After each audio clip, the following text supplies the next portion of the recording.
She pins the man to the floor with her hand around his neck. He realizes her grip is weak and assumes she isn't actually trying to kill him. He asks her if the wound on her stomach is doing all right. She stares at him with a surprised and intense look while holding her blanket tight. She explains that while it still hurts, the wound is healing. He sighs in relief at the news. She leans in close to his face and asks if he saw anything while he was treating her. He explains he only looked so he could treat her injuries and promises he didn't touch anything else. When she asks if he is sure, he swears on his life. She moves even closer and begins to sniff him. She pulls back and says she will trust him for the time being. She sits down and remarks that he doesn't have the scent of a liar. He clutches his throat and thanks her. He thinks to himself that he's glad things aren't awkward. She points out that his heart is beating fast and he asks what that is supposed to mean. He hands her a shirt and tells her to put it on. He explains that her old clothes were too bloody to keep, so he had to cut them off to treat her. She acknowledges this information. He apologizes for the clothes, worrying they might have been important.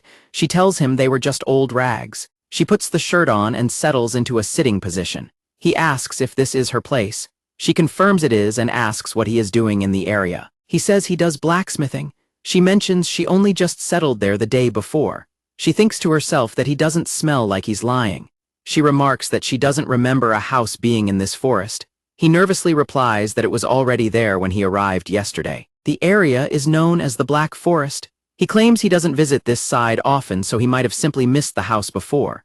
The house is in the east of the forest. She explains she usually stays in the north or west, but she ran into a large black bear while resting in this area yesterday. He is surprised such a dangerous animal was nearby. He realizes he likely would have been killed if she hadn't found him. He thinks about how lucky he was to avoid an attack. He then asks how long it will take for her injuries to heal. She explains that beastmen have stronger bodies than humans, but she still won't be able to hunt or explore for about 2 weeks. He suggests that she live with him. He explains he needs an assistant for housework and blacksmithing and offers her food and shelter in exchange until she is better. She hesitates while her tail wags. He waits for her to finish her thought. She agrees to stay until she can move normally again because he doesn't smell suspicious. She says she will decide what to do after that, and he tells her not to worry about it yet. She officially accepts his offer and says she will be in his care. He asks her what her name is. She tells him her name is Samia. He tells her she has a nice name. She admits she doesn't think it's cute and wishes she had a name that sounded stronger. He asks if she would prefer a name like Gonzalez. She laughs loudly and asks what kind of name that is. He tells her that since it's the name her family gave her, it suits her well. Samia blushes and thanks him. He introduces himself as Izo Tanya. Izo reflects on the fact that Izo Tanya used to be his name. Samia asks if it is a northern name and notes that he has a family name. Izo considers that Asians usually live in the north in this world. Samia apologizes for prying. Samia explains that family names are rare and usually indicate status or estates. She thinks it is strange to start a smithy like this. Izo tells her not to worry about it. Samia thinks things will be fine if she can accept the situation. She comments that he seems to have a difficult life as well. Izo says it would be better if she just called him by his name. She happily agrees to call him Izo. Izo thanks Samia as the day continues outside the log cabin. Izo dumps charcoal into a furnace. He decides he has done enough preparation and plans to start by making a small knife. Izo starts a fire on the firebed using magic. He thinks magic is useful and notes he must maintain the temperature until the charcoal catches. Izo uses wind magic next. He explains that it maintains ventilation in the same way as operating bellows. Izo watches the growing fire and decides he can manage it by himself since it is not that strong yet. Izo wipes sweat from his face and remarks that the heat is more intense than expected. He explains that he will be able to forge the steel once it reaches 800 degrees and changes color. Izo reaches for his tools. He realizes that while he has the necessary knowledge, this is his first time actually performing the work. Izo uses a special ability to see the state of the metal. He notes that these cheats allow him to tell exactly when the iron is ready. Izo decides it is time to begin. He picks up a glowing hammer as the metal crackles in the heat. Izo strikes the metal and marvels at his own strength. He finds it strange and wonders if this version of him is really the same person. He thinks back to carrying Samia home and hauling heavy water jugs. He realizes he has definitely become stronger than he ever was even in his 30s. While Samia finishes lunch and rests, Izo prepares for the afternoon's tasks. He gets ready to put the final touches on his work. He places the metal back into the furnace. The process requires heating the iron before cooling it down to shape it. He quenches the blade in a tub of water to strengthen the iron. Steam rises as the hot metal hits the liquid. Next, he polishes the blade with a file. He then moves on to the final step of sharpening it on a whetstone. Izo works intensely at the sharpening bench. He focuses all his attention on perfecting the edge of the tool. He continues the meticulous honing work. He keeps a steady hand as he sharpens the metal. Step by step, he uses his installed knowledge and physical coordination. He turns the pre-loaded information into real-world experience. He guides his body toward true mastery of the craft. The sharp shape of the blade begins to catch the light. The work is finished. Izo holds up the new knife and declares that it is finally done. He looks around for something to test his first creation on. He wonders what would be best to try cutting first. He brings the blade down on a bundle of straw sitting on a wooden block. The knife slices through the material effortlessly. He is shocked to see that the blade cuts straight through the bundle and deep into the board underneath. He wonders what kind of insane sharpness he has actually created. He notes that none of the other knives in the house were ever this sharp. He begins to suspect that this incredible result might be another cheat power. Izo is worried about the knife he made, thinking it cuts too well and is far too dangerous. He thinks he didn't want a blade that worked like magic. Izo decides to keep the dangerous knife for self-defense and makes a handle for it. Once it is done, he sighs with relief and plans to show it to Samia. Izo sits outside and thinks about how the knife cuts too well when he uses his cheat power. He realizes he cannot sell such a dangerous item on the market. He plans to make 3 different types of knives the next day. He wants to make one sharper than the current one less sharp, and one that is barely sharp at all. Izo decides to show the knife to Samia first before figuring out what to do with it. Izo tells Samia to get up because dinner is ready. She groans as she starts to wake up. Samia yawns and says she can't get enough sleep. Izo asks how her wound is and advises her not to move too much so she can recover her blood levels. Samia is amazed to see Izo using magic and thinks people with family names are very impressive. He explains that he can only use simple magic. Izo hands her a bowl of food and notes that eating is just as important as sleeping. Samia agrees. They eat a meal of simmered meat and vegetables together. Izo admits he isn't much of a cook. Samia talks about how cool the snowy northern mountains are. Izo thinks about how he needs money for food and supplies for his shop. He offers Samia the bed, but she insists on sleeping on the floor. The next day, Izo finishes making the new set of knives. He calls Samia outside to help him with something. Samia admits she doesn't know anything about smithing, but Izo tells her he just needs her to test the knives. He hands her the lowest ranked one to start. Samia cuts through a bundle of straw with ease. She is surprised by how well the knife works. Samia exclaims that the knife is amazing and praises Izo's skill. He thanks her and tells her to try the next one in the set. Samia finds it much easier to cut through the straw with the second knife. Izo explains that this one was designed for better performance. Samia is shocked by how sharp it is. Samia yells in amazement because the blade performed far beyond her expectations. Izo stays calm and encourages her to test the final knife in the set. Izo presents the final piece, which he considers the most important part of the set. Although it looks like the others, it is built differently. Samia nervously prepares to test the third blade. She takes a deep breath and readies herself to make the cut. She swings the knife and it passes through the thick bundle of straw effortlessly. The severed pieces fall to the table with a soft sound.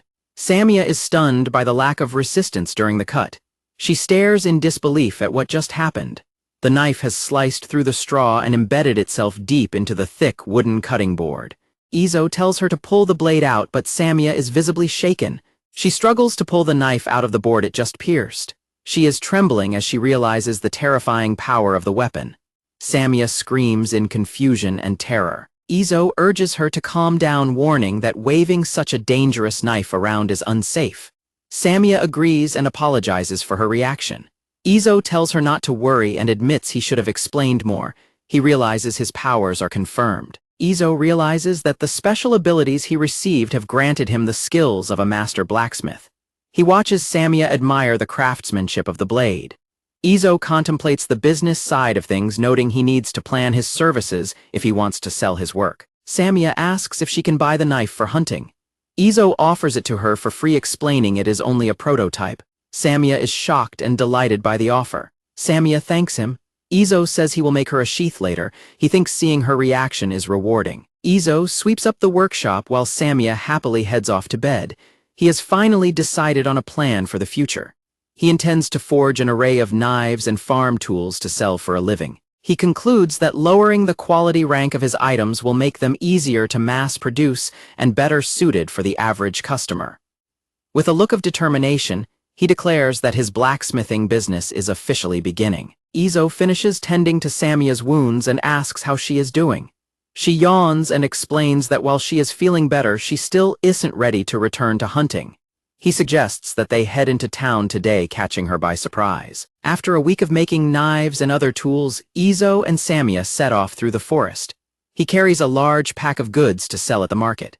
He explains that his standard rank tools, which he calls Model Number 1, are quick to make and easy to mass produce. As they walk, Samia teaches him about the local ecology. The forest is full of diverse wildlife, including deer, wild boars with their young and rushing streams.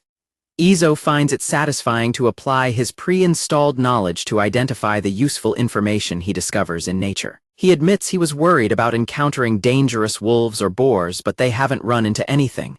Samia tells him not to worry because he gives off a powerful scent. Izo is confused by the idea of being intimidating.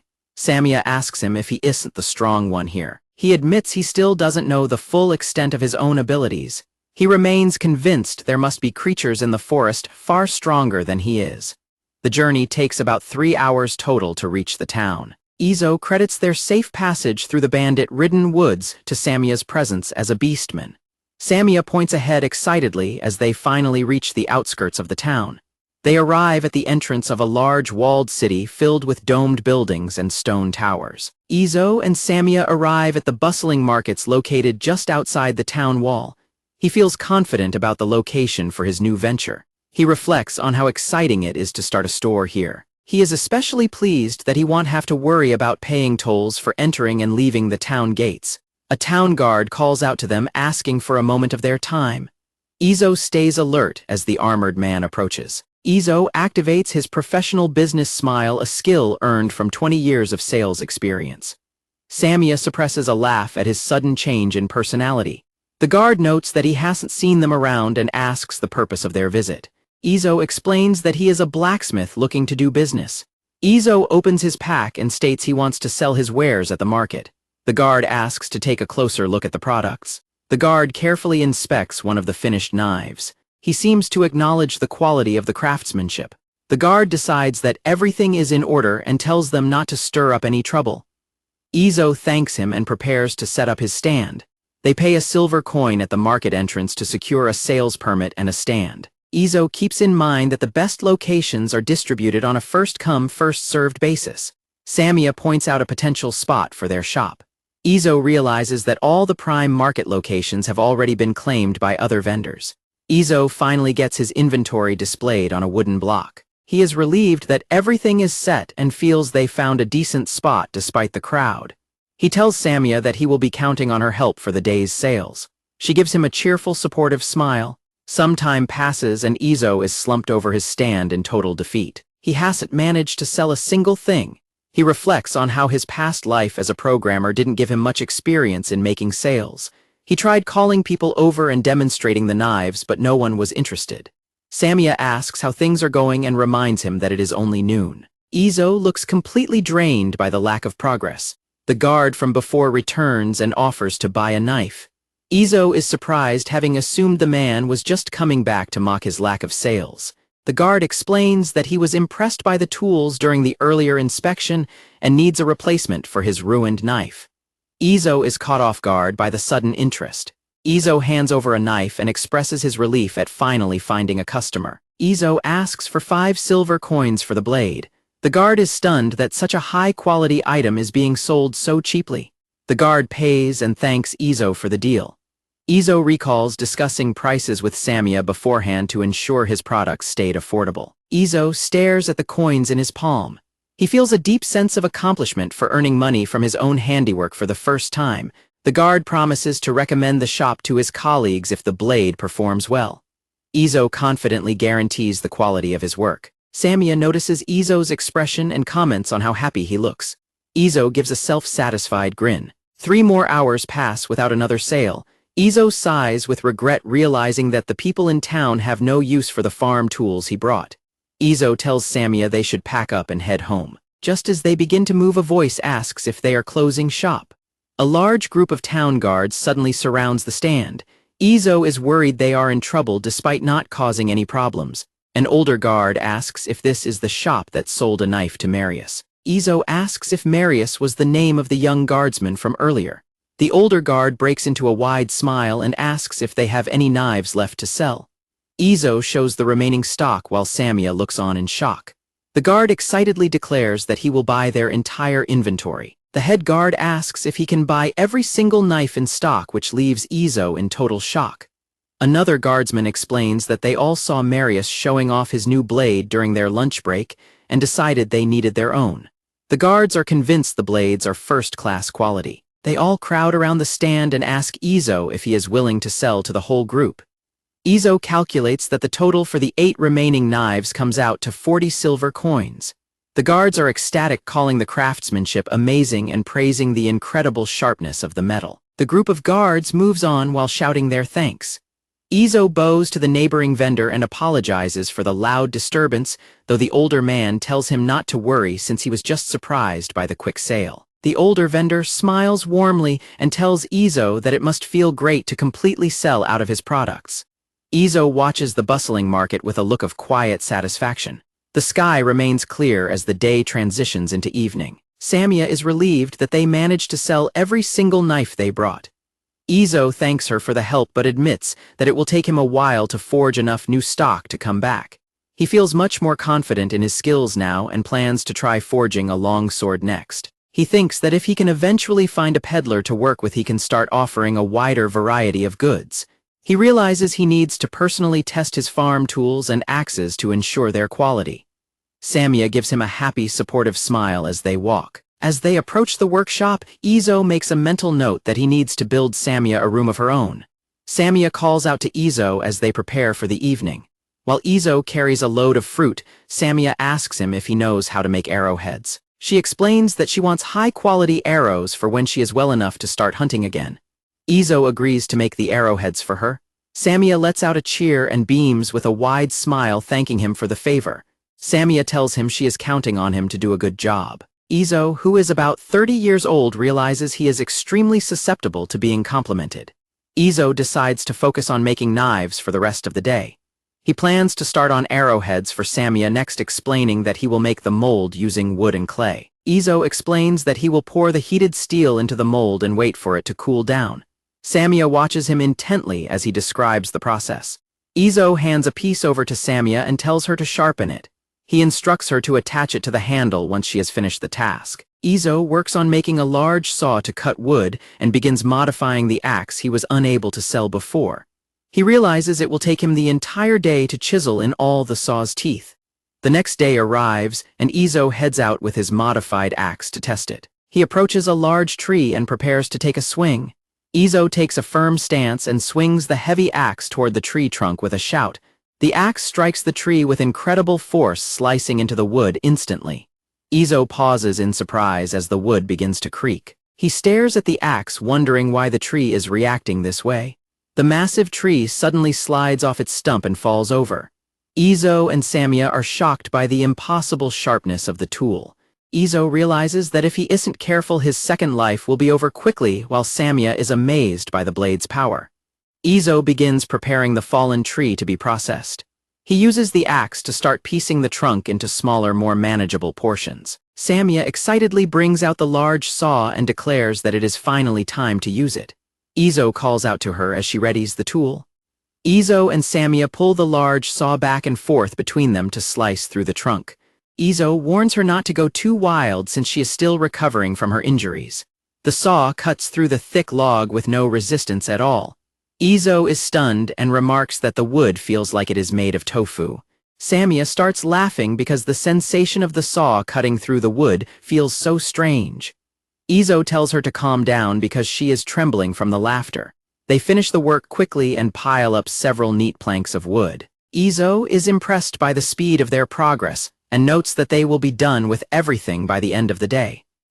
Samia comments that normally it would take much longer to finish the work, but Izo's tools are truly incredible. Izo reflects on the fact that his craftsmanship comes from installed knowledge, which is just a cheat power. While he wants to gain true strength through his own hard work in this second life, he remains grateful for the starting gifts he was given. He acknowledges that ultimately he is nothing more than a guest in this new world. Izo resolves to use his powers responsibly to live a good life, vowing never to misuse his special abilities. Back at the cabin, Izo works at his table hammering away as Samia sits nearby and watches him. As night falls over the forest, Samia speaks up to get Izo's attention. Samia begins to ask a question, and Izo asks what she needs without looking up from his task. Samia asks for confirmation that Izo didn't actually live in this house previously. Izo confirms his earlier statement. Samia then asks if he intends to keep living there from now on. Izo replies that he certainly does. Samia expresses her deep gratitude for everything he has done for her. Samia admits she hasn't been very helpful yet, but she has enjoyed assisting with the work. She adds that she finds their mealtime conversations interesting and truly enjoys their walks together. Samia explains that her favorite part of their time together is watching Izo focus on his craftsmanship. Samia blushes and asks Izo if it would be okay for the two of them to continue living together. Izo smiles and notes that he has already committed to staying there. He asks if she is truly comfortable with that arrangement. Samia joyfully thanks him and repeatedly swats his back in excitement. Izo cries out in pain from her overly enthusiastic reaction. Samia giggles while Izo finishes his work and presents it to her. Izo is a bit tired but grins at his success. Samia stares at the completed arrowhead in awe. She blushes as she admires the incredible quality of the craftsmanship. Samia praises Izo for the great work. He thanks her, feeling himself slowly but surely finding his place. Samia is excited to take the new weapon on a hunt. Izo thinks about how his path in this world is forged by his small daily decisions. Izo admits that making the tool was a lot of fun. He hopes for many more pleasant moments like this in the future. In the town at night, a customer at a tavern loudly expresses how happy he is with the knife he bought. One man wonders when the blacksmith will return so he can buy a knife for himself. A young girl interrupts them to ask for their attention. The girl looks stunned by the craftsmanship. She asks if she can take a closer look at the knife for a moment. Izo hands Samia her supplies and warns her to return immediately if she encounters anyone dangerous, since she has just recovered. Samia sets off with her bow and new arrows.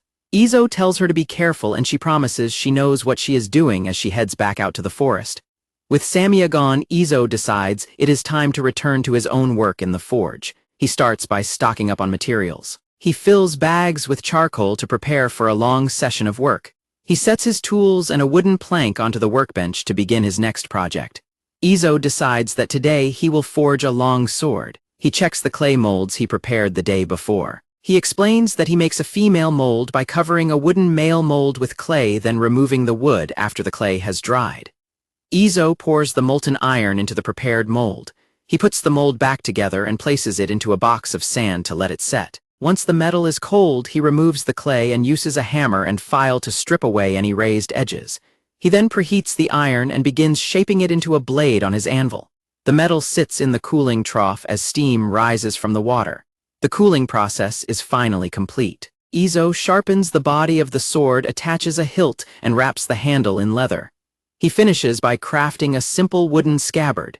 Izo reflects on how blacksmithing is usually a job for many people working together. He notes that his special cheat powers allow him to complete every step of the process alone in his workshop.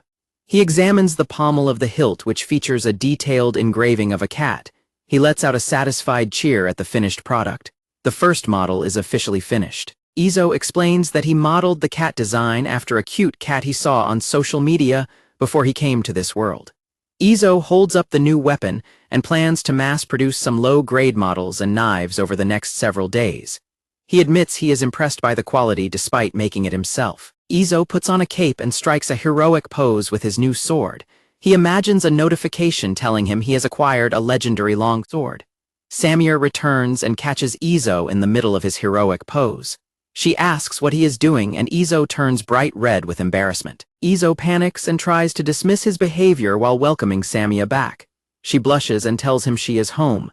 Izo asks Samia what is wrong since she looks flushed. She hesitates as she tries to answer. Samia gives a bright smile and explains that she is simply happy. Izo looks at Samia and realizes how good it feels to have someone welcome him when he returns home. She smiles back at him cheerfully. Samia announces that she successfully hunted a deer but had to leave it in the lake because it was too heavy to carry. Izo asks how the arrows and knife performed, and she declares they were amazing. Izo reflects on how this feeling of home is a joy he never experienced in his previous world. Izo and Samia head into a busy part of town and find a place to sit down. They draw some attention as they navigate through the crowded streets and buildings. A young dwarf girl introduces herself as Riku Moritz and says it is a pleasure to meet them. She appears very energetic and eager to talk. Izo reflects on how the girl suddenly prostrated herself before him in a crowded street, giving him no choice but to listen. He decided to move to a tavern to hear her out, mostly to avoid drawing more attention to Samia. Samia asks for clarification about what a family name is. Riku explains that Moritz is actually the name of the smithy she works in rather than a family name. She describes how dwarves band together with other families to form a smithy and use that name to introduce themselves. Riku clarifies that she is Riku Moritz from the Moritz smithy. Izo introduces himself and Samia to her while taking a drink, and Samia politely says hello.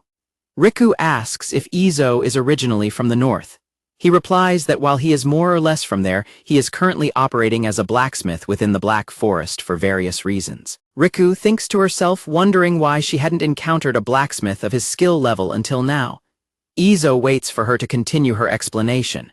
Izo asks her to explain what she means by wanting to be his apprentice. Riku explains that it is tradition for dwarves to leave their respective smithies to train for several years.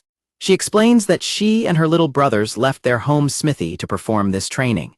Their plan is to travel around the area and visit as many different smithies as possible. Riku describes the dwarven way of life, which involves apprenticing at a suitable shop to refine their techniques. She says they eventually return to their original workshops to invent new things.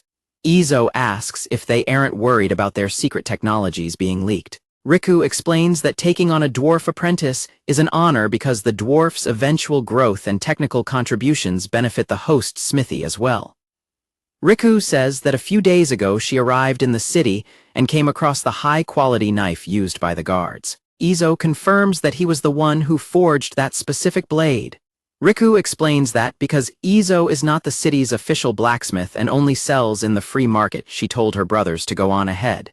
She then waited by herself for him to show up in the city again. Izo is surprised by her story and asks about the status of her brothers. Riku smiles and says they have already left to find their own separate smithies to study in. Izo realizes that if he refuses her request, she will be left alone in the city. Riku cheerfully declares that if he says no, she will simply set out to find another smithy by herself. Izo becomes deeply concerned about Riku's safety. He considers how reckless it is for a young girl to travel alone through a forest teeming with bandits, rascals, and wild beasts. Samia watches Riku in silence. Izo reluctantly admits that he is being naive, but he makes a final decision. He tells Riku that he will accept her as his apprentice. Riku is overjoyed by the news. Izo holds up his hand and explains that she must agree to 4 specific conditions before they can begin. Samia lets out a long sigh, noting that Izo just can't help being kind. Izo lays out the first condition. He tells Riku that he doesn't like it when she disregards her own safety and demands that she stop acting recklessly from now on. He presents the second condition, noting that the cabin doesn't have enough rooms for everyone. He explains that they will have to perform renovations to accommodate her, and Riku agrees. The third condition is that Riku must help with household chores alongside her blacksmithing training. Riku eagerly promises to handle any task he gives her. Izo starts on the fourth condition and suggests they drop the formal speech. He tells her he will use her name and she should simply call him Izo.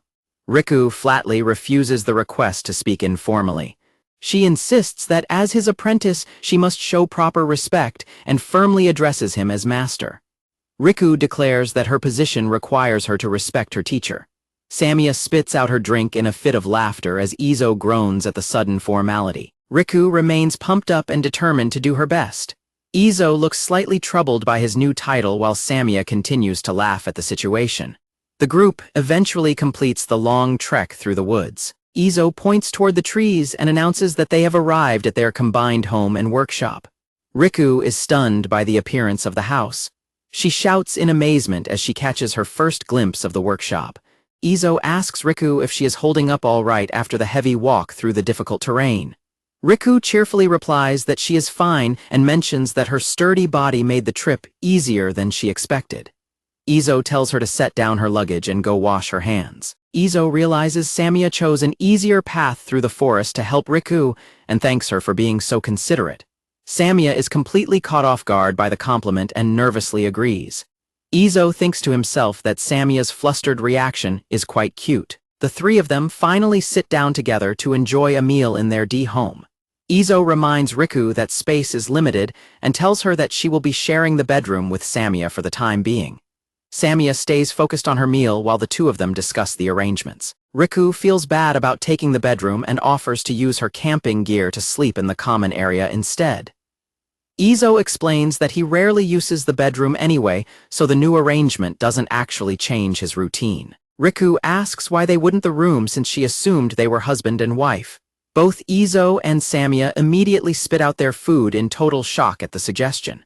Samia slams her hands on the table and loudly denies being in that kind of relationship. While Riku looks on in surprise, Izo wonders to himself if marriage between different races is even possible in this world. Izo clarifies that there is nothing between him and Samia, at least for now. Samia remains visibly flustered as she listens to him explain the situation to their new guest. Riku accepts the explanation and concludes that they are simply a family living and working together in the same workshop. Izo checks on Samia as she slumps over the table in total embarrassment. Izo pauses to reflect on the meaning of the word family as he looks toward the future. Izo agrees that they are a family and gives Samia a supportive pat on the head. Samia looks up with a blush, accepting the gesture of affection. Samia stares ahead with a surprised expression while Izo continues to rest his hand on her head. Izo asserts his authority as the landlord and master, stating that they will follow his room assignments until the house renovations are finished. Riku cheerfully agrees while Samia reluctantly gives in. The sun shines brightly over the workshop as the group prepares to start their construction project. Izo and Riku begin the heavy lifting for the home additions. Together they push a massive wooden support beam into position. Izo spends the day sawing through logs and hammering wooden planks together. He works with intense focus to ensure the new rooms are built properly. The renovations progress rapidly because Riku is already experienced with this type of work from her time at the dwarven smithy. Izo credits his own enhanced physical strength for the great pace they have maintained. Samia returns from her time outdoors in high spirits and loudly announces that she is back. Samia returns and tells Izo she took down a giant tree. She notices Riku is trembling and asks what she is doing. Riku stares at the axe in shock and explains that the blade cut through the wood like it was cake. She is overwhelmed by the incredible sharpness of the tool. Samia mentions that she also found it weird the first time she saw the tool's work. Riku is still stunned as she listens. Izo reflects on how even Samia found his work strange. He announces that the blacksmithing training will begin tomorrow alongside the house renovations and goes to change his clothes. Izo decides they will make a mold for a standard grade blade before sunset. Riku is thrilled that the work is finally starting. The next morning the group butchers the game Samia caught. After a brief rest, they begin the blacksmithing work by casting molten metal into the molds they prepared. Izo observes that Riku works quickly and without hesitation. He notes that her previous experience is clearly evident in her movements. Izo continues to watch Riku's progress with a look of quiet concentration. After a light lunch, they prepare to start making a knife in the afternoon. Izo looks at Riku and contemplates his next steps. Izo stares at his hand and wonders how he can possibly teach skills that were pre-installed as cheat powers. Riku notices his hesitation and asks what is wrong. Izo admits that he doesn't have a good method for teaching since this is his first time having an apprentice. Riku remains enthusiastic and says it is fine. She assumes it will be a watch and learn style of training and vows not to miss a single one of his movements. Izo thinks to himself that she is a promising pupil. Izo begins the demonstration by explaining they will start with a mass production model for the average customer. He pulls the heated metal from the furnace and starts hammering it on the anvil. Izo works with intense focus, swinging his hammer with precision to shape the blade. Riku watches every movement with wide, unblinking eyes, completely absorbed in the demonstration. Izo quenches the blade in water and asks Riku if she learned anything from watching him. Riku examines the metal and comments that Izo is incredible, noting that it seemed like he could hear the sound of the iron itself. Riku points out that Izo appeared to be holding back his power. She mentions that the long sword she saw previously was different from this knife, and Izo is surprised that she noticed. Izo explains that this particular knife was designed for ordinary people to use. He tells Riku to look at it closely because he wants her to attempt making a similar one, and she enthusiastically agrees. Riku begins her work at the anvil. She hammers the iron with intense focus while Izo stands nearby and observes her technique. Izo reflects on the fact that Riku only saw him work a single time. He is impressed by her ability to mimic his process so quickly. Izo crosses his arms while monitoring Riku's movements. He uses his special ability to analyze her progress as she continues to forge. Riku holds up her completed blade and asks Izo how he thinks she did. Izo carefully inspects the craftsmanship. He thinks to himself that her work is impressive and is by no means inferior to the standard models he produces. Izo tells Riku she has done well, but notes that there is still room for improvement regarding the control of sparks. He encourages her by saying she will eventually be able to forge high-level weapons like the long sword she admired, leaving Riku stunned by his confidence in her. Riku vows to devote herself to her practice. Izo looks at her with a calm, supportive expression. Izo announces that he will perform every step of the process again today, so Riku can watch until the blade is completely finished. As Izo works, he thinks about how watching someone else temper iron helped him realize something important about his own skills. He reflects on his cheat power, acknowledging that he naturally understands things like temperature and hardness without any effort. He realizes his ability to forge perfect items comes from these special gifts rather than hard work. Izo notes that craftsmen like Riku must rely on their own strength to master the trade. He acknowledges that they have to study diligently and undergo training to gain their skills. Izo continues to work with his hammer, thinking that it might be presumptuous to teach Riku something he doesn't properly know himself. He advises her to observe and comprehend his movements, telling her to steal his techniques if she can. Izo finishes sharpening the blade on a whetstone and lets out a long breath. He tells Riku that the work is finished and thanks her for being patient while he worked. Riku takes the finished knife and stares at it with wide eyes. She is completely speechless as she examines the quality of the craftsmanship. Riku bursts out in excitement, calling the blade magnificent and amazing.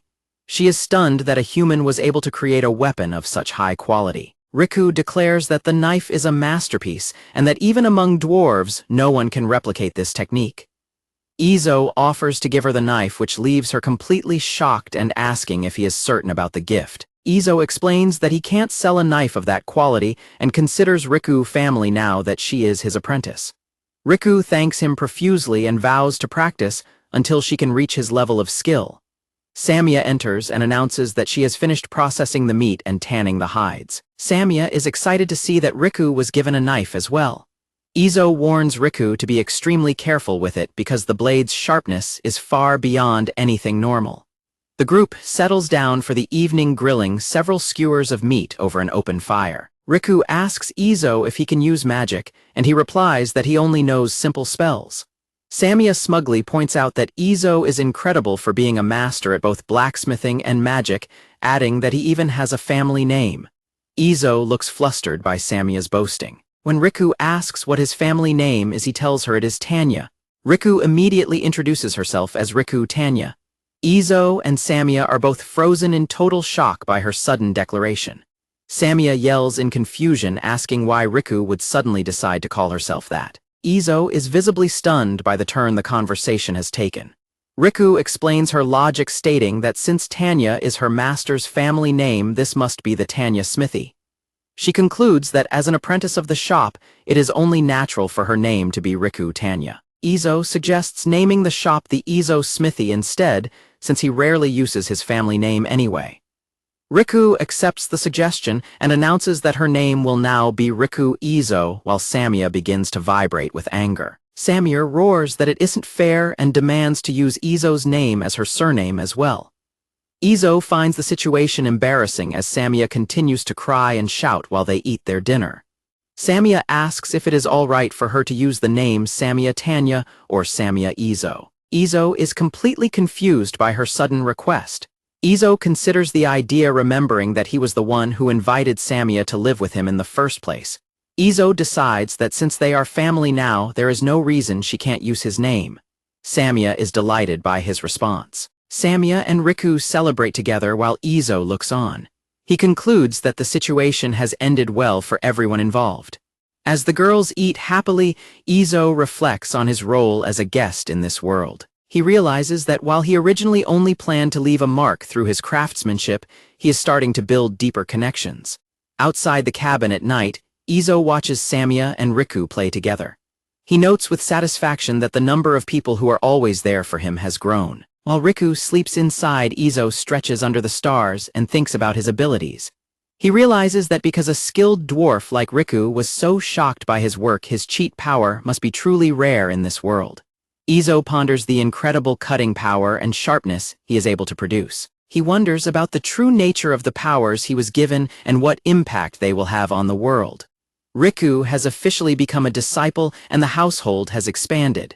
The group spends their days working together around the workshop, with Riku handling serious blacksmithing tasks and Samia helping out with other chores. Izo finds he has much more time to focus purely on manufacturing.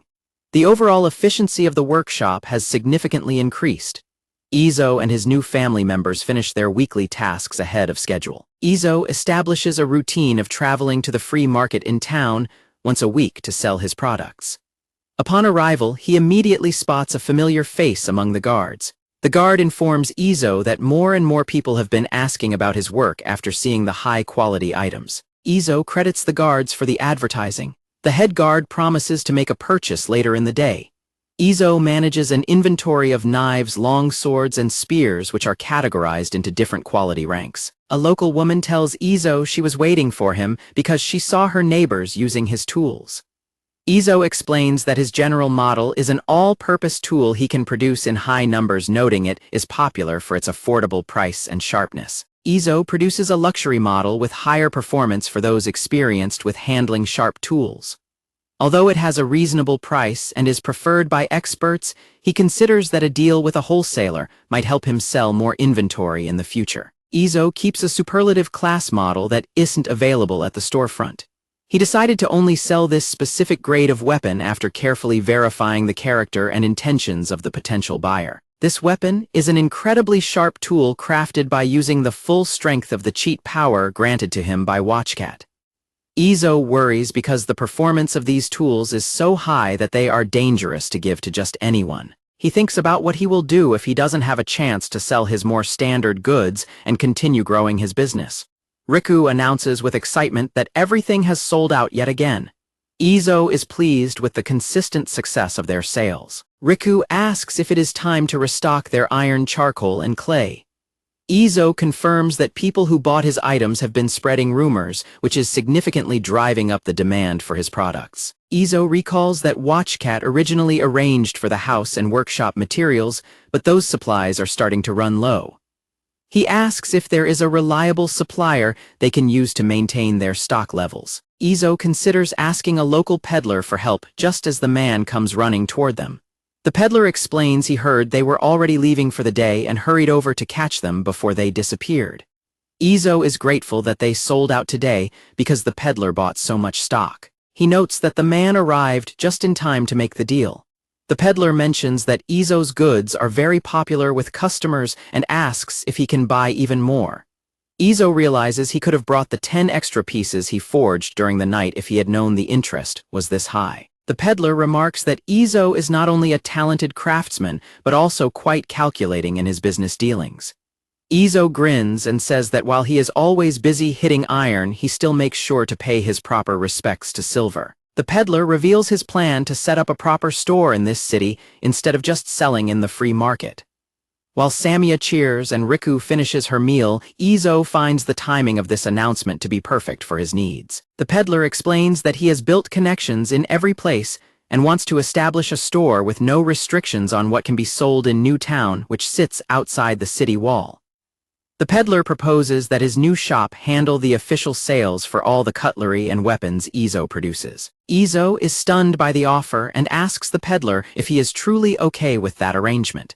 Camillo agrees to the deal because he is already very familiar with the quality of Izo's long swords. Izo considers how unreliable free market income can be and reflects on how the demand for his work has increased as more people see his items in use. Izo expresses his relief at the offer. He admits that he has also been hoping to secure a deal with a wholesaler for some time. Izo accepts the arrangement and says he will be in the peddler's care. The peddler claps his hands together and thanks him enthusiastically for the opportunity. The peddler introduces himself as Camillo and says it is nice to meet Izo. Izo introduces himself in return and mentions that he currently lives in the Black Forest as they shake hands to seal the deal. Camillo is surprised that Izo lives in the forest, noting that someone with his level of skill could live anywhere. He asks Izo if he is actually from the north. Izo observes that it isn't rare for him to have a beastman and a dwarf serving as his escorts. Samia and Reich listen to the conversation with neutral expressions. Izo explains that he will deliver wholesale goods about once a week and asks if it is all right to give advance notice if the timing will be longer.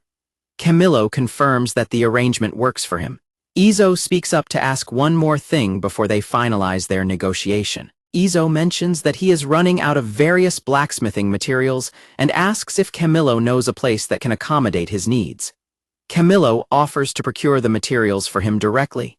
Izo is relieved by the help and asks Camillo to handle the sourcing. Camillo says he will simply deduct the cost of the materials from the payment for Izo's goods, and they bump fists to finalize the plan. Camillo announces that the shop will open next week and tells Izo to bring his products then. Izo is excited to have secured a reliable way to restock his workshop supplies. A week passes and the group returns to the city to find the market area busy with activity. Izo, Samia, and Reich arrive at the location and stare at a massive building. They are all taken aback by the size of the establishment. Izo admits he is surprised by how grand the building turned out to be. Inside, the shop is packed with an impressive array of goods ranging from spices and pottery to fine fabrics and books. Izo looks around at the inventory while Samia and Reich follow close behind. While exploring the shop, Samia notices a strange scent in the air. Reich is amazed to find rare spices among the inventory, while Izo expresses his surprise at the variety of items on display. The weapons Izo forged are mounted on a professional display wall.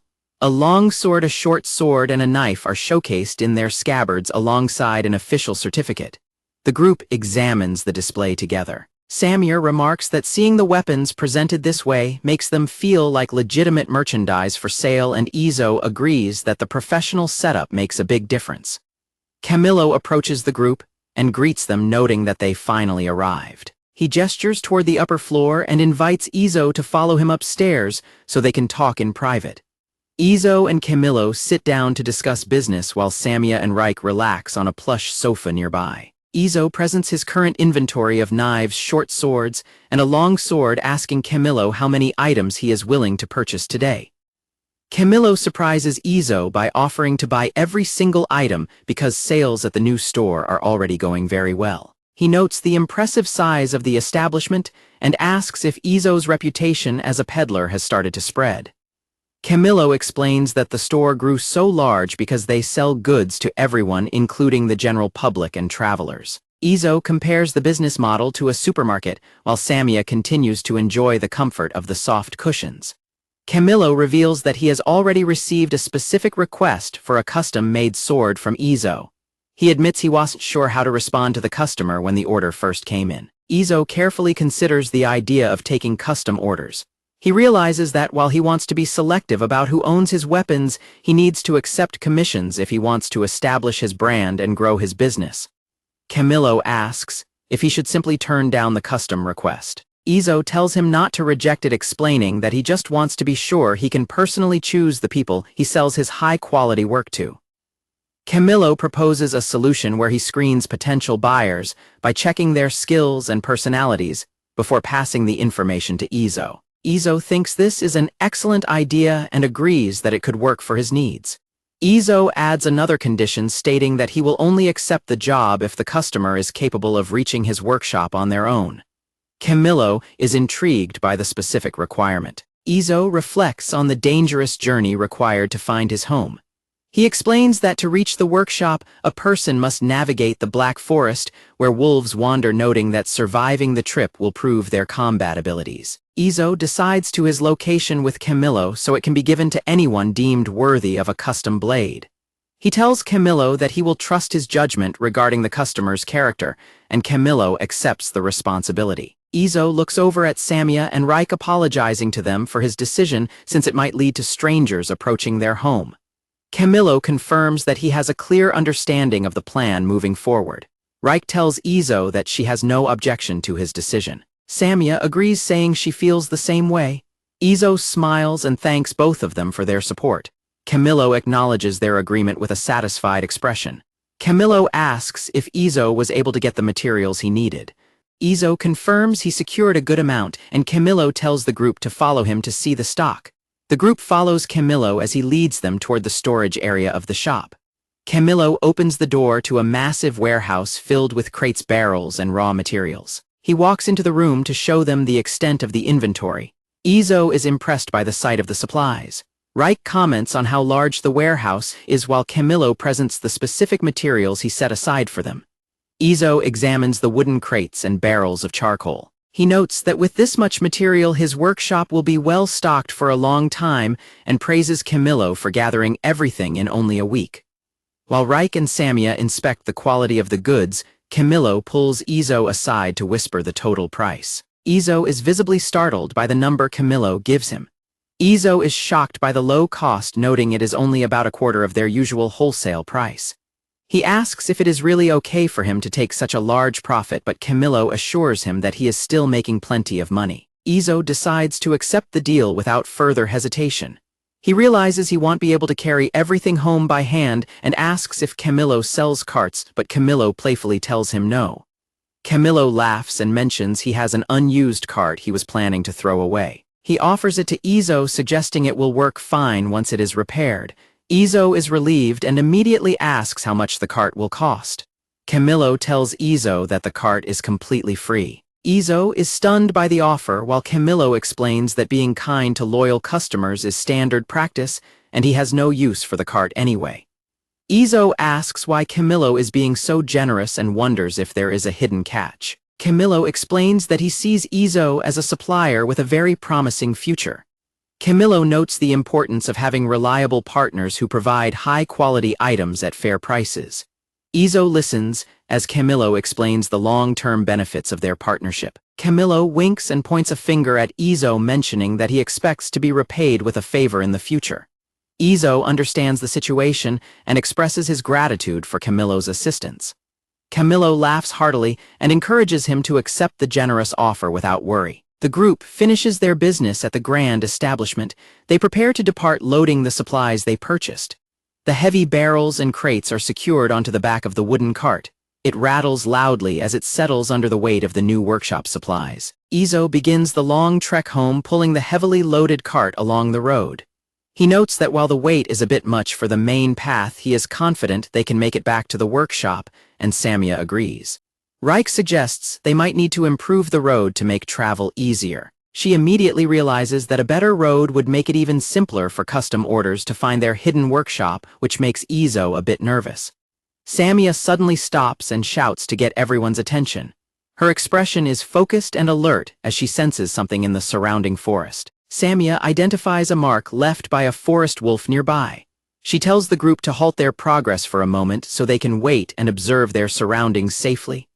Samia explains that it is currently the season when the forest wolves have their young. Izo mentions he noticed similar behavior earlier in the day and notes that the animals seem particularly desperate today. Izo considers the timeline and thinks they might start seeing the wolf pups in about a month. He finds the thought of the young animals quite endearing. Reich asks if the local wolves ever attack people, noting how quiet they usually are. Samia explains that the forest is filled with plenty of other prey like tree deer and grass rabbits, so the wolves aren't forced to hunt humans. Samia adds that the wolves generally avoid attacking anything strong. She confidently states that since both she and Izo are present, the group is well protected. Samia warns Reich that, since wolves tend to target the weaker members of a group, she should never leave the workshop alone. Reich understands the danger and promises not to wander off without an escort. Izo reflects on Samia's knowledge of the local wildlife.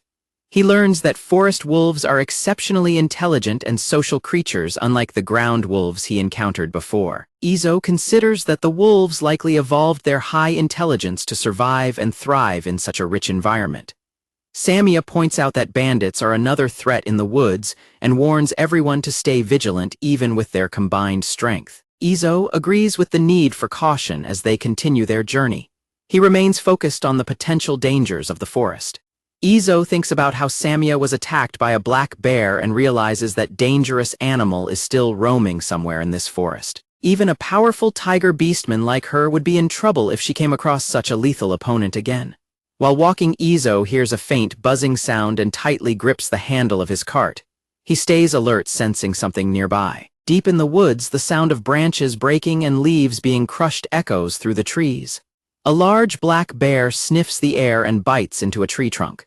It thumps against the wood, crushing everything in its path as it marks its territory. Back at the Izo smithy, Izo and Reich get straight to work. They begin creating a new batch of products using the high-quality materials they recently restocked. The sounds of heavy hammering and the flare of magical fire fill the forge as they process the new metals. Izo pulls a hot piece of metal from the heat and inspects it. He lets out a breath and notes that the quality doesn't look bad at all. Reich is delighted with the progress, noting that these materials are even better than what they used before. Izo agrees and encourages her to keep going so they can finish the task. Izo feeds the ores from Camillo's shop into his magic-powered furnace. He is impressed by how the magical forge produces high-quality steel with almost no slag. Izo finds the furnace incredibly efficient since it doesn't break and can be reused immediately. Reich watches in amazement, still stunned by how magical processes work. The sounds of construction and blacksmithing continue to ring out from the workshop. Izo reflects on how having a reliable supplier like Camillo feels like another cheat power that simplifies his life. Izo and Reich hammer away in unison. Izo feels a bit guilty toward other artisans who have to work much harder, but he is thankful that his special gifts allow him to do such detailed work in the middle of a forest. Reich swings her hammer with intense focus, determined to master the techniques Izo is showing her. Several days later, Izo finishes his work and announces that they have officially achieved their manufacturing quota. He decides to turn his attention back to renovating the house until Samia calls out to him from the doorway. Samia asks Izo if he is done with his work for the day. She invites him to follow her outside for a little while, looking eager to show him something. Izo follows Samia out of the workshop, curious about what she wants to show him. Inside the newly renovated section of the house, Reich is busy sweeping up. Izo is impressed that they even finished the roof and calls the work splendid. Izo thanks Reich for her hard work. Reich insists it was mostly thanks to Samia, while Izo apologizes for not being more involved with the house renovations during the week. Izo reflects on the past few days where he focused entirely on the blacksmithing business. During that time, he left the house renovations to Samia and Reich, who made reliable progress together. Izo asks if finishing the work with just the two of them was difficult. Reich flexes confidently, explaining that as a dwarf and a beastman, they are inherently much stronger than ordinary humans. Izo mentions that he has already asked Camillo to procure some proper bedding for their next delivery. As night falls, the group settles into their improved home. During dinner, Izo discusses their next projects, including making doors and beds. Reich is confused by the idea of attaching a door to an internal room. Reich explains that in this world, doors are usually reserved for noble houses or specific family headquarters. Izo realizes he was subconsciously applying the common sense from his original world. Samia continues eating, admitting she has no experience with proper houses since her sleeping spots changed constantly in the wild.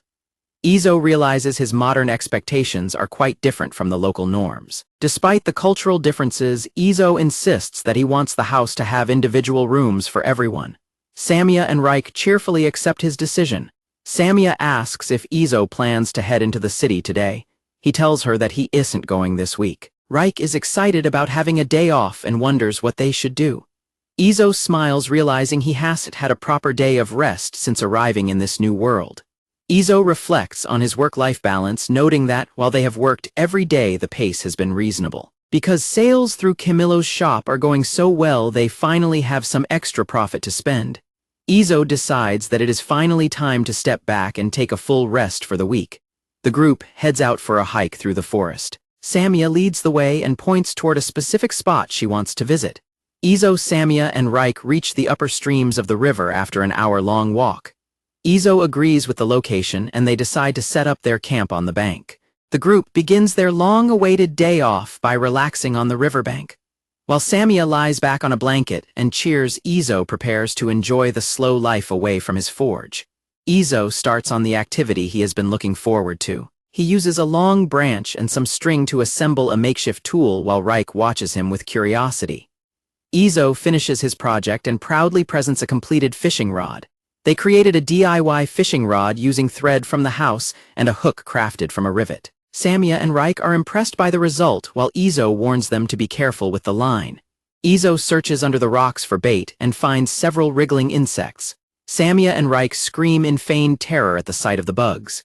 Izo isn't fooled by their dramatic reaction. Izo realizes the girls are actually fascinated by the insects and are leaning in to study them closely. He concludes that they are far too robust to be truly scared of such things. The fishing line is cast into the water and the bobber creates ripples as it is pulled beneath the surface. Izo advises Samia to be quiet and wait a moment longer before pulling her line. She shushes him as they wait for the catch to be secured. Birds rest in the trees along the peaceful river as the group continues their leisure activity. Izo stands by the water and enjoys the feeling of the rod in his hand. Izo reflects on his previous life at a black company where he had no breaks, food, or sleep. He realizes that although he now has everything he needs, his workaholic habits often lead him to overwork even in this world. Samia's rod twitches and Izo tells her to wait for the fish to bite. He gives her the signal to pull the rod just as the line goes taut. Samia successfully reels in a large fish with a celebratory shout. Reich praises her while Izo tells her to put the catch on the ground so they can remove the hook. Reich and Samia laugh together while Reich holds up their wiggling catch. Izo watches them, noting that Reich has finally become comfortable enough to speak informally to Samia after their time working together. Izo looks at the fish they caught, which is being kept fresh in a net held down by a heavy stone in the water. He feels a sense of quiet satisfaction with how the day is going. Samia announces that she is starving and declares it is finally lunch time. While she gets excited about the food, Reich heads down to the river to wash her hands before they eat. The group enjoys their sandwiches and drinks from handmade wooden cups. While Samia caught one fish and Reich caught two, Izo reflects on the fact that he was completely skunked and didn't catch anything at all. Izo grumbles about catching nothing but driftwood and leaves 3 separate times. Samia suggests that he might have been projecting too much bloodlust, scaring the fish away. Izo is taken aback by the idea of bloodlust. Samia tells him his focused face is scary and explains that fish are vigilant animals that avoid powerful beings, leaving Reich to wonder if that is really the case. Izo decides to stop being so intense and lies down to relax since it is still early in the day. Samia lets out a wide yawn as she prepares to take a break as well. Reich and Samia fall into a deep sleep on the riverbank. Izo remains awake for a moment, watching over them as they nap. Izo sits peacefully on the grass and looks out at the trees. He concludes that results don't matter on a day off and uses the quiet time to prepare his heart for a simpler way of living. After their nap, Samia wakes up and lets out another long, loud yawn. Samia returns to the water but complains that she hasn't caught a single thing since the afternoon began. Reich agrees as she sits nearby with her own line in the water. Samia mentions that fishing is more annoying than hunting because she can't use traps or move around as much. Izo brings up a point from her hunting stories, asking if she really removes all the internals except for the heart. Reich asks what happens to the heart since Samia never brings it home. Samia explains that she always buries the heart under the soil of the forest. Samia describes how the forest gives birth to new life when a soul returns to it. Izo realizes that for her people the heart is synonymous with the soul. Samia explains that this practice is a custom among the beastmen of the forest. While she wonders if she should change her bait, Izo reflects on how other animals come to scavenge the remains that aren't buried and stay alert in those areas. Izo sits alone on a rock and looks out at the water. He wonders if his own soul, which came from another world, will eventually become a part of the forest as well. The group decides to change their fishing spot, but Izo still doesn't have any luck. He stares at the river in silence, feeling dejected that his catch count remains at 0. The sun begins to set, and Samia suggests they should give up for the day. Izo refuses to quit just yet, determined to catch something before they leave. Izo notes that since Samia and Reich caught 3 fish in the morning, they have enough for 1 per person. However, he is frustrated that he hasn't contributed anything yet, despite it being a fun outing. Izo feels his master artisan dignity is at stake and becomes intensely focused. His bloodlust rises as he vows to catch a fish, whatever it takes. Samia bursts out laughing, noting how obvious Izo's desire to catch a fish is from the expression on his face. Reich giggles along as Izo maintains his serious posture. Izo is surprised to hear that his intense focus is showing and feels dejected. Suddenly, he feels a strong pull on his line and shouts in surprise. The bobber dips under the water, creating large ripples. Samia calls out to Izo to let him know that a fish is finally biting. Izo looks shocked as his rod bends under the weight of the catch. He prepares to reel in the fish with everything he has. Izo tells himself to stay calm so he doesn't scare the fish away by being too hasty. He takes a firm step forward, determined not to let this opportunity slip through his fingers. Izo lets out a triumphant shout as he finally pulls a large fish out of the river. Izo holds up his prize with a fierce, wide grin, celebrating the fact that he finally caught one. Reich claps her hands and calls the catch splendid. Samia gives Izo a teasing look and asks if he is simply bad at laughing given his strange expression. The group packs up their supplies and starts the walk back home. Izo reflects on the day, concluding that while he barely caught anything, they were able to wind down and enjoy their time off. Samia and Reich continue to chat and laugh as they lead the way through the forest. Izo follows behind content with how the day ended. Izo reflects on the fact that they will return to work tomorrow and continue with the house renovations. The group arrives back at the cabin and calls out to each other to wash their hands. Izo notes that the gloomy feeling usually felt before the start of a work week is completely gone because he looks forward to his life as a blacksmith. Samia and Reich look incredibly happy as they settle back into their home. They prepare the fish they caught earlier in the day. Izo feels satisfied with his new life and is pleased with the slow life pace he has established. The group clinks their large wooden mugs together in a celebratory toast. During dinner, Izo praises the girls for their hard work and notes that their home is finally starting to take shape. He mentions that they can rest now before starting the next phase of the house expansion. Simple windows and doors have been installed in the newly built rooms. Each room has also been furnished with a mattress and a bed frame. Izo explains that Samia and Reich now have their own private rooms. He has converted his former sleeping area into a guest and study room. Reich admits she is a bit nervous because she isn't used to having her own room. Samia mentions that she wants to start sowing seeds in the field.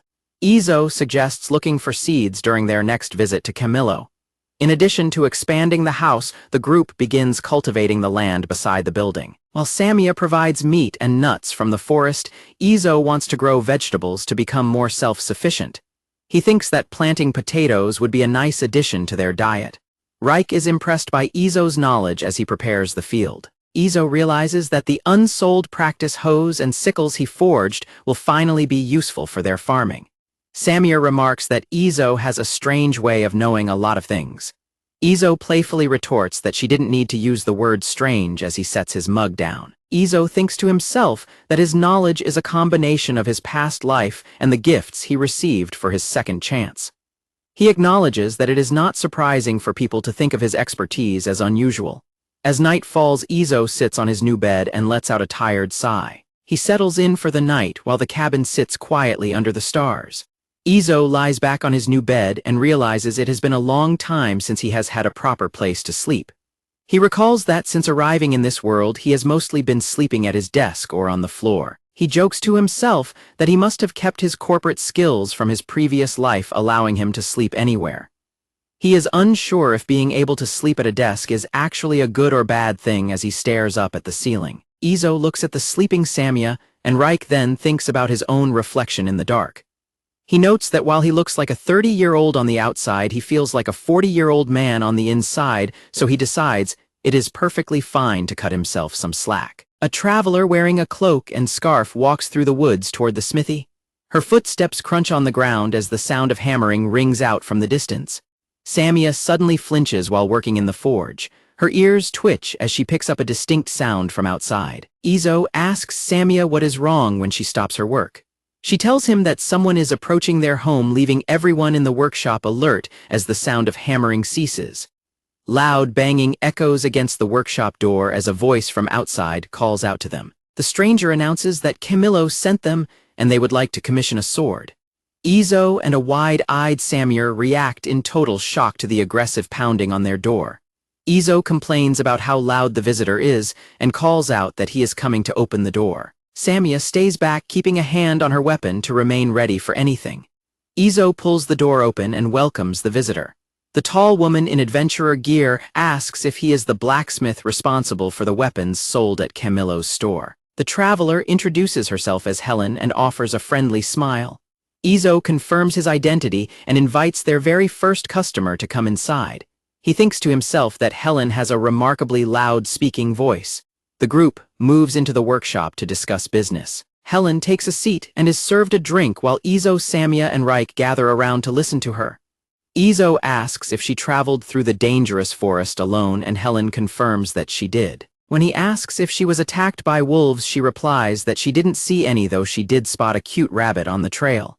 Helen mentions that finding the workshop was difficult, but she eventually followed the smoke from the forge to reach it. She remarks that the place is impressive and learns that the local wolves likely avoided her because they could sense her strength. Izo confirms that because Helen found the workshop by herself, she has passed his test. He agrees to make a sword for her as promised. Izo asks Helen exactly what kind of weapon she is looking for. Helen identifies herself as a mercenary and begins to untie her current weapons. She draws two short swords from their scabbards with a sharp metallic ring. Helen explains that she wants new blades that are similar to her current ones but much stronger. She admits that she rarely gets the opportunity to properly maintain her gear while on the battlefield. Izo takes one of the short swords to inspect it. He thinks about how a warrior's ability to use their tools is the only thing that separates life from death. Izo notices that the blade is covered in scratches and has numerous chipped edges. He falls silent as he continues his examination. Izo stares intensely at the metal, focusing his analytical gaze on the craftsmanship of the mercenary's weapon. Izo reflects on the reality that he is creating tools meant for combat. He knows that if he uses his full cheat power to forge a weapon, no enemy would be able to survive against it, a truth he feels he must accept. Izo thinks that he will likely never grow accustomed to the idea of his work being used to hurt others. He tells Helen that her current sword is quite well made. Izo notes that whoever forged the original blade was very talented and asks Helen if he can show it to his apprentice. Helen says she doesn't mind at all. Reich examines the short sword and agrees that it is a high-quality piece of work. She tells Helen that if she wants something even superior to this, she will have no choice but to ask Izo to craft it. Helen is delighted to have her suspicions about Izo's skill confirmed by a dwarf. Izo asks her to explain the specific purpose and fighting style she intends to use the new weapons for. Izo clarifies that he needs to understand how she fights for reference before he begins the forging process. Helen stands up and says she understands his request. Helen gives a thumbs up and says it is difficult to explain her combat style in words. She decides to give him a physical demonstration instead. The group moves outside to a clear patch of ground. Helen announces that she is ready and begins a lightning-fast demonstration of her dual-wielding swordsmanship, moving with incredible power and speed. Helen swings her dual blades with a thunderous swoosh. Izo watches her rapid movements with extreme focus. Helen continues her high-speed display, moving faster than the eye can follow. Izo and Samia are both stunned by her incredible agility. Izo analyzes Helen's style and realizes she uses one sword to pin down an enemy while the other delivers a strike. He remains impressed by her speed despite the simple logic. Helen notes that it is difficult to fight without a partner and suddenly asks Izo to spar with her. Izo and Samia are both taken aback by the sudden request. Helen points out that Izo looks stronger than the Beastman kid. Izo disagrees, explaining that Samia is far more experienced in actual combat than he is, while Samia stares at him in silence. Izo admits that he hasn't been in a single fight since arriving in this world. Helen acknowledges his point but remains insistent on her request. Izo looks at his open palm and realizes that his body seems to possess an innate knowledge of how to fight. He concludes that this must be another part of the gifts he received when he was brought to this world. Samia confidently states that Izo is strong. Izo begins to accept the reality of his own hidden capabilities. Helen approaches Izo and promises not to seriously try to hit him. Izo prepares himself to face her with his own short sword in hand. Helen laughs at Izo's request to go easy on him. Samia and Reich watch anxiously from the sidelines as the two prepare to engage. Helen launches a sudden charge toward Izo. He reacts with surprise as the mercenary closes the distance in an instant. Helen's blade strikes Izo's with a loud metallic clang. Izo grunts with effort as he manages to block her determined assault. Helen continues her relentless attack, forcing Izo to dodge a flurry of rapid swings. He barely manages to move out of the way of her dual blades. Helen moves with blinding speed, her blades clicking against Izo's block. Izo flinches under the pressure of the mercenary's overwhelming technique. Helen moves around like a bolt of lightning while telling Izo he isn't doing half bad. Izo begs for a break, realizing that without his special abilities, he would have been defeated instantly. Izo grinds his teeth while struggling to keep up with Helen's movements. He realizes that simply defending against her constant attacks is proving to be extremely difficult.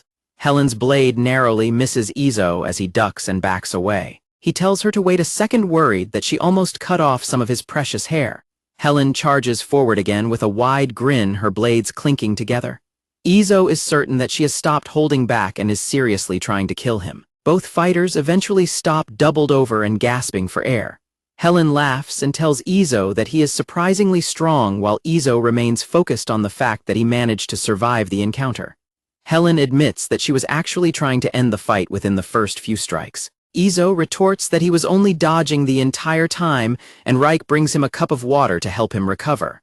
Helen explains that very few people can withstand her thunder sword technique head-on. She apologizes for getting carried away while a sweating Izo drinks his water and wonders if she was born to be a fighter.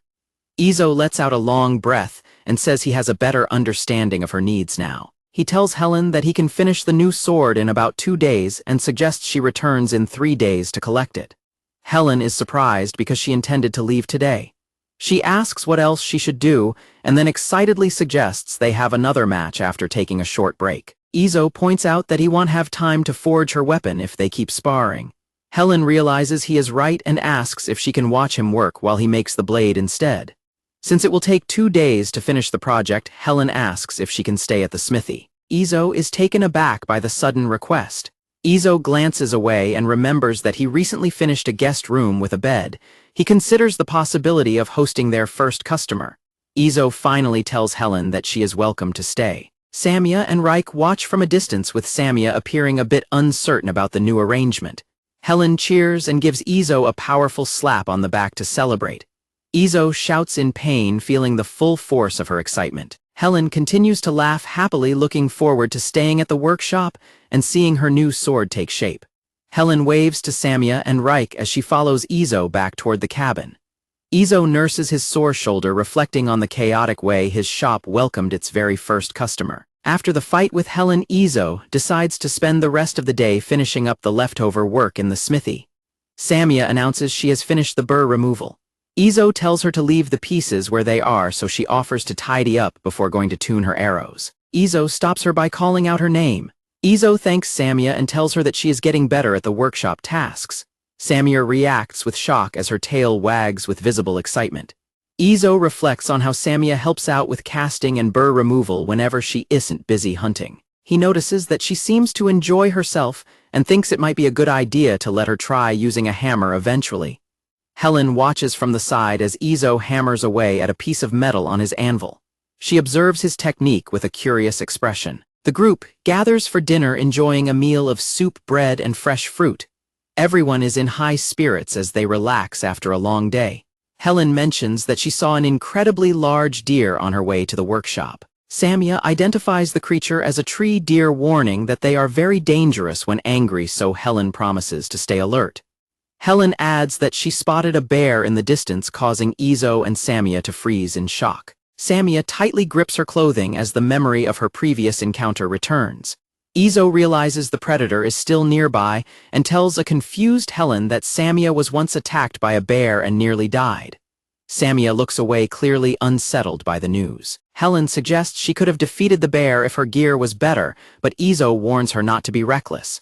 He explains that the creature was even too dangerous for someone as skilled in the forest as Samia. Izo tells Helen that the group would be devastated if anything happened to her. Helen looks at him with surprise before giving a small smile and acknowledging his concern. The next morning, Izo slaps his cheeks to focus himself as birds chirp outside the cabin. He is ready to begin the serious work of forging the new weapons. Izo declares that this is the first custom order for their workshop and tells Reich they must put their entire souls into the project. Reich cheers in agreement, matching his enthusiasm. Izo notes that Helen went into the forest with Samia to explore and collect materials while he works. He focuses on the furnace as he prepares to meet the inspection deadline for the following day. Visualizing exactly how Helen swung her sword during their match, Izo begins to shape the iron. He carefully hammers the heated metal into a thin, uniform blade. Izo focuses intently on the iron using his special cheat eyes to see microscopic particles within the metal's structure. He is determined to make the absolute best use of the raw materials he was given. Izo beats the swords repeatedly to remove any irregularities and shape the metal, steadily increasing the quality of the work. Reich watches in awe as the rhythmic clanging of the hammer fills the forge. After dunking the blade into the cooling water with a loud splash, Izo decides it is time to verify its strength. He asks Reich to bring him an ordinary model short sword for comparison. Izo stabs the standard short sword deep into a wooden stump. He stands back and prepares to test his custom-made blade against it with a decisive strike.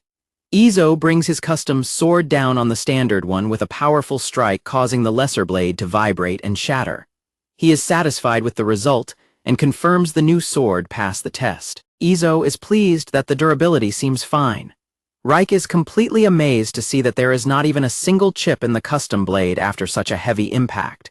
Izo decides he cannot put this specific blade up for wholesale because he refuses to sell anything he used for testing. Reich is confused and asks if it would be okay after some rework, but Izo stands firm on his decision.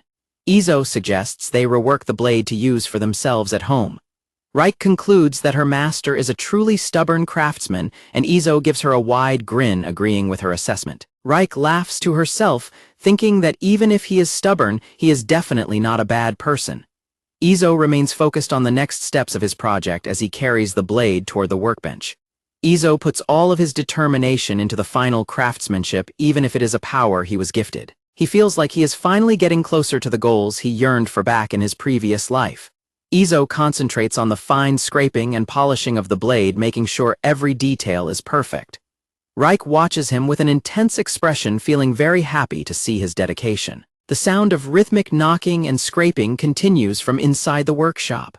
Outside, the sky remains clear as the open window of the cabin looks out on the peaceful day. Izo wipes the sweat from his brow and lets out a long breath as he finishes the hilt. He proudly announces that the first sword is finally complete, while Reich looks on in wide-eyed wonder. Reich excitedly asks if she can see the finished product. Izo takes a quick drink of water and tells her it is fine, but warns her to be very careful with the sharp blade. Reich holds the completed sword with a cloth and stares at it in absolute silence. She is mesmerized by the incredible quality and detail of the weapon Izo forged. Izo drinks from his mug and asks Reich if the sword is well made. He notes that she is staring so intently that she wouldn't let a single detail slip past her eyes. Reich is breathless as she continues to examine the blade. She tells Izo that his work isn't something that could be achieved with just a normal or even moderate level of talent. Reich apologizes for prying into his past, but insists he must have been a massive loss to the North. Izo looks thoughtful and asks if his skills were really that significant. Reich maintains that there is no mistaking his excellence. Izo reflects on the strange power residing in his hands, concluding that it doesn't feel normal or even real. Izo considers the sword he just forged, noting he focused on durability so it wouldn't cut through boulders. He realizes that if he prioritized sharpness and used materials better than iron, he could create an unusually powerful weapon. Izo understands that by balancing durability and hardness, he would end up making a weapon that possesses both qualities. He grips his hammer as he processes this realization. Izo imagines the consequences of his craftsmanship, realizing that his weapons could change a user's destiny. He worries that being careless might actually put the people using his blades in even greater danger. Izo stares off into the distance as he considers the possibility of his work becoming something as dangerous as strategic weapons. Izo wonders if he is ready to bear such a heavy burden. When a concerned Reich calls out to him, he snaps out of his thoughts and tells her he was just mulling things over while giving her a friendly pat on the head. Reich is startled by the sudden gesture. Izo resolves not to let himself get dragged down by negative thoughts about events that haven't even happened yet. Izo decides he will simply keep those concerns in mind whenever he takes a new request. He tells Reich it is time to clean up the shop for the rest of the day. Reich begins tidying up the workshop. She thinks that as long as everything is all right for now, being an apprentice here is exactly where she wants to be. Samia and Helen return from the forest, announcing their arrival with a shout. They explain they collected many medicinal herbs, noting the variety of bitter and sweet items they found, while Izo listens. Samia reports that the local wolves were acting very uneasy today. Izo assumes their behavior is definitely caused by the large black bear Helen spotted earlier. Samir remains focused on the potential threat. Izo acknowledges the situation and tells everyone they should settle down and have dinner for now. Samia happily agrees with Izo's suggestion to head inside and eat. The three women bond and a light-hearted moment as they prepare for their evening meal.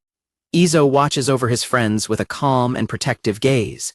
Izo reflects on the presence of the bear in the forest and resolves to be extra careful so that neither Samia nor Reich get caught in any danger. The rhythmic sound of hammering rings out from the workshop the next morning as the sun rises over the cabin.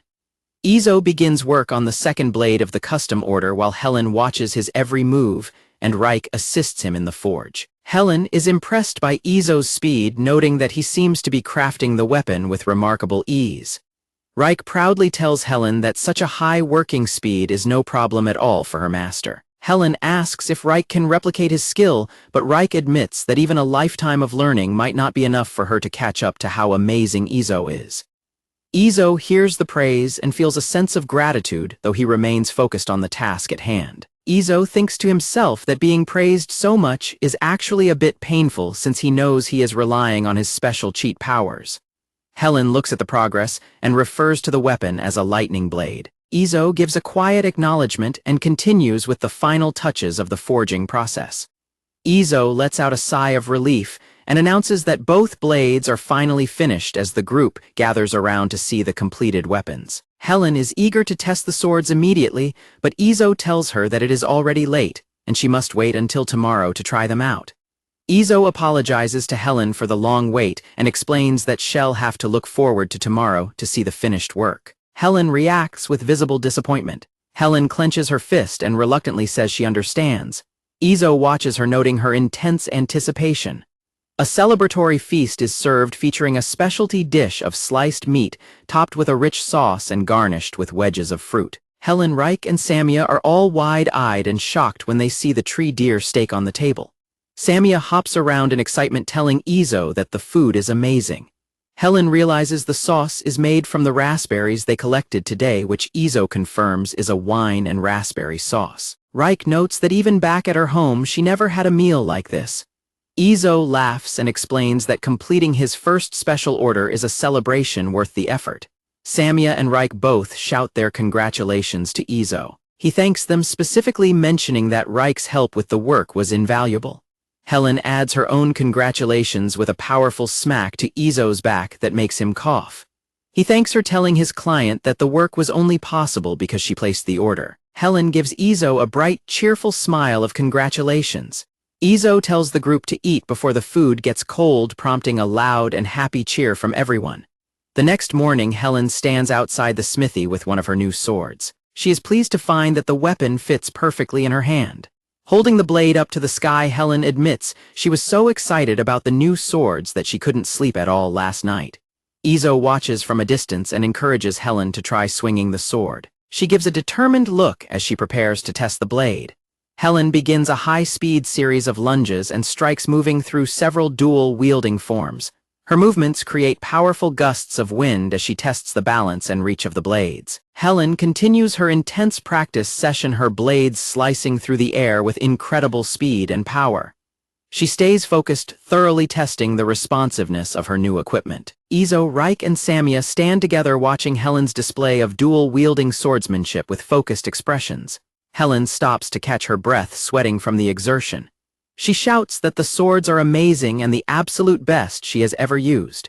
Without warning, Helen dashes toward Izo. He is caught completely off guard by her sudden explosive movement. Helen pulls Izo into a sudden and powerful embrace, surprising him with her enthusiasm and strength. She squeezes him tightly, exclaiming how glad she is that she asked him to forge her weapons. Samia and Reich watch the scene with wide-eyed shock. Izo groans as his neck creaks under the pressure, managing to say he is glad she likes the work, before shouting that it hurts. Helen eventually releases him and dashes off to grab her belongings. Izo coughs and rubs his sore neck. He tells Helen that while he already tested the durability, she can bring the swords back to him or Camillo's shop if anything happens, so he can fix them. Helen finishes her departure preparations and asks about the payment for the custom order. Izo tells her she can simply pay whatever amount she wants for them. Helen is taken aback, admitting she doesn't actually know the true value of such work. Izo tells her it doesn't matter and she can give him whatever Camillo originally agreed to charge her. Helen begins rummaging through her pouch with an excited shout as she searches for the payment. Helen offers 2 gold coins and some silver coins for the weapons. Izo accepts the money and declares that they are officially finished with the transaction. Izo asks if she is truly satisfied with the price. Helen confirms that while she paid a little more than for her previous weapons, the superior craftsmanship is worth it, while Izo notes her old blades were also quite well made. Helen gives Izo a warm and sincere smile, showing her genuine appreciation for his skills. Izo and Helen a firm and respectful handshake to finalize their very first custom business deal. Helen walks back into the forest, waving and shouting her thanks. Izo, Samia, and Reich wave goodbye from the cabin while Izo rubs his sore neck, reflecting on just how strong their customer was. Samia and Reich laugh about how much effort it took to pull Helen away from Izo. Reich adds that the customer was remarkably loud, while Izo laughs along with them. Izo suggests they return to their normal work and perform an inventory count of their swords. Reich and Samia agree to help. 2 days later, a sudden disaster forces them to confront a threat from the forest. The trees shake violently as Samia runs toward the cabin, panting and exhausted. Izo and Reich are working in the forge when Samia bursts through the door. Izo notices Samia is back earlier than expected and asks what is wrong. Samia struggles to catch her breath, looking visibly terrified. Samia reveals she encountered the massive black bear in the woods. Izo reacts with immediate shock. Izo frantically asks if she is hurt. Samia explains she managed to escape, but worries that the bear's keen sense of smell might lead it straight to their home. Izo is relieved she is safe, but begins to worry about their next move to handle the approaching threat. Izo realizes the bear must be very close to the workshop. He fears that if it is allowed to roam free, Samia and Reich could be attacked every time they step outside. Izo's expression turns serious as he makes a firm decision. Izo announces he is going outside for a while, causing Samia and Reich to cry out in surprise. Izo grabs a spear he previously forged, planning to deal with the predator himself if he finds it. Izo orders them to bar the doors of the house and workshop while he is gone. When Samia tries to volunteer to go with him, he flatly refuses. Izo admits that if the situation becomes truly dangerous, he isn't sure he could keep them safe, leaving the girls stunned.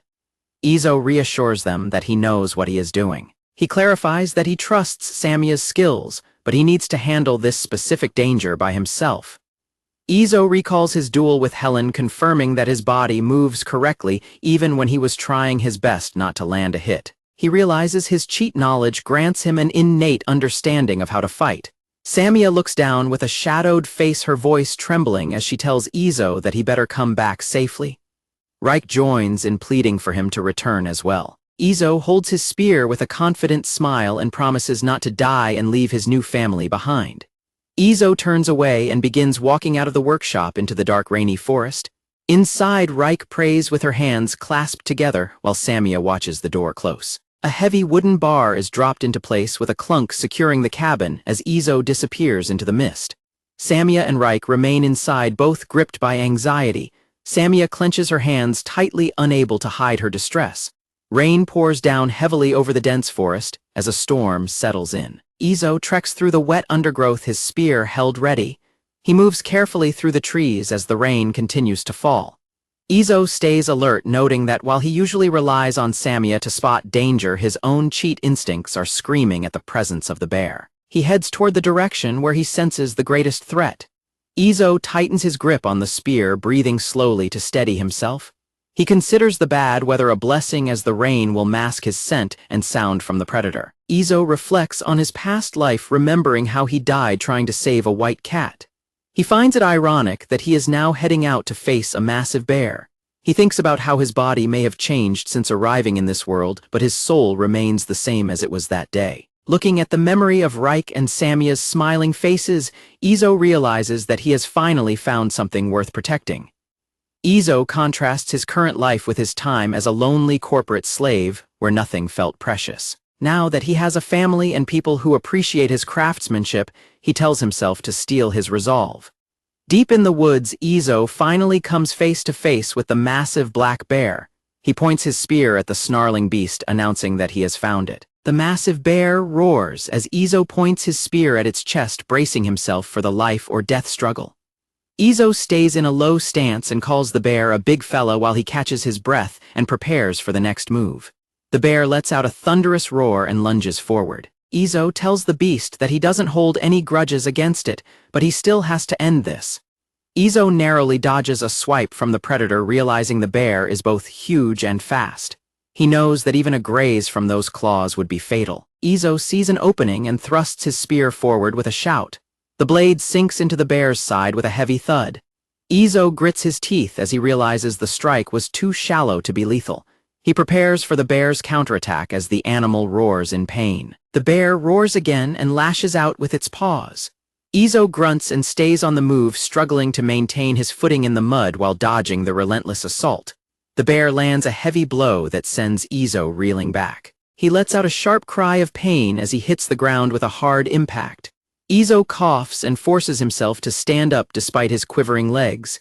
He thinks about how this is a new life and a new world for him. Izo tightens his grip on the spear, reflecting on all the little things he has built and the simple usual life he now leads. The bear roars one last time, its mouth wide and its claws bared. Izo stares intensely at his target, focusing all his resolve on the final blow. Izo lunges forward with everything he has, vowing to make his way through this world so he can protect his family. The bear collapses with a heavy thud, quivering and twitching as it dies. Izo stands back and realizes he has won the fight. The rain continues to pour down over the fallen bear as Izo begins to walk away from the corpse. Izo stares at the motionless animal, noting that it has stopped breathing. He asks himself if he truly managed to kill the beast. Izo yanks his spear out of the dead bear and collapses onto the grass, breathing heavily. He thinks about how Samia mentioned the blade cut so well it felt strange, and concludes that she was right. Izo realizes that was his first real battle for his life, and he only won because of his cheat abilities. He checks himself over and finds he has plenty of bruises and scratches but no broken bones. Now that the adrenaline is fading, he notices his hand is shaking. Izo staggers to his feet and looks down at the massive bear carcass. He wonders what he is supposed to do with the body. Izo decides he should carry the bear back home. He feels responsible for the life he took and wants to eat the meat before burying the remains, although he isn't certain if bear meat is actually edible. The rain continues to fall through the opening in the forest canopy. Izo begins the long process of dragging the heavy bear corpse through the woods. The rain starts to let up as Izo continues his trek. He notes that the bear feels like it weighs a ton even with his boosted strength. He figures he is about halfway home and hopes he can make it back before any wolves decide to attack him. Izo suddenly hears a noise and stops in his tracks, looking around with a startled expression. Something lunges out and tackles Izo, dragging him to the ground. He shouts in surprise as he is pinned down in the mud. Samia is crouched on top of Izo, growling ferociously with her teeth bared and her claws out. Izo quickly tells Samia to stop because he is okay and the bear is dead. Samia freezes and looks at him with wide, shocked eyes, asking him if he is absolutely sure about that. Izo sits up and winces, telling Samia that he is banged up and bruised but not badly hurt. He confirms once again that he has no broken bones. Izo lets out a relieved sigh and gives a small smile. Samia stares at him in stunned silence as her eyes begin to glisten. Samia starts to tremble as large tears stream down her face. Samia breaks out into a loud, wailing cry and lunges forward to grab Izo. She hugs him tightly, sobbing about how relieved she is that he survived. Izo sits on the ground and gently pats Samia's head while she continues to sob and cling to him. He looks up in surprise when a voice nearby asks if they are being interrupted. Reich stands a short distance away watching the two of them with a calm smile. Izo awkwardly tells her that she isn't interrupting anything at all as he tries to comfort the still crying Samia. Reich explains that Samia was worried because he was taking so long to return. They had decided that if he had won the fight, he should have been back already, so they both went out into the woods to search for him. Reich continues her story mentioning that Samia picked up both his scent and the bear's scent getting closer together. They feared the worst and prepared to launch an ambush on whatever was approaching. Izo points out how dangerous it was for them to be out there, but Reich playfully remarks that there is no stopping a girl in love. Reich describes how from their hiding spot in the bushes, Izo and the massive bear looked like one giant clump moving through the trees. She admits that even she was stunned by the sight of him dragging such a large beast.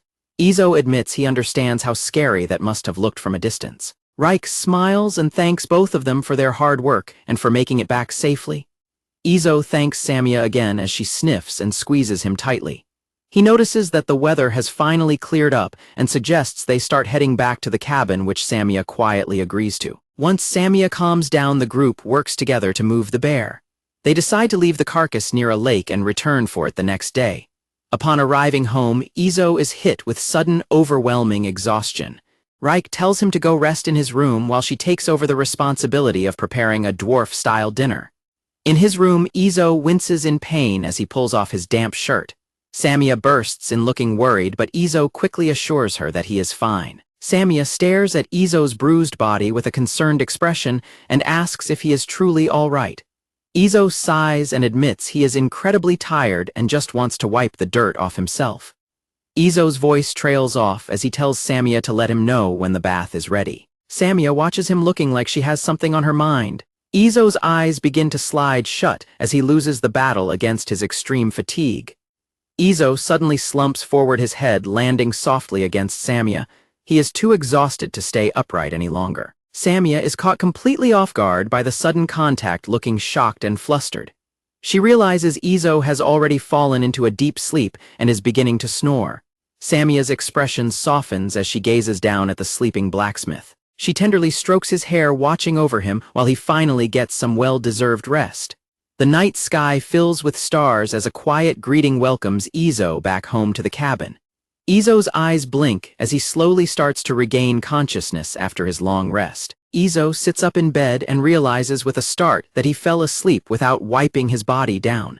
He is surprised to find that he is already in his own bed and wearing a fresh change of clothes.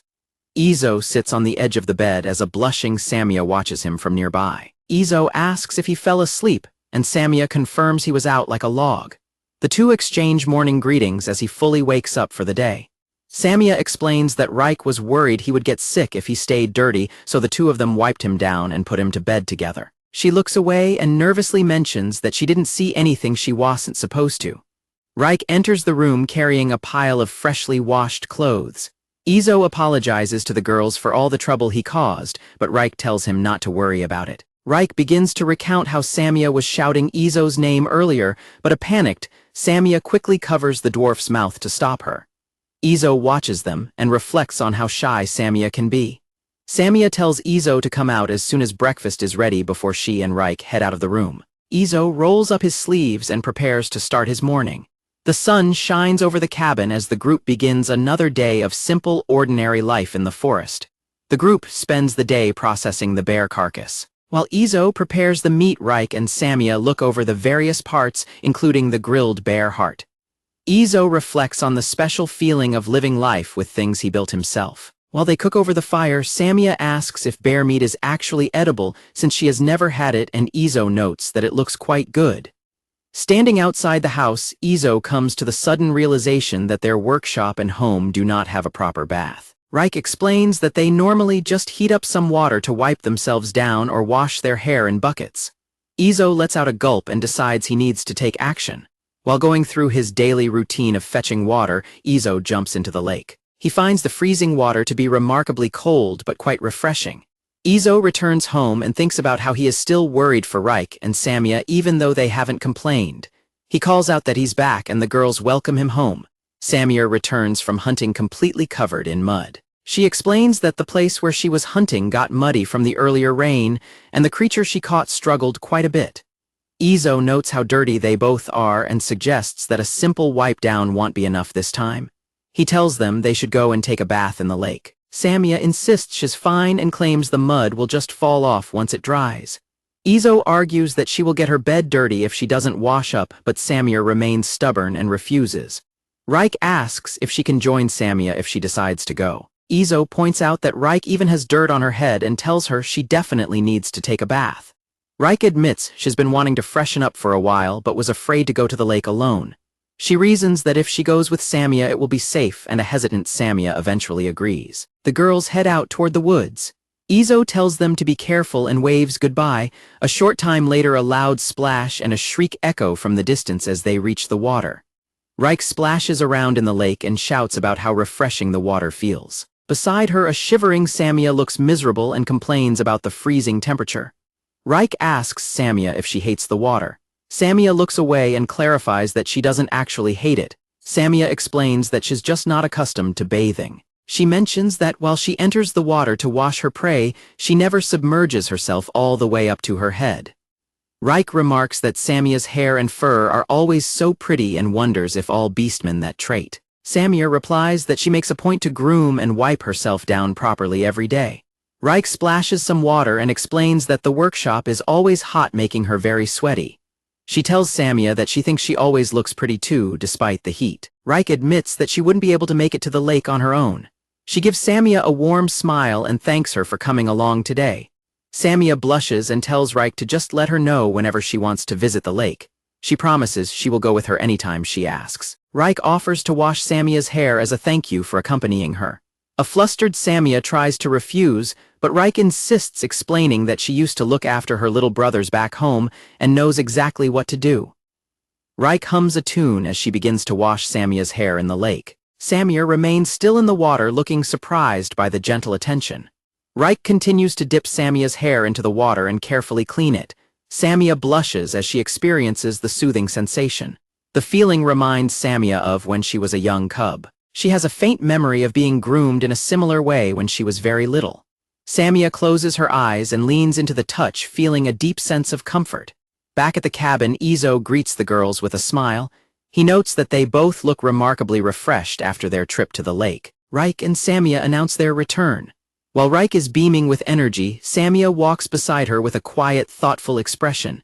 Izo asks if the girls are cold, but Reich assures him they warmed up by a campfire and are doing just fine. Izo uses a wind magic technique to help dry them off before telling everyone that dinner is ready.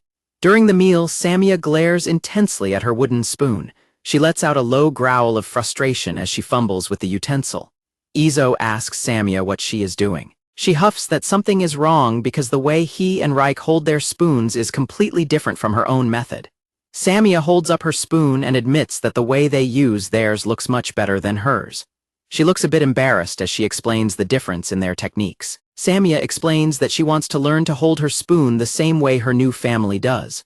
Reich excitedly offers to teach her and tells her to open her hand so they can start practicing together. Reich demonstrates the proper grip, showing Samia how to support the spoon with her middle finger. Izo observes the lesson, thinking that Reich's experience with a large family makes her a very natural teacher. Samia successfully manages the new grip and cheers with delight. Izo and Reich clap for her before he serves bowls of the day's soup. Samia sits down at the table determinedly, holding her spoon the correct way. Samia carefully grabs a spoonful of soup and takes a slurp. Izo and Reich watch her with satisfied expressions as she finally puts her new skill to use. Samia's face lights up with a giant grin. She gasps and happily exclaims that the soup is absolutely delicious. Samia happily exclaims that the soup tastes even better than usual today. Izo replies that the recipe hasn't changed at all, though he reflects privately that food always seems to taste better when a person is happy. The group sits around the wooden table continuing their peaceful meal. Samia serves herself another helping from the pot as they enjoy the simple dinner together. Reich agrees that the meal is delicious while she eats. Izo joins in mentioning that he feels the same way as they both focus on finishing their food. Samia continues to eat her portion with great enthusiasm, clearly enjoying every bite of the meal. The scene shifts toward the capital, where a large, ornate building stands under a bright sky. A mention is made of the Black Forest, signaling a change in the story's focus. A noblewoman asks her older brother if he is really suggesting she take refuge in the Black Forest. He confirms that a blacksmith lives there and gives her a sealed letter for a peddler who can guide her to the location. He assures her the man will treat her well and she agrees to go. Back in the city's new urban area, the focus turns to Camillo's shop. Izo is there on business discussing the latest news. Camillo tells Izo that even within his own household, the goods from the workshop have a very high reputation. They sit together in a lavishly furnished room to talk further. Izo asks Camillo for information regarding a young guard he once knew. He explains that he heard the man return to the capital and has been seen since, wondering if Camillo knows anything about his whereabouts. Camillo looks surprised by the question and asks Izo why he is interested in the guard's status. Izo clarifies that the guard helped him significantly when he first started out, and he simply wanted to express his gratitude. He admits that he is worried something bad might have happened since the man hasn't appeared lately. Camillo listens thoughtfully to his explanation. Camillo explains that there have been rumors of war circulating among the high-ranking nobles in the capital. He suggests that the guard's sudden disappearance might be related to those political tensions. Camillo advises Izo that it is better for his own safety not to get involved in such matters. Izo thanks him for the warning and the information, jokingly checking to make sure the tip was free of charge. Izo, Reich, and Samia travel back home in their wooden cart. The vehicle rattles along the road as they leave the city behind and head toward the forest. Elsewhere, the sound of heavy breathing and rapid footsteps fills the air. Someone is running desperately, their feet tapping against the ground as they struggle to keep moving. A woman flees through the wilderness panting as she glances back at 3 figures following her. She worries that at this rate, her pursuers will catch her before she can reach the safety of the town. Samia's ears suddenly twitch and wiggle as she picks up a sound in the distance. She stops and focuses intently on the direction of the noise. Samia reports that she hears sounds of fighting. Izo asks if it might be bandits, and Samia admits she doesn't know for certain. Izo acknowledges the situation with a quick nod. Izo orders Samia to go on ahead and investigate. He tells her to help whoever is being attacked regardless of whether the threat is from bandits or wolves. Samia immediately dashes off into the trees. Izo shouts after Samia, telling her that he and Reich will catch up as soon as they can. He warns her to come back if the situation becomes too dangerous. Reich shouts her agreement from the cart. The cart's wheels rattle loudly against the rough terrain as Izo and Reich push for more speed. Izo and Reich look on in shock as they spot Samia already engaged in a fight against multiple armed men. The cart continues to rattle toward the scene of the struggle. Izo declares he is leaving their luggage behind to move faster. Reich shouts her agreement as Izo jumps from the cart and begins to sprint toward the battle. Izo lunges into the fray with a dagger, startling the attackers. Nearby, Samia continues her fierce combat, successfully parrying a heavy strike from one of the bandits. Izo shouts at the bandits with fury, demanding to know what they think they are doing. Izo and a bandit engage in a rapid exchange of blows. Both men dash and stagger through the clearing as Izo uses his speed and precision to stay on the offensive. With a swift and powerful movement, Izo lands a decisive slash across the bandit's torso. The wounded bandit collapses to the ground with a heavy thud. Izo stands ready as another attacker shouts a curse at him. Samia screams Izo's name as a bald bandit lunges at him with a sword. Izo remains calm and reaches out with his hand as the blade swooshes toward him. The bandit is frozen in absolute shock as Izo successfully catches and halts the sharp blade with his hand. Izo lands a powerful strike on the bandit's abdomen, causing the man to groan in pain. The force of the blow sends the attacker reeling back before he collapses to the ground with a heavy thud. One of the remaining bandits screams in terror and turns to run away. Samia stands ready with her bow as Reich watches from the cart. Another bandit lets out a sharp cry and hits the ground after a successful strike. Izo surveys the aftermath of the skirmish, asking if anyone is left standing. Samia confirms that they have dealt with all of the attackers. Izo turns his attention to the noblewoman on the ground and asks if she is all right. She looks up with a startled expression and confirms that she is okay. Izo explains that while she obviously has special circumstances, they need to know her identity and why she was being targeted. He points out that the guards will definitely want an explanation for so many defeated men, so she should see her cooperation as a way of helping them in return. The lady remains silent for a moment. Izo stares at the lady's face, thinking that she looks remarkably familiar. He struggles to remember exactly who she reminds him of. The woman begins by thanking the group sincerely for saving her life. Izo continues to ponder her appearance, wondering if she looks like a specific actress from his previous world. The lady introduces herself as Diana Amal. She explains that due to certain circumstances, she traveled from the capital to live at the home of a specific individual. Diana mentions she was attacked by those people during her journey. She grips her clothing tightly and says she fears what would have happened to her if they hadn't intervened. Izo recognizes her family name and realizes she is a noble from the capital. He wonders if her situation is related to the conflict Camillo mentioned earlier. Samia watches her closely and confirms that the woman is telling the truth. Izo acknowledges her story and asks the group what their next move should be. Looking at the fallen men, Izo notes that a guard patrol will likely pass through the area soon. He asks if they should hide the evidence or simply inform the authorities about what happened. Diana suggests they hide because her pursuers were already following her.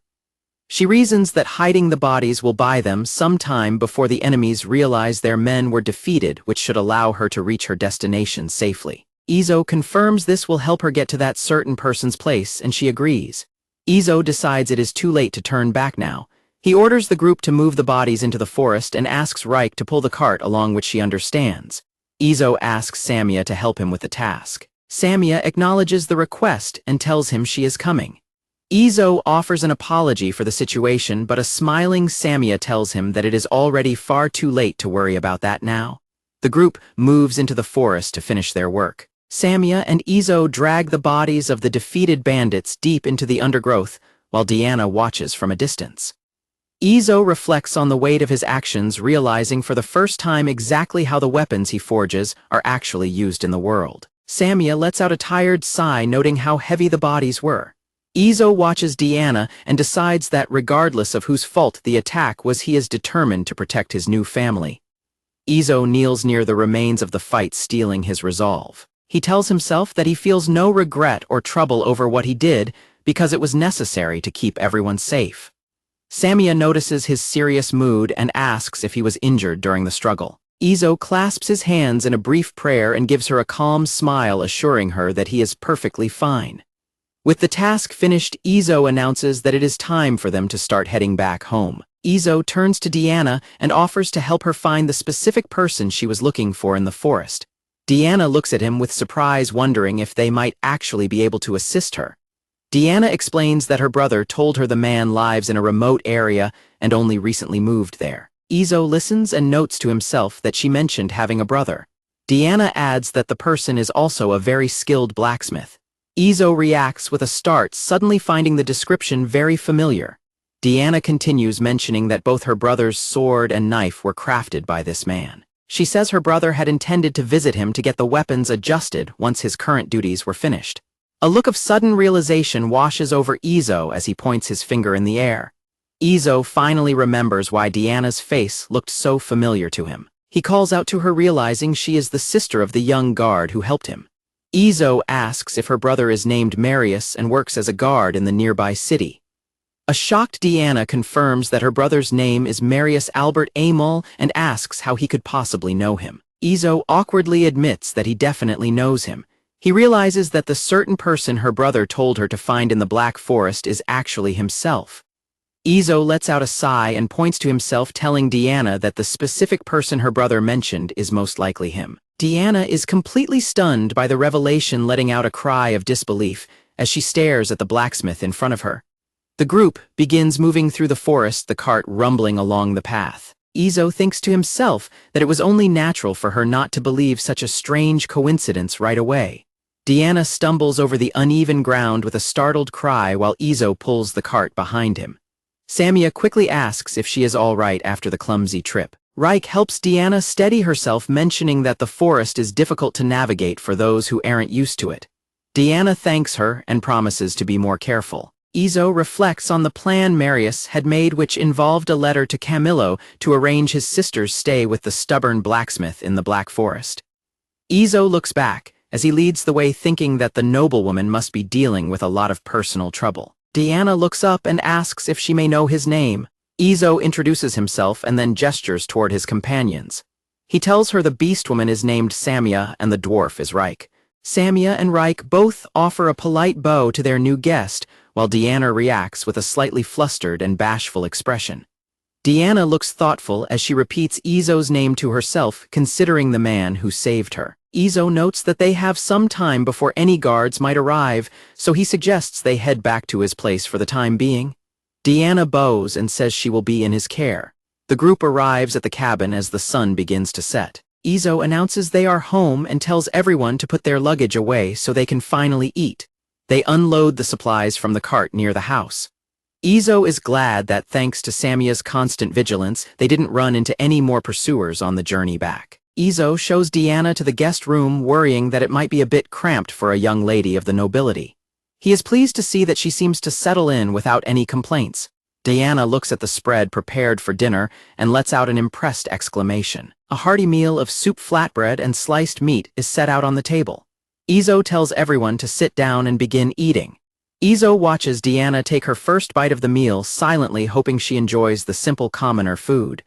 Deanna's eyes widen in immediate surprise as soon as she tastes the soup. Deanna delightedly exclaims that the food is delicious, her face lighting up with genuine joy as she continues to eat. Deanna suddenly stops and lets out a small sound of surprise as she realizes how she must be acting. Izo, Reich, and Samia all stare back at their guest with blank, shocked expressions, caught off guard by her sudden outburst. A blushing Diana fidgets and apologizes for her behavior. She explains that she was simply very hungry because she hadn't been able to eat anything since breakfast. Izo reassures her that it is perfectly fine and says he is glad she liked the meal, adding that the ability to appreciate food is important. Deanna shyly asks him not to address her with such formal, noble titles. Deanna looks thoughtful, remarking that being able to eat good food makes even the most difficult times feel bearable. Deanna thanks everyone for accepting her into their home so suddenly. Izo reflects that despite her life being in danger and her living with strangers, her healthy appetite is a good sign that she is holding up well.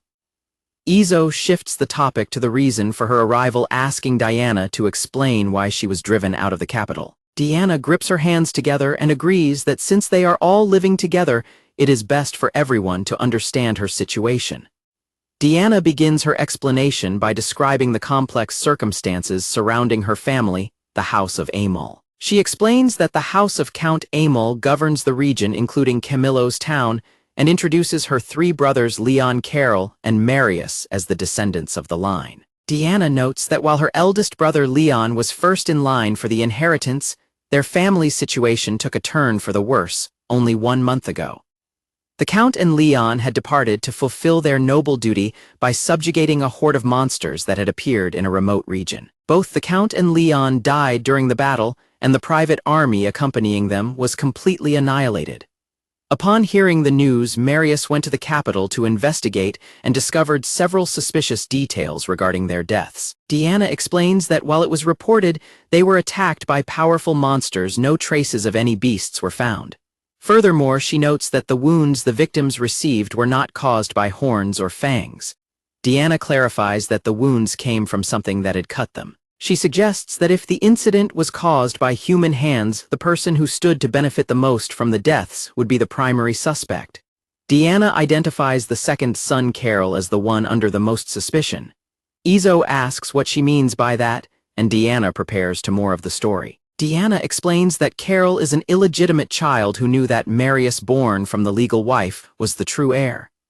She mentions that Carol's mother died shortly after his birth, and Diana's own mother raised him as an equal out of pity. Deanna grips her hands tightly and admits that until the incident happened, she had known nothing about any of this. Izo looks over the letter and notes that they are out of time. He points out that if the successorship is not handled quickly, the absence of a count could lead to the family losing their court rank. Izo stares at Deanna, and she responds to his observation with a quiet nod. The weight of the situation becomes clear as Deanna realizes the one aiming for her life was none other than her own brother. Izo reflects on Marius thinking he was always a bit too sharp to be a simple town guard. Even so, he finds it hard to believe that Marius is actually the son of a count. Izo holds the letter and announces that after reading the message from Marius to Camillo, he has made up his mind. He tells Deanna that she will be under their care for the time being. Izo tells Deanna to ask Samya or Reich if there is anything she doesn't understand. Samya and Reich excitedly tell her to leave it to them. Deanna smiles and tells everyone that she will be in their care.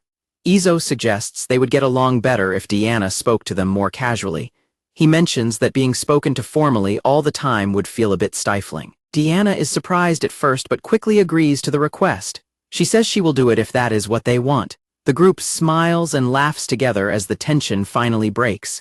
Izo gives a cheerful confirmation that they are all on the same page. A new day begins at the cabin with the household starting their morning routines together. Deanna settles into the group as Izo prepares tea for everyone. Daily life at the workshop shifts slightly with a new person around. Izo continues his chores fetching water from the lake, while the three women handle their own hygiene and domestic tasks. Izo establishes a safety boundary warning Deanna and the others not to go past a specific set of trees because of potential dangers in the forest. With the morning chores completed, Izo heads into the workshop to begin his day's labor. Deanna asks to help out, so Izo allows her to assist him in the workshop. He introduces her to the workspace and asks Samya to take charge of guiding her through the tasks. Deanna is enthusiastic about the opportunity to contribute to the family's work. The sound of rhythmic strikes fills the workshop as the group gets to work on forging and shaping metal. Izo watches Deanna and Samya working together at the forge. He notices that Deanna seems to have a good memory, following the instructions he gave her quite accurately.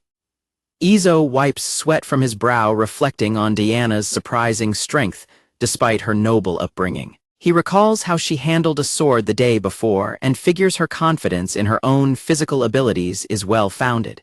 Deanna focuses intensely on her work, pushing through the physical exertion of the manual labor. As the sun begins to set, Izo calls an end to the workday and praises Deanna for her efforts on her first day.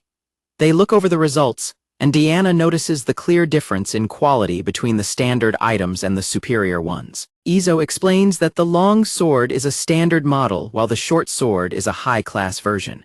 Deanna asks for permission to examine the high-class model more closely. Izo lets her see it but warns her that the handle hasn't been finished yet. Deanna carefully takes the blade in both hands, examining the fine detail and weight of the unfinished weapon.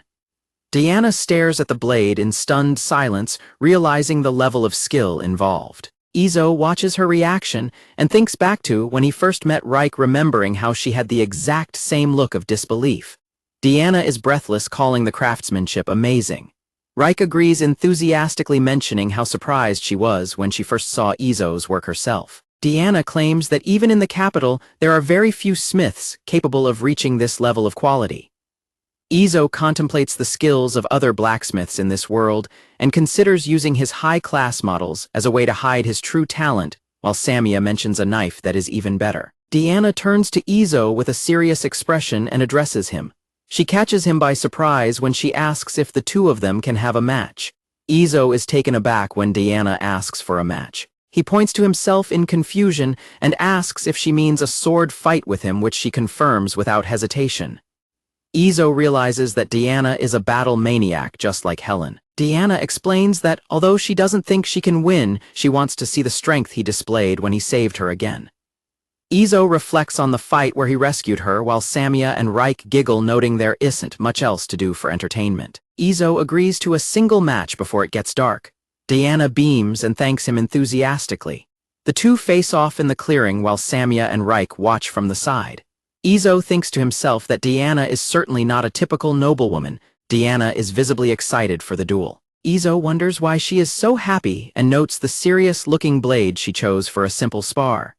In the background, Samia and Reich comment that Izo is unexpectedly strong for a blacksmith, which Izo finds slightly insulting. Deanna takes a combat stance and tells Izo that she is ready to begin whenever he is. Samia and Reich watch the start of the match with focused expressions. The spar begins with a series of fast exchanges. Deanna lunges forward, and their blades scrape and shave against each other with loud clangs. Deanna grunts as Izo narrowly dodges her strike. He counters with a swift movement of his own. Izo stays on the offensive, pressing Deanna as she tries to maintain her guard. The blades clash repeatedly as they trade blows. Deanna swings with force, but Izo parries her movements with precision. Izo notes that each and every one of Deanna's moves is both quick and accurate. Izo tightens his grip and begins to fight more seriously. He acknowledges that while she isn't at Helen's level, she clearly knows how to handle a sword. Samia notices the shift in his demeanor. Their swords collide with a heavy clang. Deanna is startled by the sudden increase in Izo's speed and strength as the match continues. Deanna realizes too late that Izo was using a feint. He moves with surprising speed, catching her completely off guard. The match comes to an abrupt halt as Izo holds his blade directly toward Deanna. He has effectively won the spar. Izo breathes heavily as the adrenaline starts to fade. He looks at Deanna and asks for confirmation that the victory belongs to him while Samia and Reich watch the outcome. Deanna remains frozen in place, struggling to catch her breath. She eventually confirms that he did indeed win the match. Izo leans over, feeling the full weight of the physical exertion and noting how exhausting it is to move like that. Deanna watches him curiously and asks if he was even fighting seriously. Izo straightens up slightly and explains that since they weren't trying to kill each other, he wasn't going all out. Deanna looks away, frustrated that she couldn't land even a single blow on him. Izo tries to console her by saying she performed quite well for their first match. Deanna is stunned to be described as just pretty good, revealing her title as the Rose of the Arena. Samia adds to her shock by mentioning that out of 100 fights with Izo, she has only ever won once. Deanna is left speechless that even a beastwoman struggles against the blacksmith's skill. Reich attempts to comfort Deanna, explaining that Izo is capable of taking the lightning blade's hits head-on. Izo is internally rattled by the comparison, wondering if Helen was holding back and if his self-defense cheats were more than just the bare minimum he expected. Diana's eyes widen in disbelief as she hears the name Helen the Lightning Blade. Deanna is staggered by the news that Izo took blows from a legendary fighter and remained standing. Izo confirms that their battle lasted for about 15 minutes, leaving Deanna absolutely floored by the incredible length of the fight. Deanna explains that Helen is famous among the nobility for her incredible speed, which earned her the title of the Lightning Blade.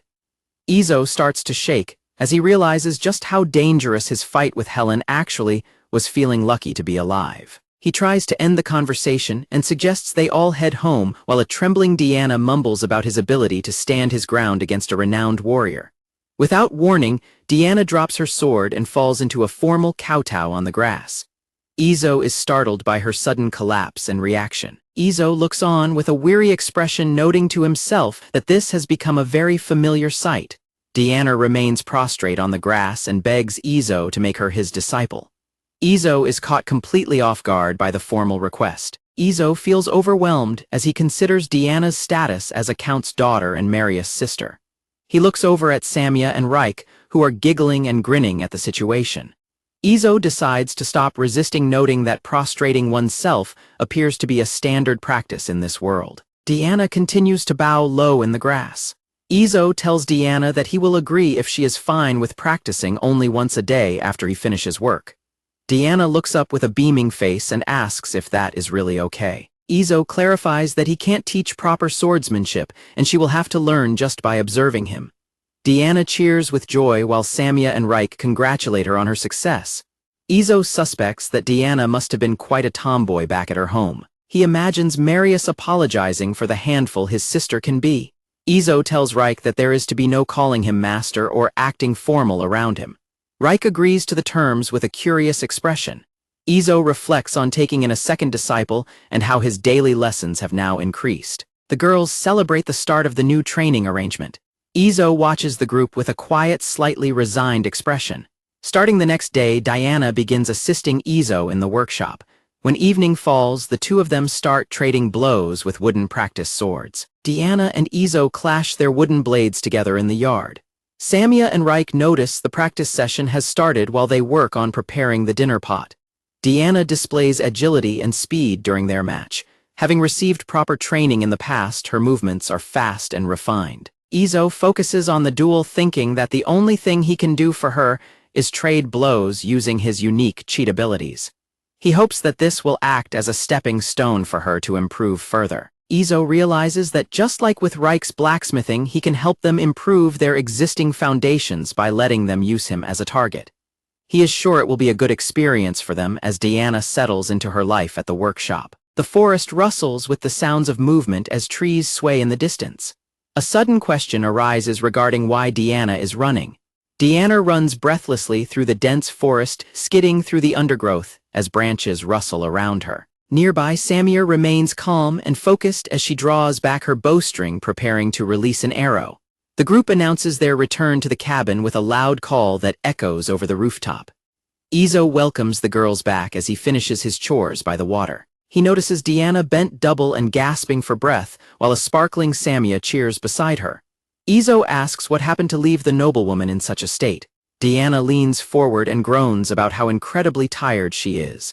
Samia explains that she had Diana act as a beater during the hunt. Izo recognizes the term, noting that the role involves drawing the prey's attention and herding it toward the archer. Diana admits that the experience was very different from the way they hunt in the capital. Samia proudly announces they successfully took down a tree deer, thanks to her new partner. Izo figures Diana must have been forced to run a massive amount and suggests they skip the evening training session so she can rest. Diana agrees with a gloomy expression, admitting she isn't sure she could move effectively in her current state. Izo decides that tomorrow they will butcher and cook the deer the two of them caught. Diana's face lights up with immediate excitement as she says she is looking forward to it.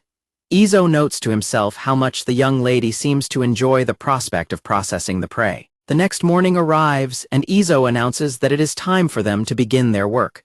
Diana watches intently as the group works together to process the deer carcasses. She remarks that she is finally seeing exactly how the meat she is used to eating is actually prepared. Diana holds a large cut of meat and reflects on the fact that the animal was alive just the day before. Samia explains that this process is what allows them to put food on their plates.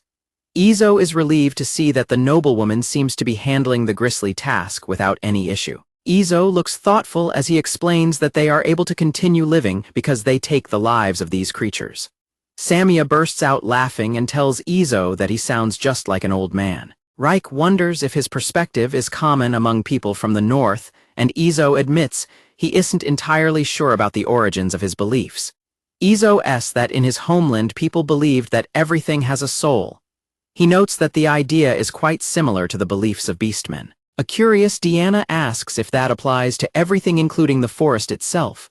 Izo elaborates that the belief extends to the trees, grass, sun, water, earth, and even the fire they use for their craft. He explains that because everything possesses a soul, they always put their hands together before a meal to express gratitude for the bounty provided to them. He adds that it is also important to thank the person who cooked the food. Diana asks if the phrase he mentioned is like a prayer, and Izo confirms it is something similar.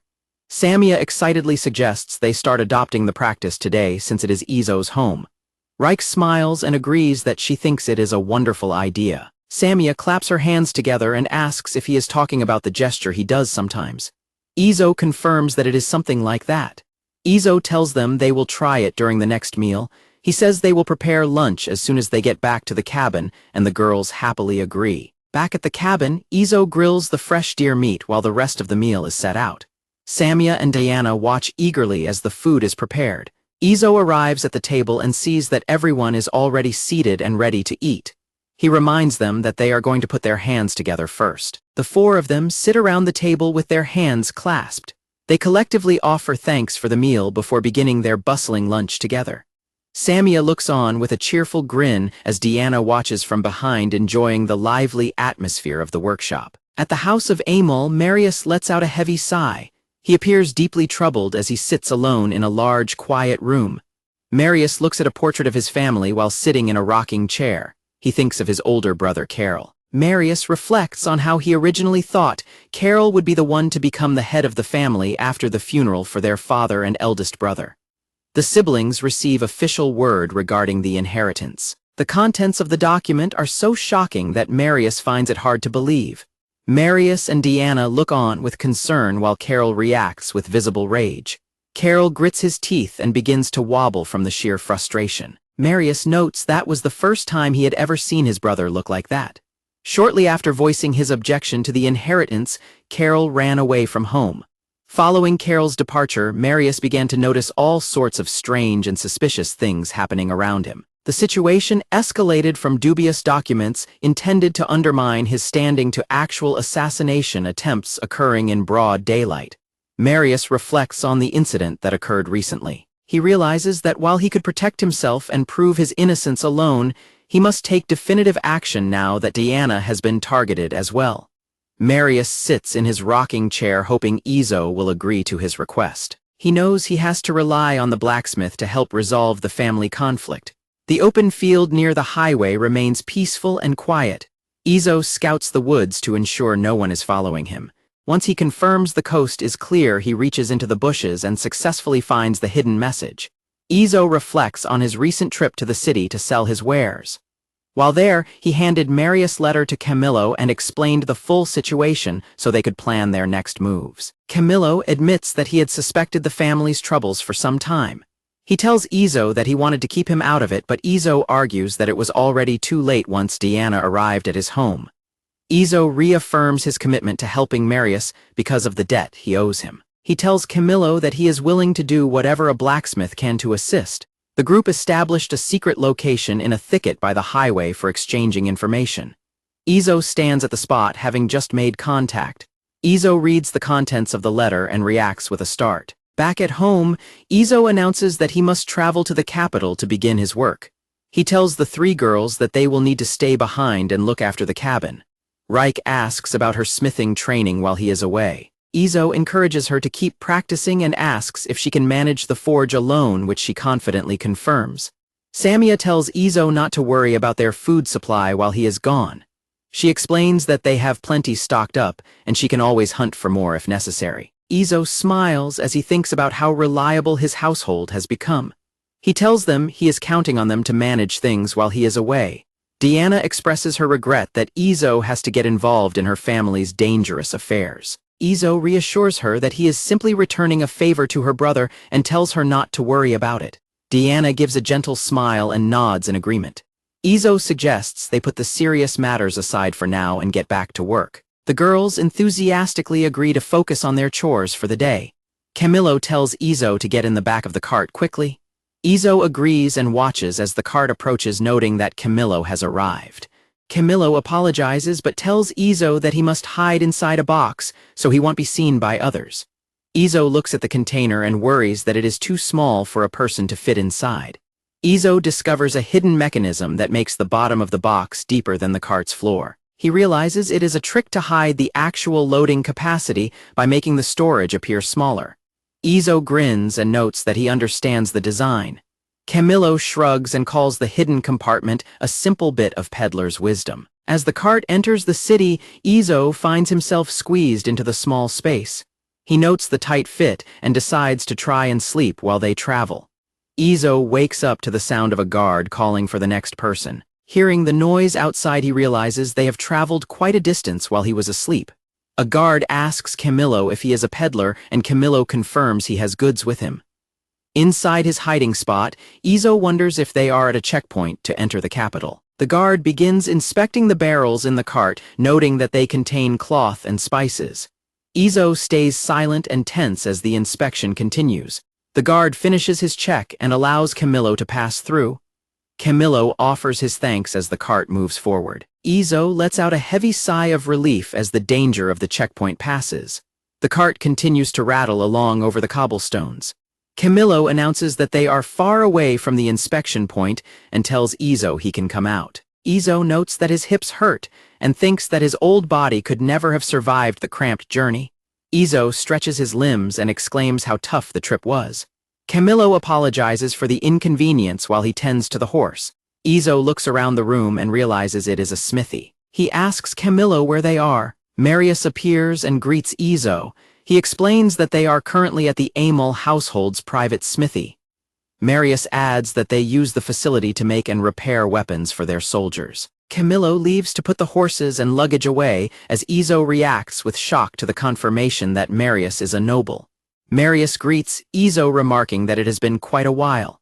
Izo agrees that a long time has passed since their last meeting. Marius apologizes for the rush and says he will keep his explanation brief. Marius asks Izo to forge a sword for him and requests that he make it as good as possible. Izo listens to the request with a focused expression. Izo understands that Marius wants a custom model. He agrees to do it, but asks why a new sword is necessary. Marius explains that the Amel household possessed an heirloom sword, but it was unfortunately stolen a few days ago. Marius suspects that the theft was an inside job committed by his brother Carol. Izo mentions that he learned about the family's troubles from Marius' younger sister Deanna. Izo asks how the theft relates to his task of forging a new blade. Marius explains that Carol likely wants to prove that anyone who lets an heirloom be stolen is unfit to become the family's successor. Marius believes Carol's plan is to pretend to recover the sword and then declare himself the most worthy heir to the title. Izo notes that Carol's scheme is painfully obvious. Marius tells him that this situation is exactly why his skills are needed. Marius says they lack the time to retrieve the original sword from Carol. He decides they must instead make it appear that the stolen heirloom was actually a fake. Marius formally asks Izo to forge the new heirloom sword for the Amel household. A startled Izo asks if that means his creation will become the family's official treasure, and Marius confirms that is indeed the plan.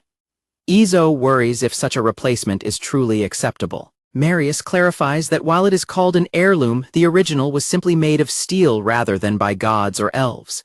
He notes it was a gift from the king when the family became a county forged by a famous master smith of that era. Izo falls into silent thought as he considers the weight of the request.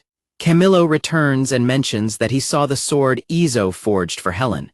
He remarks that very few human craftsmen are capable of such high-quality work. Camillo believes that if Izo can match that level of skill, everything will be fine. Izo expresses concern that since he hasn't seen the original heirloom, any new sword he makes might look different enough to expose their secret. Marius reassures Izo that there shouldn't be any issues. He explains that the sword has only ever been used in private ceremonies, and its appearance has been recorded in detail with only its history documented in the family records. Izo looks at Marius with a serious expression and accepts the request. Marius enthusiastically thanks Izo, gripping his hands in gratitude. Izo starts to say something else, catching Marius' attention. Izo tells Marius that there is no need for him to be so polite.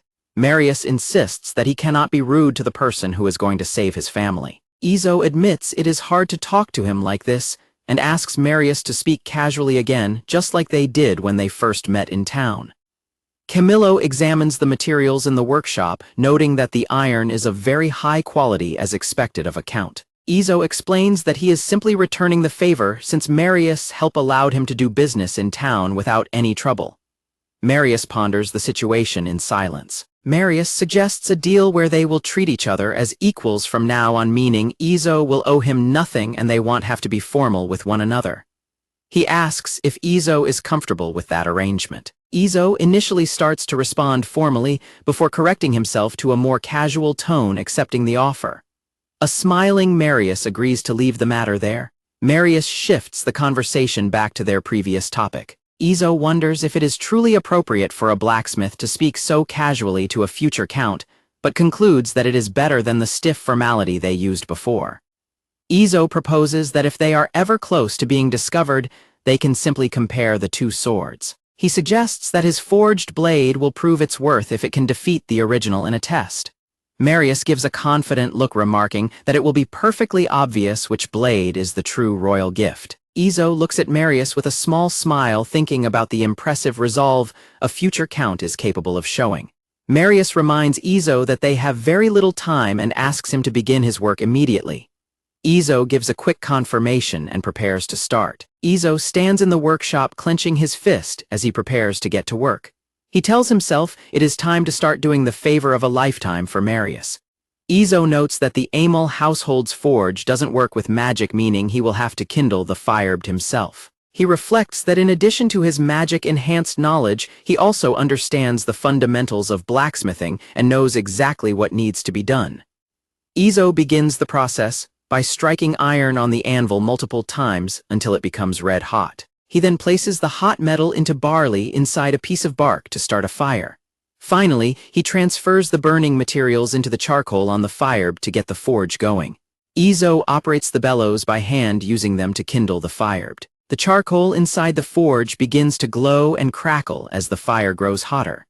Izo reflects on how he usually relies on his magic bellows and magic fire, realizing it is thanks to those tools that he is typically able to concentrate so well. He tells himself that at this rate, he should be fine. Izo selects the best-looking iron plate from the ones he has prepared and begins to work. Izo heats the iron and brings it to the anvil. With a focused glint in his eye, he begins a rhythmic series of hammer strikes to shape the glowing metal. Izo pauses as he notices something feels slightly off. He notes that the process is going a bit differently than usual. Izo wonders if the difference is because he is using a hammer from this workshop instead of his own. Izo dismisses the idea, reminding himself that this is a custom model. He tells himself he needs to concentrate even more than he usually does. After finishing the long sword's shape, Izo tempers and strengthens the steel. He moves through the final stages of polishing and sharpening until the blade is done. Izo stares at the finished sword with a look of deep confusion, wondering why it turned out this way. Izo holds the sword up and realizes it is different from his usual work. He wonders if he has fallen into an unexpected slump. Back at the cabin workshop, Samia works on preparing materials while waiting for Izo to return. Samia watches Izo as he prepares to leave, remembering how he promised to be back soon and said he was counting on everyone. As Izo departs, Samia calls out to him and tells him that he has to come back home safely. Reich tells a worried Samia that she shouldn't worry so much because she is certain their master will be fine. Samia is startled by the sudden reassurances. Samia blushes intensely and starts to stammer out a denial. Reich just smiles warmly as she watches her. Samia yells that she isn't worried at all, but Deanna apologizes for involving them in her family's dangerous affairs, admitting that it pains her heart to do so. Samia continues to stumble over her words until Deanna tells her that she is actually more worried about Samia than anyone else. Samia reacts with a look of pure surprise. Samia admits that she doesn't understand human matters very well, but she knows how important Deanna's family is and acknowledges the difficult time they are having. Deanna looks back with a soft, touched expression. She simply agrees with a quiet nod as the group stands together. Back in the capital, Izo pauses his work to examine the progress he has made, letting out a thoughtful hum. Izo stares at the blade, frustrated that it feels different from his usual work. He considers the environment as a possible cause, but wonders why the result changed since he followed his usual process exactly. Camillo brings in a meal and asks if Izo has finished the project. He notices Izo's serious mood and asks if something went wrong with the forging process. Izo remains silent as Camillo takes a closer look at the blade. After a moment of study, Camillo remarks that based on its appearance, the quality seems quite high. Izo takes the sword and performs a quick test cut on a thick bundle of straw. The blade slices through the material with ease. Camillo exclaims in surprise at the sword's incredible sharpness. Izo remains unconvinced, noting to himself that this is still not a high-end product compared to what he usually crafts. Camillo asks about the next tool Izo reaches for. Izo simply identifies it as his own knife. Izo uses the knife to perform another delicate test on the straw bundle, checking the edge carefully. Camillo's face contorts in absolute shock as he watches the result. Izo ignores the reaction, focused entirely on the fact that the performance still feels slightly off from his expectations. Izo explains that this is the actual level of sharpness his products should have. Camillo is left speechless, terrified by the fact that the cut was so clean it didn't even produce a sound. Camillo examines the cleanly cut wood and admits he finally understands Izo's standard. He notes that the craftsmanship is far beyond the skill of any amateur. Izo remains unsatisfied, stating that the blade didn't turn out as it should have, and decides to try again. Camillo asks what will happen to the current blade. Izo tells Camillo he can keep the sword if he wants it. A surprised Camillo calls him a tough blacksmith, but appreciates getting such a quality product at a bargain price. Izo completes 2 more prototypes, both of which turn out to be high-class products. However, he groans with frustration, feeling that something is still not quite right. Izo examines the blades side by side, wondering why there is a noticeable difference between the 2 pieces. Izo observes that the first blade he created shines much more intensely than the second one. Izo realizes that the blade he forged without overthinking is the one that shines the most. He ponders how to intentionally draw that sparkling quality out of his craftsmanship. Izo works the bellows to kindle the forge again. He tells himself that his previous approach wasn't correct and prepares to try a different method. Izo cuts the metal into billets and wraps them in a thin cloth. He then covers the bundle with straw ash as he continues the forging process. He places the wrapped bundle onto the fire, heating it until the various pieces fuse into a single mass of metal. Izo begins hammering the metal on the anvil. He notes that if the materials from the initial blades aren't sufficient, he simply needs to add more steel. He adds more homogeneous raw material to keep the steel consistent. Once prepared, he begins the task of folding the steel. Izo repeatedly heats the metal, flattens it, and folds it back on itself. He knows that after repeating this cycle 15 times, the true results will begin to manifest. Izo uses his magic to heighten his senses and focus. This allows him to ensure the material maintains a perfectly even surface as he stretches it out. As he continues to strike the metal with his hammer, Izo is relieved to find that the uncomfortable feeling from his earlier attempt has completely disappeared. Izo presents the finished product, holding up the completed sword blade. Izo decides that to make the weapon look like a true family treasure, he must add decorations. He carefully begins working on the intricate details. Izo reflects on how the sword is a vital treasure for the Amol family. He understands that it represents the founder's legacy and a significant part of their history. Izo thinks about the weight of his task, noting that he doesn't want to just create a fake. He is determined to make a blade strong enough to match the original, knowing that once it is done, the outcome will depend on the wielder's skill. Izo stares intensely at his work, realizing that this sword must truly be worthy of becoming a family treasure. He believes it needs to be at least comparable to the legendary original. By the time night falls, Izo is exhausted from his total focus on the project. He finishes the sword along with its decorations, ensuring that the weapon is perfectly balanced so its name as a family heirloom is never shamed. Izo hides a small sitting cat logo on the sword as a secret mark. He thinks it will be a nice hidden surprise for anyone who finds it. Izo decides to call it a day and rest, since there is no point in working while overtired. He plans to make the sheath the following morning and ends up falling asleep across some wooden benches. A pair of hands firmly grips the handle of the newly forged sword. Marius holds the weapon and is stunned by its beauty. Izo mentions that while the sheath took a long time to complete, he managed to finish everything just in time. Marius takes a stance and begins to swing the sword through the air to test its weight and balance. Izo and Camillo stand side by side watching Marius as he puts the new blade through its paces. Marius stops to catch his breath and exclaims that it is the most amazing sword he has ever held.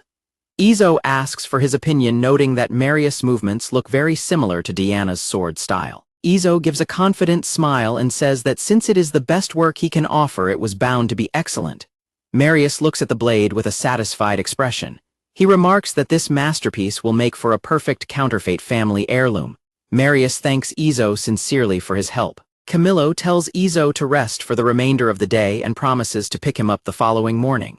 Izo wonders to himself if he will finally be taken back home the next day. The morning arrives, and Izo remains silent, his expression becoming serious as the next phase of the plan begins. A heavy atmosphere settles over the room as Marius and Carol face off in front of Duke Menzel. Izo sits at a long table dressed in noble attire, realizing that he is not being taken home yet. The sword he forged rests on the table as the meeting begins. Izo reflects on his morning, noting how Marius and several maids arrived suddenly to strip him of his commoner clothes and dress him as a northern aristocrat. Duke Menzel addresses the group, mentioning the rumors that Carol retrieved the stolen family sword and asking why he was brought there to serve as a judge. Izo identifies the stern man as Duke Menzel, a close friend of the former head of the Amol family. He stands behind Marius as the inheritance dispute is settled. Carol asserts that he managed to retrieve the family heirloom near the border just yesterday. Duke Menzel suggests that if the sword has truly been recovered, they can move forward with making Marius the head of the Amol family. Carol argues that Marius is unworthy of the title, claiming his brother did nothing while the family's treasure was missing. Marius calmly asks for permission to speak on the matter. Izo watches closely, sensing that the real battle is starting. Marius reveals that he did nothing to recover the stolen weapon because the sword that was taken from their home was actually a fake. Duke Menzel reacts with interest, while a stunned Carol begins to shout in disbelief. Marius presents the sword Izo forged and declares it to be the real family heirloom. Carol screams that it is impossible, while Duke Menzel orders everyone to calm down. Duke Menzel asks Marius how they can believe his claim. Marius remains calm as he prepares to present his evidence. Marius holds up a letter he says was left by his father. He explains that the family always used a fake sword for ceremonies while the real heirloom was stored in a secret location. The letter states that the heir should take up the true family heirloom only when the country is in crisis. Carol reacts with visible shock as Marius presents the document. Duke Menzel examines the paper and confirms that it matches the former Count Amol's handwriting. Izo watches as Camillo winks at him, realizing the merchant was responsible for the forged letter. Izo tries to ignore Camillo's wink. He notes that the merchant's counterfeit work was perfectly executed to fool the Duke. Marius adds that their older brother had run away from the family before the secret of the sword was revealed. Izo remains tense as the fabricated story continues to convince the room. Carol is left speechless and sweating as Marius apologizes for not sharing the truth sooner. Duke Menzel asks Carol if he has any objections to Marius' claim. Duke Menzel says that if there are no objections, he will report the resolution of the matter to the king. Carol refuses to accept the situation, shouting that he does not believe the sword he retrieved is a fake. He grips his weapon with trembling hands. Marius accepts the challenge and decides to prove the truth. He proposes comparing the sword Izo forged with the original one Carol holds, while Camillo and Izo watch the plan reach its climax. Marius asks Duke Menzel if they may use his garden for the test. The Duke gives his permission for them to move outside. The group leaves the mansion and heads into the large estate's grounds. The two blades are brought out to the garden for comparison. The group watches as a demonstration begins, with the swords being swung and clashing in the open air. Izo, Camillo, and Marius watch the test with focused expressions. Battle cries fill the air as the two weapons are put through their paces. Carol looks on with a grimace of growing worry. Duke Menzel and the other witnesses observe the clash of steel with serious interest. A soldier performs a series of practice swings with the sword Izo forged to demonstrate its capabilities. Carol watches with growing concern while the others observe the demonstration in the garden. Duke Menzel examines the blade and declares it is undoubtedly the royal gift given to the Amol family. He notes that the weapon is a perfect combination of beauty and strength and points out that it survived the trial without a single scratch. Duke Menzel decides it is now time to test the sword Carol brought for comparison. Carol mutters that the entire situation is becoming ridiculous as he prepares for the next trial. Izo interrupts the proceedings and tells everyone there is no need for further testing. Izo takes the sword he forged and drives its blade deep into the earth of the garden. Izo picks up the sword Carol provided and takes a stance. He prepares to strike the blade embedded in the ground with a powerful overhead blow. Izo swings the weapon with incredible force, slamming it directly against the stationary sword. Duke Menzel and Carol are frozen in shock as the sword in Izo's hands snaps apart. The blade Carol claimed was the heirloom is left shattered on the grass. Duke Menzel looks at the unbroken sword and states its strength, durability, and sharpness prove it is the authentic heirloom. He guarantees its legitimacy and declares it the sword that will reign on the battlefield, while Carol stares down in silent, devastated defeat. Duke Menzel announces that the inheritance of the Amol family will proceed according to the rules and promises to report the matter to the king. Izo listens calmly, satisfied that the plan has worked. Camillo watches the aftermath with a thoughtful expression, wondering if the outcome truly satisfied everyone involved in the dispute. Carol stands over his broken blade as a witness notices a sudden dangerous change in his demeanor. Driven to madness by his loss, Carol draws a dagger and charges at Izo's back with a scream of rage. Izo begins to turn as he realizes he is under attack. Izo reacts with lightning speed, catching Carol's arm and pinning him to the ground before he can land a strike. Izo holds the struggling man down while Duke Menzel looks on with a stern, disappointed expression. The desperate assault is stopped instantly, leaving Carol pinned and defeated. Izo drops to one knee and apologizes to Duke Menzel for the disturbance in the garden, telling him he will accept any punishment. The Duke tells him to stand up and says there is no need for such a thing. Duke Menzel addresses the man as Marius and tells him his only punishment is to use his beautiful new sword to avenge the family against thieves. He uses a formal title indicating that he already recognizes him as the new count. Camillo watches the exchange and realizes that the Duke has officially recognized his friend as the head of the Amol family. Camillo and a soldier stand in silence as they look toward the grass where Carol lies motionless. Duke Menzel snaps his fingers and suggests they all head back inside the mansion now that the conflict has been resolved. The group follows the Duke away from the site of the duel, leaving the garden behind them. Izo pauses and looks back at the spot where the confrontation occurred. A soldier picks up the broken pieces of the false heirloom blade from the grass. Camillo notices Izo's somber expression as he watches the cleanup from a distance. The small party makes its way across the estate's sprawling grounds toward the entrance of the mansion. Marius officially succeeds as the head of the Amol family. To protect the household's reputation, Duke Menzel arranges for the details of the incident with Carol to be kept entirely secret from the public. Inside the mansion, Marius and Duke Menzel sit down together to discuss the future policies of the territory. The news of Carol's death is withheld from the world. Instead, they spread a story that he has gone on a journey around the world to help Marius, carefully making arrangements so no one grows suspicious of his permanent absence. Carol's body is secretly taken away from the estate and buried in a private grave to avoid any public scandal. Marius looks out from a balcony at his estate while thinking of his family. Diana appears safely settled back into her noble life, and Camillo reflects on the successful resolution of the crisis. Life at the Amol mansion returns to its usual rhythm. As Izo prepares to depart, he passes by giggling maids who wonder what the guest is thinking about. Izo returns to his original clothes, which the maids find interesting. He tells them he is just another commoner from the town and feels much more comfortable this way. Izo asks the laughing maids if he looks cool in his old attire, and they agree that he does. Camillo calls out to Izo as he enters the room. Camillo praises Marius for his performance during the inheritance dispute while they sit in the parlor. Izo admits that after witnessing the complexities of noble life, he is definitely not cut out for it. Camillo agrees with him while Marius begins to speak. Marius expresses his sincere gratitude to both Izo and Camillo for their help in resolving the family matter. Camillo modestly downplays his role in the affair. Marius explains that he cannot offer a large reward right now, but asks if there is any other courtesy he can show them. Camillo is satisfied with simply maintaining their business relationship, noting that having a noble client is good for his reputation. Marius then asks Izo what he would like as a reward. Izo looks thoughtful as he considers what he might want from the new count. Izo asks for information regarding rare ores. Marius asks if he means materials like mithril, and Izo confirms this. Marius agrees to help and tells him to send any messages through Camillo. Marius hands Izo a heavy pouch, telling him to take it without another word as a secret extra reward. Izo is startled by the weight of the pouch in his hands. Marius insists that he keep the gift. Marius gives a gentle smile and thanks Izo one final time.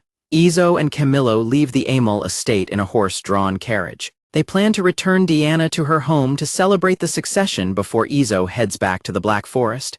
Camillo waves goodbye as Izo begins his trek back into the woods. A twig snaps under Izo's boot as he starts the walk home. Izo walks through the dark, dense forest, using a torch to light his path. Samia's ears twitch as she picks up a sound in the quiet forest. Izo pushes through the dark woods with his torch, gasping for breath as he finally spots a familiar sight. Izo approaches the cabin and opens the door. He notes that although he was only away for a little while, he truly missed being back. Diana, Samia, and Reich gather on the balcony, looking down with expectant faces. Samia leans over the railing with a bright smile and welcomes Izo back. Izo stops in his tracks, looking up at the group with a surprised expression. Reich and Diana join in the greeting, smiling as they welcome him home. Izo breaks into a warm smile and tells them that he is finally back. The atmosphere turns serious as Izo and Diana a quiet look. The household sits together at the table inside the cabin. Izo prepares to relay the heavy news from the capital. Diana looks down at the table, her face filled with sorrow. Izo watches silently as Diana starts to whisper her brother's name. Diana grips her dress tightly as she reflects on her childhood. She remembers how Carol was once kind to everyone and played with her, constantly getting along well with their father and brothers. Diana pictures Carol as he used to be, always wearing a gentle smile. Diana bursts into heavy tears, unable to believe the terrible way things ended for her brother. Diana breaks down in tears at the table, hiding her face in her hands. Samya and Reich watch her with deep concern while Izo closes his eyes in silent sympathy. Izo reflects on the heirloom sword he forged for the Amel family, realizing that the very weapon he created was the one that ultimately ended Carol's life. Diana apologizes for her excessive crying as she wipes her eyes. Izo reassures her that anyone would feel the same after losing a brother they once cared for, adding that death frees a person from the weight of their past actions. Izo reminds Diana that her brother's death must remain a secret, just as the others have kept it. He encourages her to mourn as much as she needs to before they arrive at the capital. Diana looks at Izo through her tears and offers him a sincere thank you. Izo announces that they will set out for the capital the next morning to take Diana home. Diana is surprised to hear that he also plans to attend the celebratory feast. Reich realizes that Izo will be away for another few days. Izo apologizes to both Samya and Reich for his upcoming absence. Reich teases that while she doesn't mind Izo's departure, it clearly bothers Samya. A flustered Samya shouts at Reich in embarrassment while Diana looks on with interest. The group s a moment of laughter as Diana begins to giggle at the exchange. Samya continues to protest while Izo watches the lively scene before the quiet of the night settles over the forest. The horse-drawn carriage makes its way through the bustling streets of the capital city. The town is crowded with diverse people and decorated for the occasion. Izo reaches out to help Diana off the carriage and formally announces their arrival at the estate. Diana scolds Izo for his formal address as she steps down from the cart. Marius waits for them at the entrance of the mansion, looking on as they approach. Unable to hold back her emotions, Diana runs to Marius and throws herself into his arms. She cries into his chest while Marius holds her in a silent, supportive embrace. Izo stands back and watches the siblings' reunion with a calm and satisfied expression. Izo tells Camillo about his impressions of the capital, noting that he was able to see the outside world more clearly this time. He remarks on the wide variety of races he encountered, including dwarves, beastmen, and lizard men he had never seen before. Camillo mentions that there are some Malido in the city as well. He points out that the massive gate at the city's entrance serves as a symbol of the peace treaty made with the giant tribe by kings of the past. Izo listens with interest. Izo asks if there are any elves in the capital. Camillo explains that elves are typically self-sufficient and rarely leave the isolation of their forests, making them a very rare sight in the city. Marius joins the group and apologizes for keeping them waiting.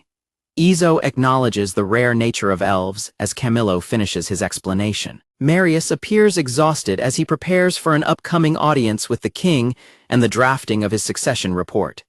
Back in his guest room, Izo stretches and notes that he has no remaining tasks until the following morning.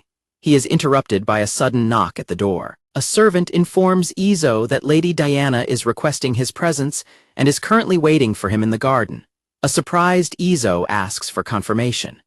Diana stands ready in the garden with a wooden training sword in hand while her personal maid waits nearby. Izo arrives and asks if they really need to practice here at the mansion. Diana insists on having one last session before they part ways and tells him it is time to get started.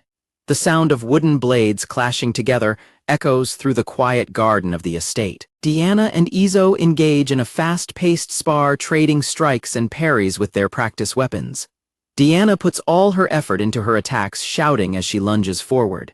Both fighters pause to catch their breath. Diana asks Izo if he will spar with her seriously for their final match, catching him off guard with the request. Izo shifts his focus and agrees to her terms, deciding that this will be their final bout. The two of them take their stances and prepare for the final clash. Izo moves with incredible speed, closing the distance instantly and stopping the tip of his wooden blade just inches from Diana's throat. A shocked Diana is left completely unable to react. Diana stares at the weapon in stunned silence. As Izo lowers his guard, the match finally concluded. Diana catches her breath and admits that she wasn't able to see Izo's move at all. Izo tells her that her skills have improved significantly over the last few days. He encourages her to keep training and says that she can achieve whatever level of skill she aims for. Diana looks up with a joyful expression and asks if he really thinks so.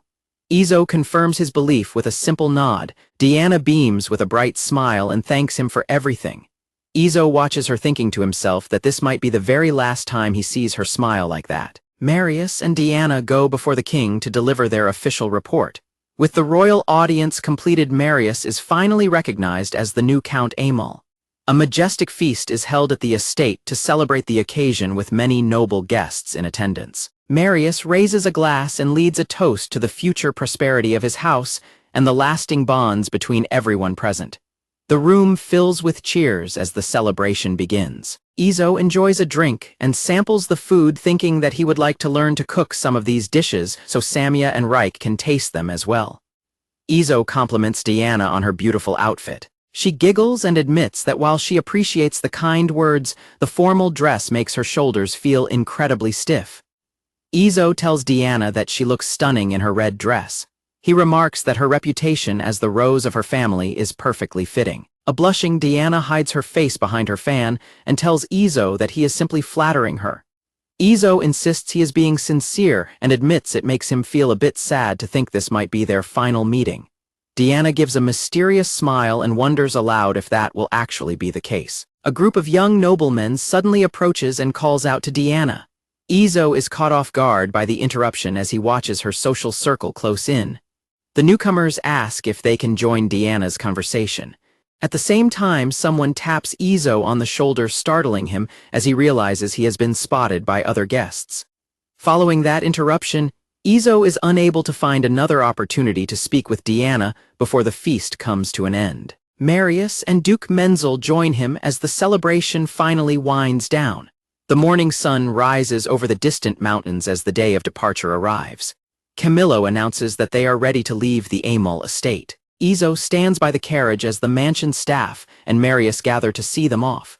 Izo notices Diana's absence and asks where she is. Marius explains that as a count's daughter, it is expected for her to remain behind. Izo encourages Marius to become a good lord, and Marius promises he will. Marius mentions the fake heirloom sword and tells Izo that he has already loaded it into the carriage so the blacksmith can fix it. Izo asks if he should return the sword once the repairs are finished. To his surprise, Marius tells him to simply keep it for himself. Izo agrees to take good care of the blade. Marius watches him with a satisfied smile. Marius adds that there is one more thing he wants Izo to take care of, catching the blacksmith off guard. Camillo mentions that the final item is in the same box as the sword and says he will leave it to Izo. Izo asks if it is another weapon as he waves goodbye and the carriage pulls away. The carriage arrives at the entrance of the forest. Izo offers his thanks to Camillo as they prepare to unload. Camillo tells Izo not to forget his luggage and points to the large box in the back of the cart. Izo hears a loud thumping sound coming from the container. He approaches it with a look of deep confusion. A pair of hands suddenly reaches out of the crate as a voice groans about how difficult it was to sit inside such a small space. Izo pulls back the lid and stares into the box, unable to believe what he sees inside his luggage. Izo screams Diana's name in total shock as the noblewoman looks up at him with a mischievous expression. Diana winks and playful sticks out her tongue, announcing that she is here. Izo is left trembling in absolute distress as a new member unexpectedly joins his household. Izo reacts with frustration, asking if her household will really be okay with her sudden arrival. Diana simply smiles and hands him a letter from Marius explaining the situation. Izo begins reading the letter, which greets him, and notes that if he is reading this, the plan was a success. Marius adds that it's a pity he can't see Izo's surprised face.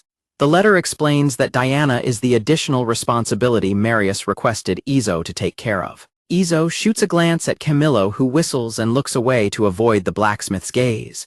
Marius elaborates that since he became the count and his two older brothers are gone, the circumstances surrounding Diana have changed significantly. Because of these changes, Marius wants to keep his sister away from any potential noble-related troubles. He asks if Izo will accept her as a way to ensure her safety.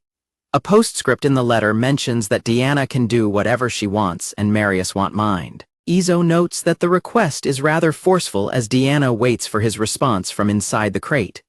Izo sighs and decides to ignore the pushy nature of the request, telling Diana it can't be helped since she has already traveled this far. Izo looks at her with a small smile and asks if they should head home together.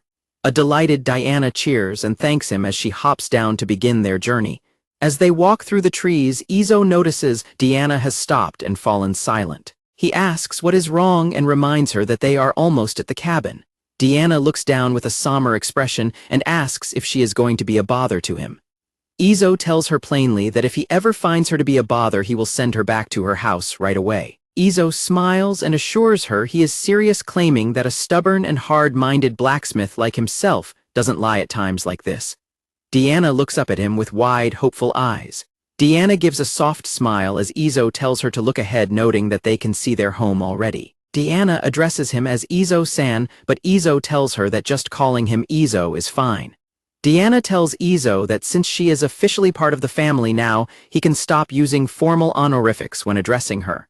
Izo understands the request and agrees to drop the formalities. Diana puts the new rule into practice immediately by calling out his name simply as Izo. Diana breaks into a joyful shout as she announces to the house that she is finally home. Izo watches her with a quiet, satisfied smile. Samya and Reich stand outside the workshop and wave enthusiastically, welcoming Diana home to the forest. Diana waves back to her friends as she and Izo finish their journey and approach the house. Reich winks at Izo and asks him if their little plan worked out. Izo is caught off guard and has no idea what she is talking about. Diana mentions that everything happened exactly as Reich said it would, and Samya agrees. Izo becomes flustered and tries to figure out what the three of them are hiding. Reich tells Izo that it is a secret between the girls and refuses to explain further. Izo wonders to himself if they went a bit overboard with their scheming as the workshop enters a new period of daily life. Reich continues to tease Izo, giggling as she keeps her secret to herself. Life at the workshop proceeds with constant smiles as everyone adjusts to Diana's permanent arrival. The group spends an entire week working together to build a new room for Diana. They all pitch in by carrying lumber, sawing wood, and hammering the new structure into place. Izo stands before the group, ready to make an announcement. Everyone gathers in front of the addition and cheers as Izo declares that the construction of the new room is finally finished. Reich observes that with the new room completed, they have finally become a true family. Samir remarks on how much fun it is to build things together, and Diana asks Izo to continue looking after her.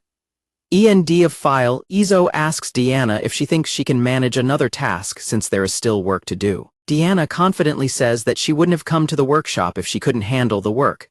Diana focuses intensely as she is presented with a new item. Izo presents Diana with a custom-made knife.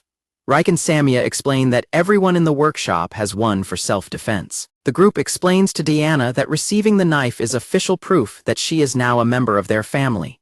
Izo warns Diana to handle the blade carefully due to its sharpness, and she agrees that it is a beautiful weapon. He then decides they should move her luggage inside and call it a day. Izo plans a trip to the city to buy a bed for Diana and sell their goods. He suggests they have dinner and rest, and the others enthusiastically agree. Diana lies in her temporary bed and stares at her new knife before everyone in the house falls into a deep sleep. The group arrives at the bustling city streets to handle their business. Inside the shop, Camillo spots Izo and offers him a cheerful greeting. Izo enters with the others, and Diana apologizes to Camillo for being a constant bother. Camillo notes that Diana has officially joined Izo's group. Camillo credits Izo for his increased profits, while Izo observes that the merchant has hired significantly more workers than before. Camillo explains that his connection to the Count's family allowed him to open a capital shop, which is why business is expanding so rapidly. Izo thinks the growth is a positive development. Camillo brings up the rare ore Izo requested. He reveals information from the Count about a shipment of apoitakara from the north that has already arrived in the city. Izo reacts with visible shock as he hears about the arrival of mithril. Izo recognizes the legendary metal as hihiricane. Camillo explains it is only found in the north but offers to obtain some. Izo accepts and asks him to get a hold of it. Later, Izo, Deanna, and Reich leave the shop and head out into the town. Samia hungrily devours a snack. The group walks together with their cart.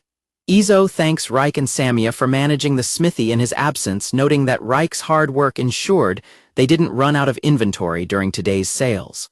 Reich mentions it was good to hear about Izo's activities in the capital from both him and Camillo. Deanna adds that she received the news from her older brother as well.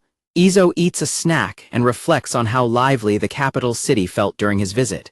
Izo observes that the current city is much quieter than the capital. He spots a group of people and wonders to himself if they are adventurers. As he watches a group of adventurers, Izo thinks about his own place in the world. He is happy to spend his second life as an old blacksmith, believing that if he had any other special powers he might have ended up like them. Samia is shocked by Izo's words and asks if he is planning to leave them for a journey. Reich and Deanna watch him with surprise. Izo denies the idea, explaining that he only came there due to special circumstances and has no desire to go through such a trial again. He thinks about the fact that he has already died once, while Samia looks at him doubtfully. Samia walks away in silence as Izo and Deanna watch her. Izo asks what is wrong with everyone. Reich tells him that the current awkwardness is entirely his fault. Reich explains that she feels as though Izo might vanish without a trace. She says that Samia likely felt the same way when she asked her question. Deanna nods her head in agreement. Izo acknowledges that the fear makes sense given that he did indeed come from another world. Izo states that things are different now. He promises that he will never leave without telling his family first. Reich shouts with joy at the promise while Deanna gives a small smile. Samia's ears twitch as Izo tells the group that it is time to head home. Izo notices Samia's focused expression and asks her what is wrong. Samia explains that she can smell rain in the air and predicts it will be a long downpour based on the wind's direction. Izo asks how long she expects it to last, and she estimates it won't go beyond a week. Izo looks up at the gathering clouds and agrees. He predicts it might only last 3 days, but decides he needs to fetch water from the stream immediately while he still has the chance. A heavy rain begins to pour over the forest, soaking the plants and filling the water barrels around the workshop. Izo stands outside and watches as the rain continues to fall relentlessly. The rain started around midnight, just as Samia predicted. Inside the workshop, the group starts replenishing their supply of sheet metal from iron ores since they had already used up a significant amount. Deanna is impressed to see that the group makes their own sheet metal and remarks that it explains why they are all so physically strong. Izo wipes sweat from his face as he listens to her. Samia and Reich flex their muscles with pride. Samia declares that they have always been much stronger than humans from the very start. Deanna bursts into laughter while a frog croaks on a barrel outside. Everyone has a light-hearted moment, though the girls note that Izo is also unusually strong for some reason. The rain continues into the next day. Izo assigns everyone the task of producing general models while he focuses his attention on a specific piece of metal. Izo begins hammering the hot metal with precision. He decides to forge a new knife for himself to replace the one he used extensively during his time in the capital. Izo carefully inspects the shape of the blade as Reich, Samia, and Deanna watch his focused work from behind. Izo finishes the blade and breathes a heavy sigh of relief as he looks at the shining results of his labor. Izo hears a sound behind him and turns around to see what is happening. Reich is in absolute awe of the craftsmanship and tells Deanna that her master's work is incredibly beautiful. Deanna admits she doesn't have Reich's expert knowledge but agrees that the finished product is gorgeous. Samia admits she doesn't quite understand why but knows the knife is incredible. Izo feels happy about the praise and thanks her. Reich asks if he really was unable to produce such quality in the capital. Izo takes a seat and confirms that he was indeed limited while away from home. Izo stares at his blade and explains that he eventually had no choice but to melt down his own knife to mix with the metal. He is relieved that the desperate measure actually worked. Izo reflects on the fact that he can craft quality swords at his own workshop as usual. He begins to wonder if there is something special about his smithy that aids his process. Izo smiles and notes that his only current problem is his inability to relocate, but since he plans to stay put, it doesn't bother him. The rainy days pass as the group spends the time crafting new products. Izo decides he needs to eventually investigate why his workshop produces better results than others, though there is no immediate rush. The rain continues to fall over the roof of the workshop, and the surrounding forest greenery. The sun finally breaks through the clouds and Samia cheers about the clear weather. Reich is relieved that they can finally start doing the laundry. Deanna notes that she was worried about things getting moldy during the long rain. Samia announces that she plans to go hunting once the chores are done, and Deanna decides to join her. Izo watches the group and remarks on how cheerful Samia seems today. Reich giggles at his observation. Reich explains that Samia is likely in a good mood because her supply of arrows has been replenished. Izo says he is happy to hear that she finds them useful. Samia continues to laugh and smile brightly while working outside. Reich tells Izo that he is witnessing a maiden's heart and a girl's feelings. Izo is left completely confused by her comment. A hammer strikes down on a piece of hot metal with a series of loud, rhythmic clangs. Inside the workshop, Izo and Reich work side by side at their respective anvils. The sound of their coordinated hammering echoes throughout the smithy as they continue their daily tasks. Izo reflects on the sound of their hammers clashing together. He thinks the rhythmic noise in the workshop has taken on a musical quality. Izo wonders if Reich is having the same thought. Reich continues her work with a cheerful expression. During a meal, Reich offers her thanks for the food. Izo asks if they should have dinner together later, and she enthusiastically agrees. Izo asks Reich if she ever feels the urge to go out like the other girls, noting that she spends almost all of her time in the smithy. Reich admits that while she enjoys going out occasionally, she finds watching and learning from her master's work to be more than enough fun. She explains that this dedication is part of being a dwarf. Reich gives a soft, grateful smile as she looks at Izo. Izo tells her that if she is happy staying, then everything is fine. Reich thanks him for showing concern for her well-being. Later that evening, Izo examines his latest work. He decides to wrap things up and call it a day. A series of thunderous bangs suddenly echo from the workshop door, startling both Izo and Reich. A loud voice from outside asks if Izo is there. Izo immediately recognizes who it is as he prepares to answer. Izo shouts back that he is coming as he rushes toward the entrance. Izo tells the visitor to wait a moment so they don't break the door down. He grabs the handle and pulls the heavy wooden door open. Helen greets Izo with a cheerful wave and says it has been a long time. Izo welcomes her warmly and invites her inside. Somewhere nearby, Samia's ears twitch as she picks up the sound of a visitor's arrival. Inside the house, Reich asks if Helen's sword has been damaged.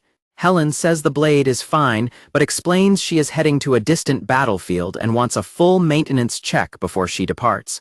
Izo unsheathes Helen's sword to begin his inspection.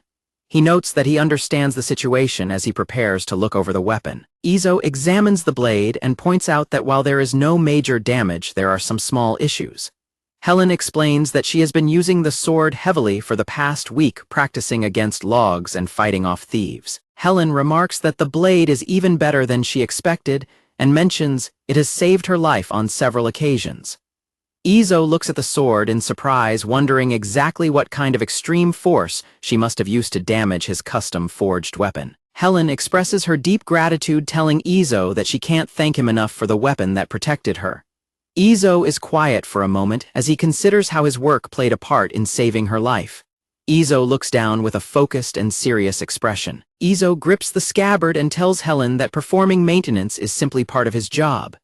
Nearby, Reich watches while cleaning and notes to herself that her master isn't being entirely honest about his feelings. Izo mentions that the blade could easily last another 6 months in its current state, but he insists on repairing it immediately anyway. He tells Helen to wait a moment, and she gives him a cheerful smile while wishing him luck. Helen asks if it is all right for her to watch the repair process. Izo is slightly surprised by the request, but tells her that he doesn't mind her observing. A delighted Helen shouts her thanks and gives Izo a hard slap on the back that makes him grunt in pain. Izo barely manages to stay upright as he heads toward his tools. Izo takes the sword to the anvil and begins the repair work. Helen and Reich sit together at a table in the background, watching the blacksmith carefully as he starts hammering the metal. Reich and Helen watch in silence as the rhythmic sound of Izo's hammer fills the workshop. Izo focuses intently on the blade, carefully inspecting every inch for tiny flaws. He uses precise hammer strikes to correct the subtle distortions that most people wouldn't even notice. Izo finishes the task and presents the polished sword back to Helen. She takes the weapon and unsheathes it with a look of pure excitement. Helen is amazed by the result, declaring that the sword feels just as perfect as the day she first received it. Izo is impressed that she can actually feel the minute corrections he made to the blade's alignment. Izo asks if she is satisfied with the maintenance.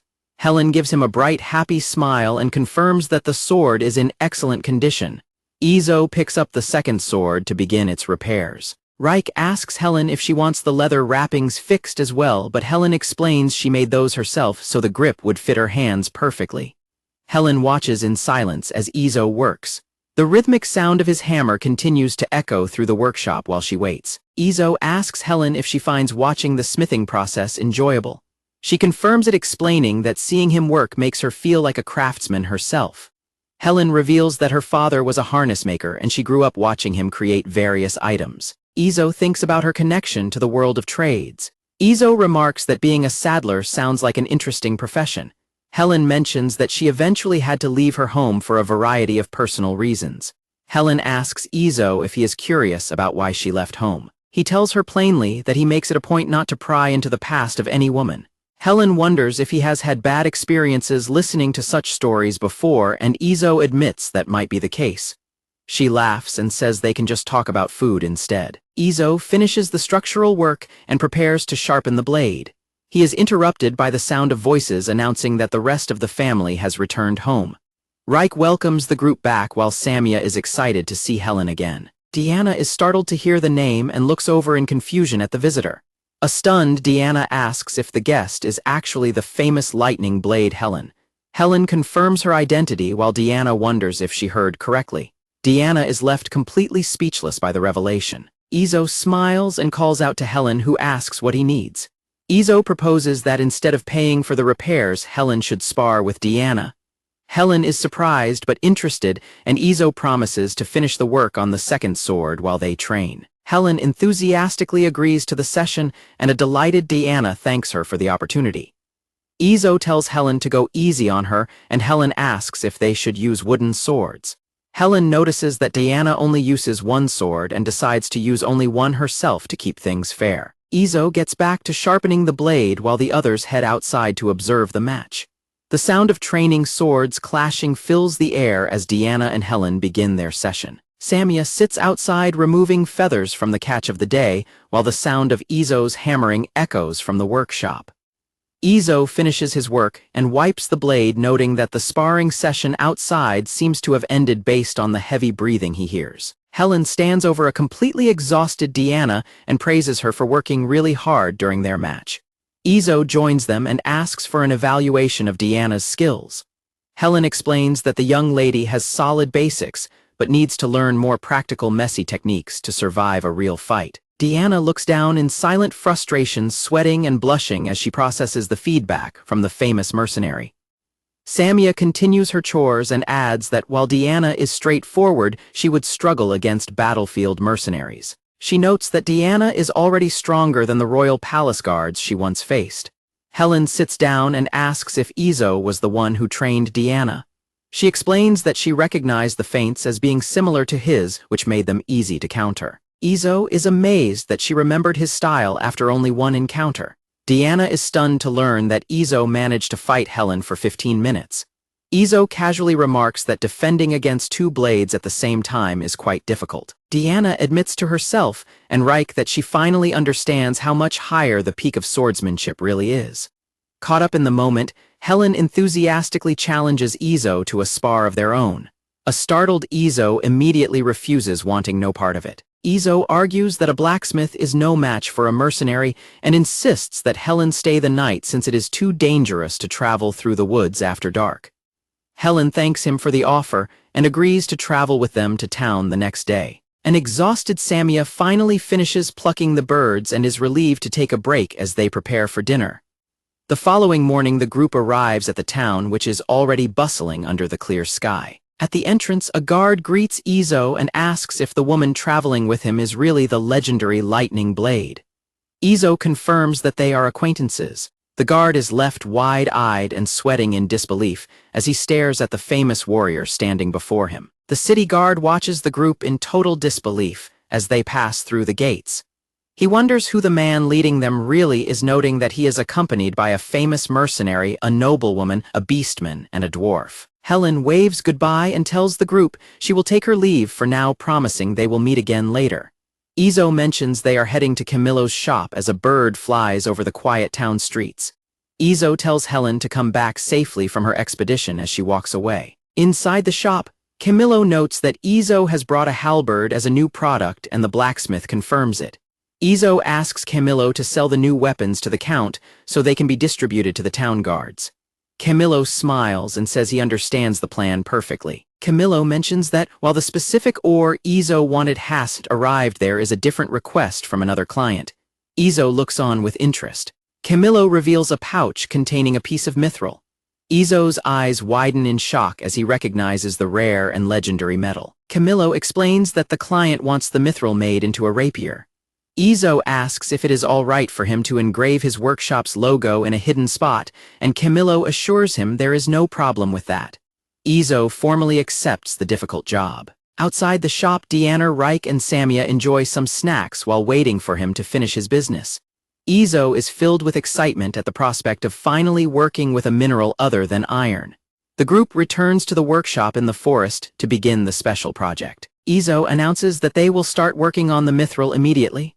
Reich asks if she can watch since she has never seen the process before, and Izo gives the entire household permission to observe.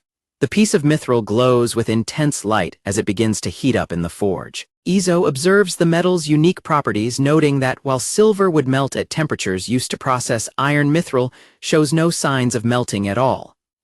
Izo finds the right temperature and lands a heavy strike on the glowing mithril. He is immediately startled by the reaction of the rare material.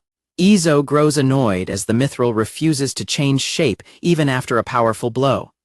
Reich notices that the metal cools down incredibly fast, losing its workable temperature after only 4 or 5 hits. Izo admits that he is going to have a lot of trouble with this job. He notes that mithril is not something an ordinary smith can handle, while Reich watches him with an amazed expression. Izo finds the process tricky and compares it to chewing on very tough food. He notes that it takes 2 to 3 times longer to stretch than normal metal, but the material is remarkably light. Samia and Deanna watch the fun display as the blacksmith continues his heavy labor. The blacksmith focuses his eyes intensely on the glowing metal as he prepares for the next series of strikes. Izo observes the delicate nature of the metal and realizes he must maintain absolute focus. He uses his special blacksmithing ability to ensure there is no unevenness on the surface, allowing him to concentrate entirely on stretching the blade into its proper shape. Izo hammers the metal with a rhythmic beat. Deanna and Reich remark that the sound is pleasant and beautiful, comparing the strikes to a musical instrument. Samia agrees that the noise is wonderful to hear. The sun shines over the quiet forest workshop as the sound of hammering continues from within. Izo wipes the sweat from his face with a towel and asks the girls if they have grown bored of watching him work. Izo declares that the initial forging is complete and asks Reich to bring him a whetstone. He explains to the group that mithril's natural strength and tenacity mean it doesn't require quenching or tempering like normal iron. Izo begins the grinding process, thinking about how incredible materials from other worlds can be. He understands that the work requires perfect precision, as even a tiny misalignment could ruin the entire blade. The blacksmith keeps his hand steady against the moving blade. He tells himself to stay alert and focused until the task is finally finished. Samir, Reich, and Deanna watch the sparks fly as Izo continues the final sharpening of the legendary weapon. Izo finishes the work and announces that the blade is ready. Deanna excitedly asks if she can test it out, but Izo cautions her because the tang hasn't been wrapped in leather yet. Deanna takes the weapon and is stunned by how little it weighs. Izo hands it over while telling her once more to be careful since there are no wrappers on the handle. Izo mentions a comment saying that mithril weapons are as light as feathers. Deanna and Reich are delighted by the incredible property of the new rapier. A joyful Deanna suggests that they head outside to give the finished blade its first real test. Deanna takes a combat stance in the grass outside the workshop. Izo, Reich, and Samia watch from a distance as she prepares to test the weight and balance of the newly forged mithril rapier.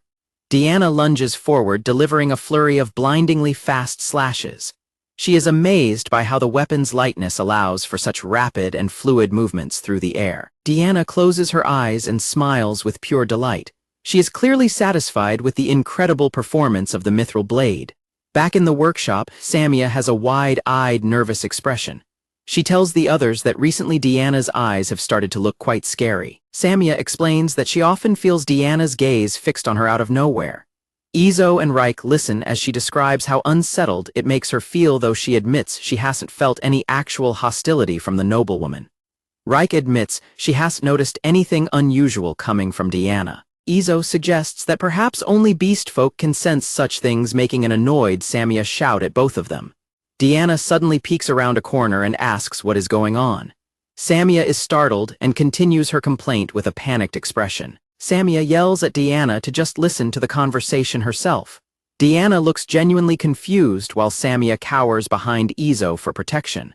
A look of sudden realization crosses Deanna's face. She smiles and admits that Samia is right about her behavior. Deanna suddenly bows her head and offers a loud apology.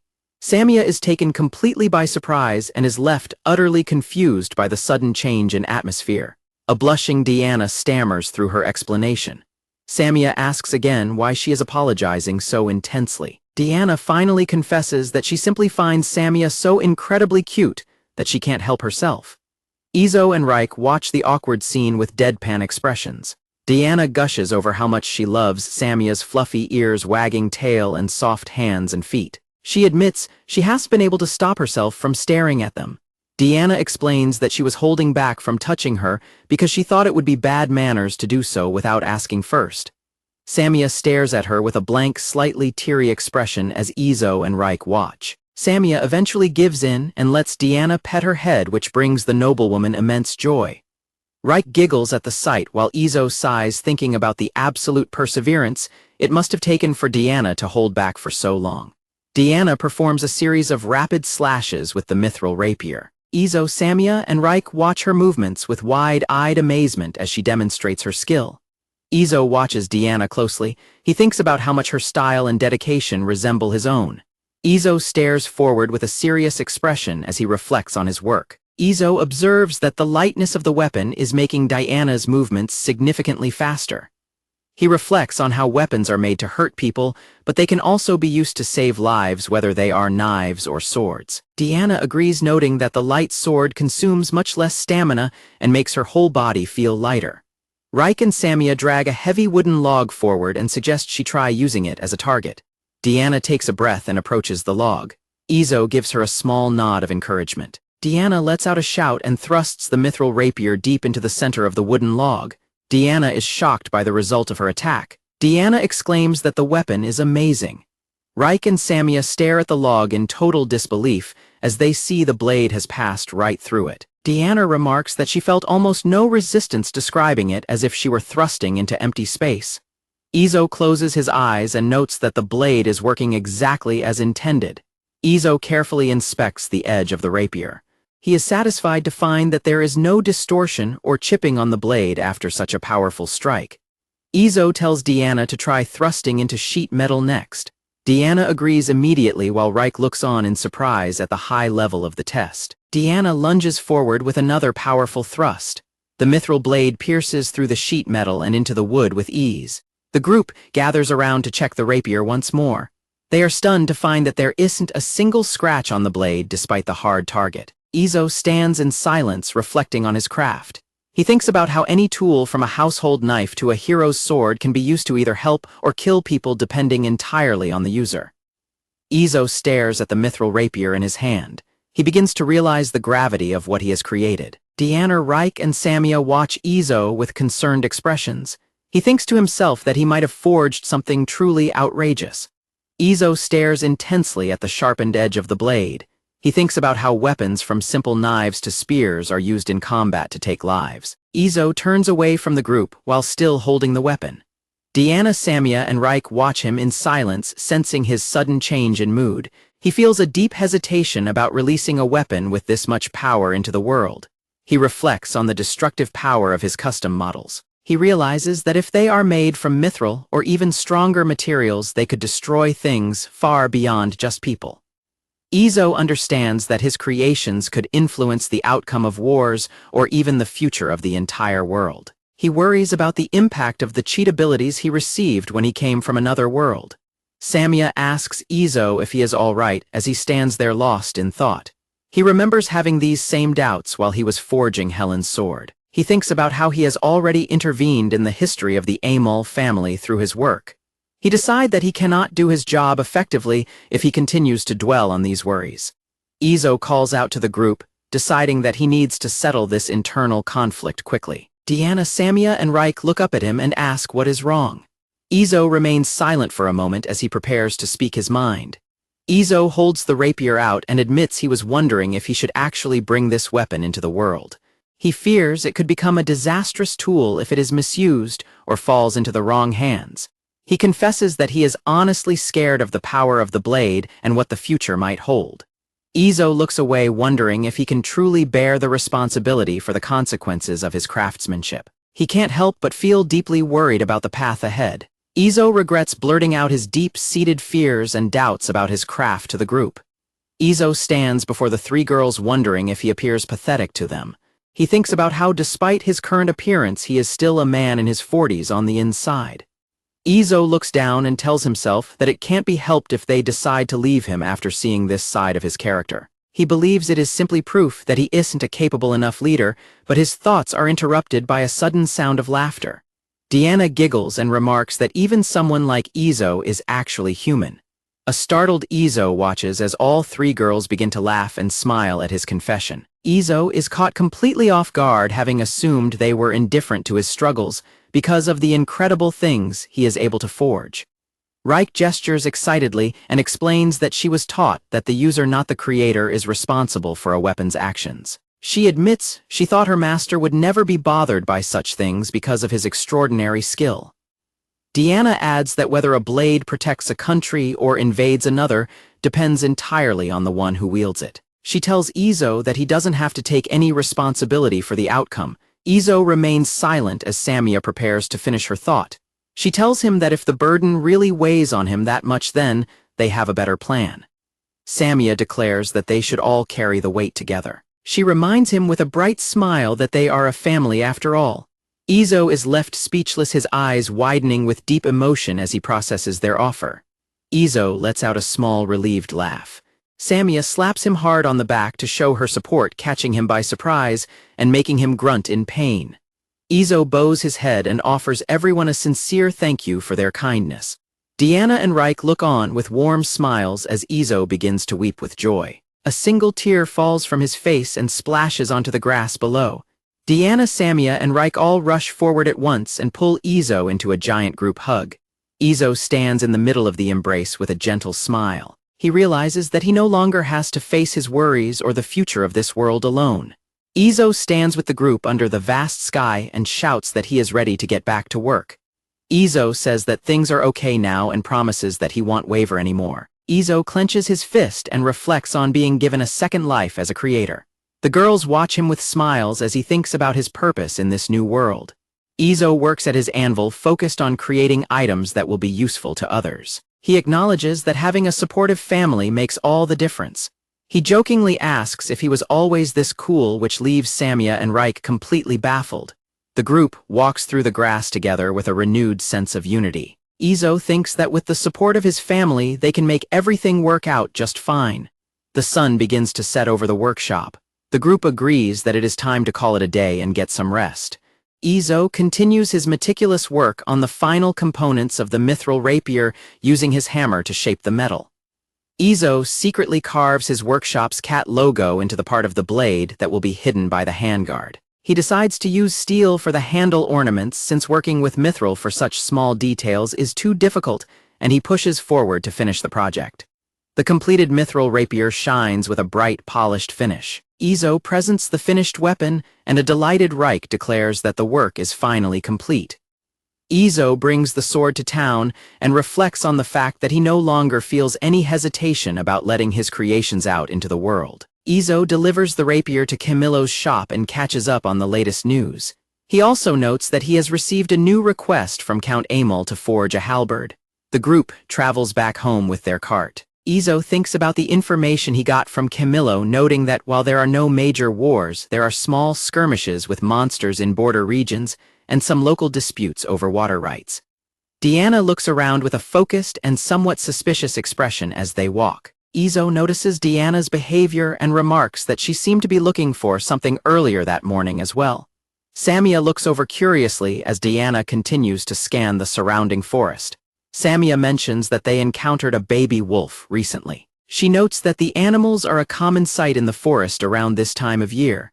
Samia explains that they saw a mother wolf with her pups while they were out hunting. Izo acknowledges the clever nature of forest wolves and considers the possibility of keeping one as a pet if they could be fed and tamed. He realizes that Deanna has been distracted by thoughts of the pups ever since. Samia tries to keep her voice down and explains that is the reason for the noblewoman's behavior. She shushes the group to avoid drawing more attention to it. Izo leads the way back to the house while pulling the heavy cart. Reich and Deanna follow close behind as they arrive home, and the blacksmith tells the girls to watch their step. The quiet afternoon settles over the workshop and the surrounding trees. A mysterious figure stands in the tall grass nearby watching the cabin from a distance. A visitor wrapped in a thick cloak approaches the workshop door and gives a series of tired, rhythmic knocks. The hooded girl appears exhausted as she waits for someone to answer. Izo and Reich are startled by the sudden sound. Izo calls out that he is coming to the door and walks over to open it. Izo is surprised to find an elf standing at his entrance. The visitor apologizes for the interruption and asks if she has found the right place.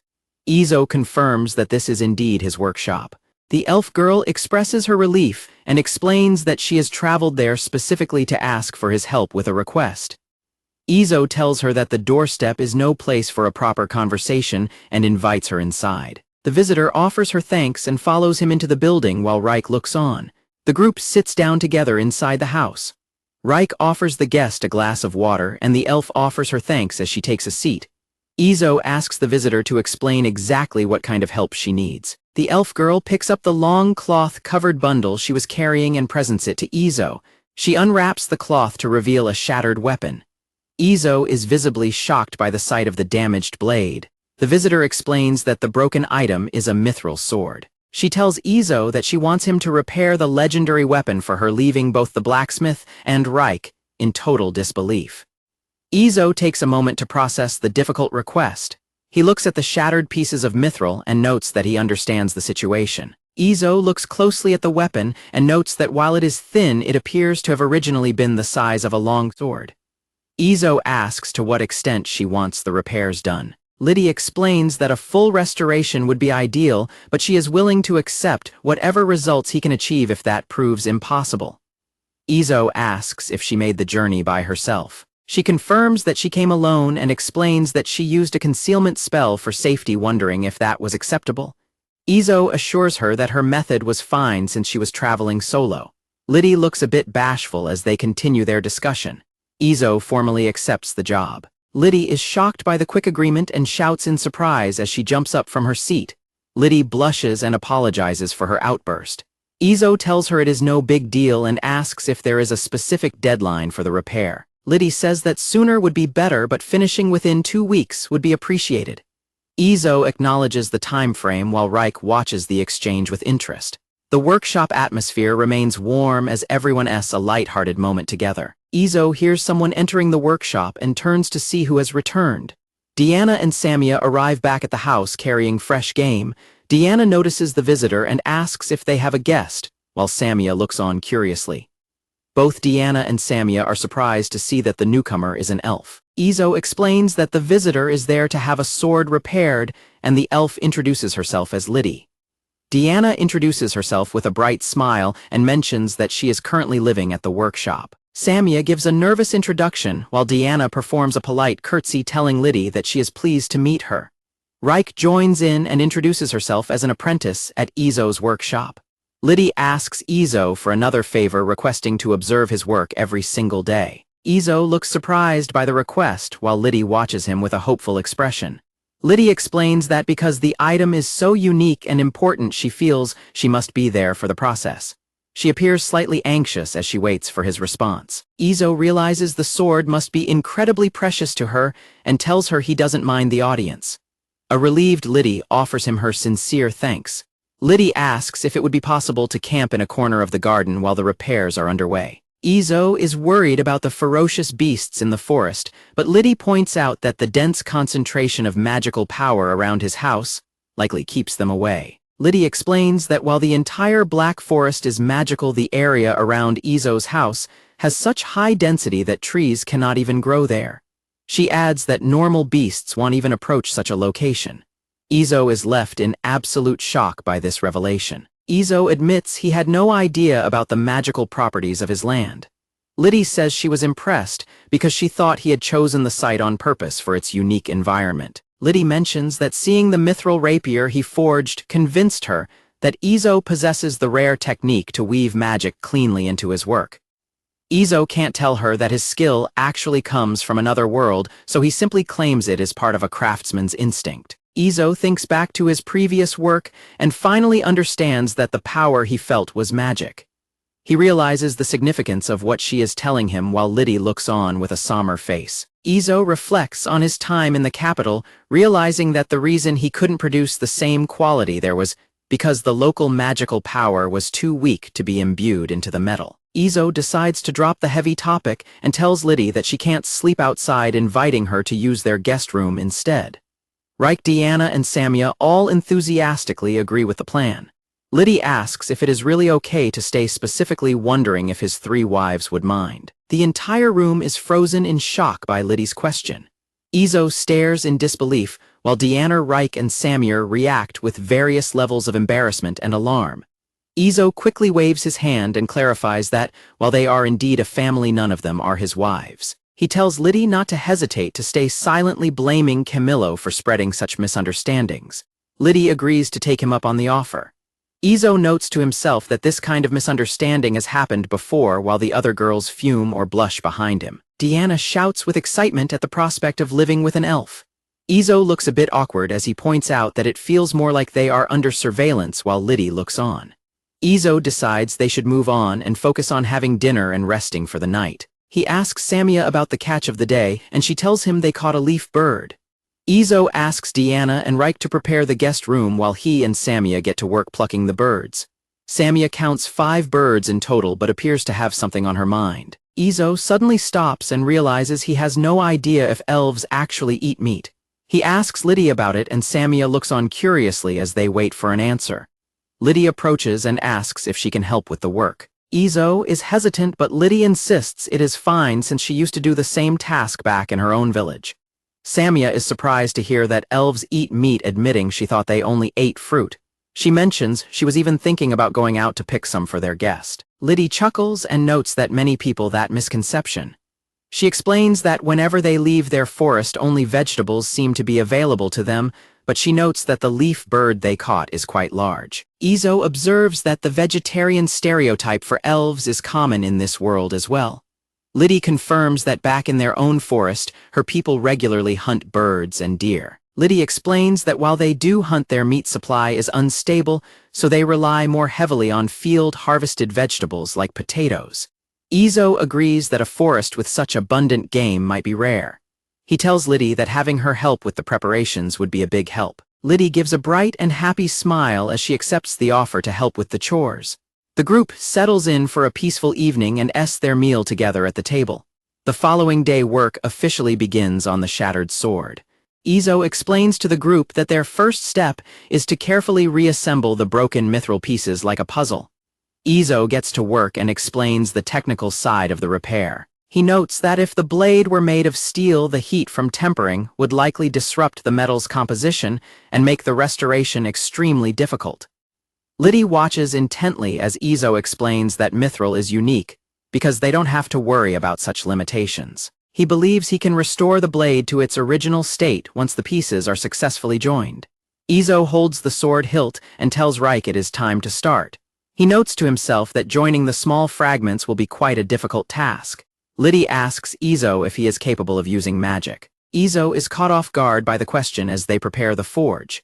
Izo admits that while he can use magic, it is only enough to light a small fire or create a tiny breeze. Liddy listens thoughtfully to his explanation. Liddy points out that even basic magic requires training. She finds it very strange that someone with his skill level has almost no formal knowledge about magical power. Izo thinks about how he received his magic as a cheat, rather than learning it. He realizes that Diana, Samia, and Reich don't know much about magic either, and finds Liddy's insightful smile a little intimidating. The shattered mithril pieces are placed back into the forge and heated until they glow with a brilliant light. Izo begins the delicate work of hammering the glowing mithril fragments together at the anvil, while Reich assists him. Izo explains that while steel requires borax for adhesion, mithril bonds naturally without it. He asks Reich to help him carefully join the surfaces through precise striking. Izo realizes that his cheat power is guiding him, but his body warns him that the temperature control and hammer technique for this specific job are extremely critical. Reich works the bellows as Izo realizes the metal has already started to drift away from the ideal working temperature. Izo admits that the repair is quite a challenge. Liddy watches with a worried expression as the blacksmith and his apprentice continue their intense effort. Liddy leans in close to Izo and asks if he can manage the repair. A flustered Izo tells her that while it is difficult and time-consuming, he believes he can eventually restore the sword. Izo looks at the progress of the blade and knows he can't rush the process without disturbing the delicate balance of the material. Liddy acknowledges his explanation with a nod. Izo goes back to hammering with extreme care while Reich watches his every move to provide support at the right moment. After a round of work, Liddy asks Izo if he can actually see the flow of magical power. Izo wipes sweat from his brow and is genuinely surprised by her question. Liddy asks if Izo is striking the blade in a way that prevents the flow from breaking. Izo tries to explain that he is focused on keeping the sparkling grains he sees from scattering. Liddy excitedly leans into Izo's space and shouts that he has figured it out. Izo is completely startled by the sudden closeness. Izo is flustered and tells Liddy that her face is too close. She apologizes and clarifies that the energy he is observing is actually magic power. Liddy is impressed that Izo could sense the magic despite his lack of formal knowledge. Izo realizes that the vague sensations he had been experiencing during his work were actually manifestations of magic. Izo stares at the blade and finally realizes that the power he has been imbuing into his craftsmanship was magic power all along. Izo asks Liddy if his ability to see structural imbalances is also related to magic. He notes that one of his long-standing questions has been answered, and Liddy says she is glad to hear it. Izo continues the intense physical labor of working the mithril, breathing heavily from the effort. Izo notes that while the physical bond between the fragments is strong, he can sense that something is wrong with the particles of light within the metal. Izo realizes that the flow of magic power is being completely interrupted at the joints where the fragments meet. Izo concludes that even a beautiful physical repair won't restore the original magic flow. He warns that simply fixing the form will eventually lead to structural failure during use. Izo thinks about the extreme force required to shatter the blade originally. He decides that the sword must be made strong enough to withstand such conditions from now on. Izo calls out to Liddy to discuss the state of the repair.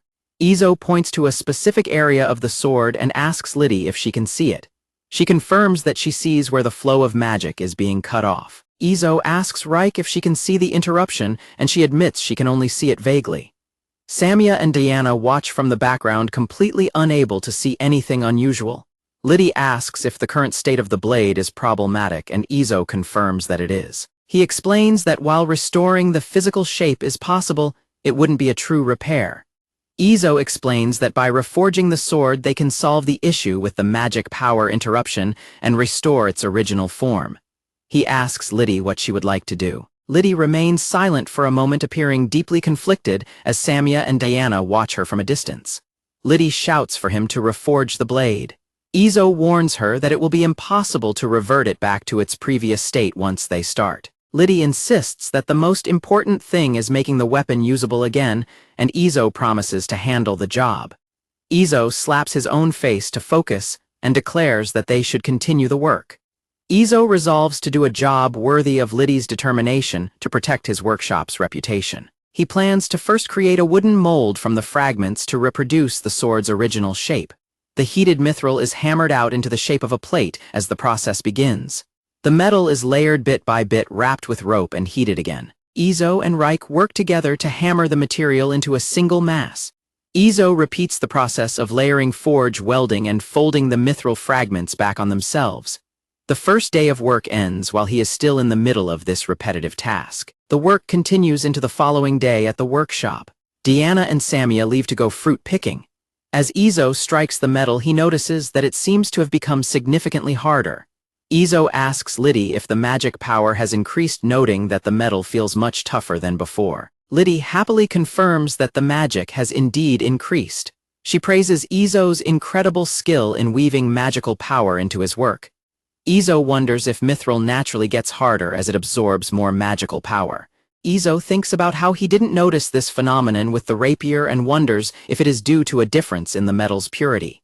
Deanna and Samir return as he decides to push forward with the project. Izo realizes that even though he wasn't doing it consciously, each of his hammer strikes is imbuing the blade with magical power.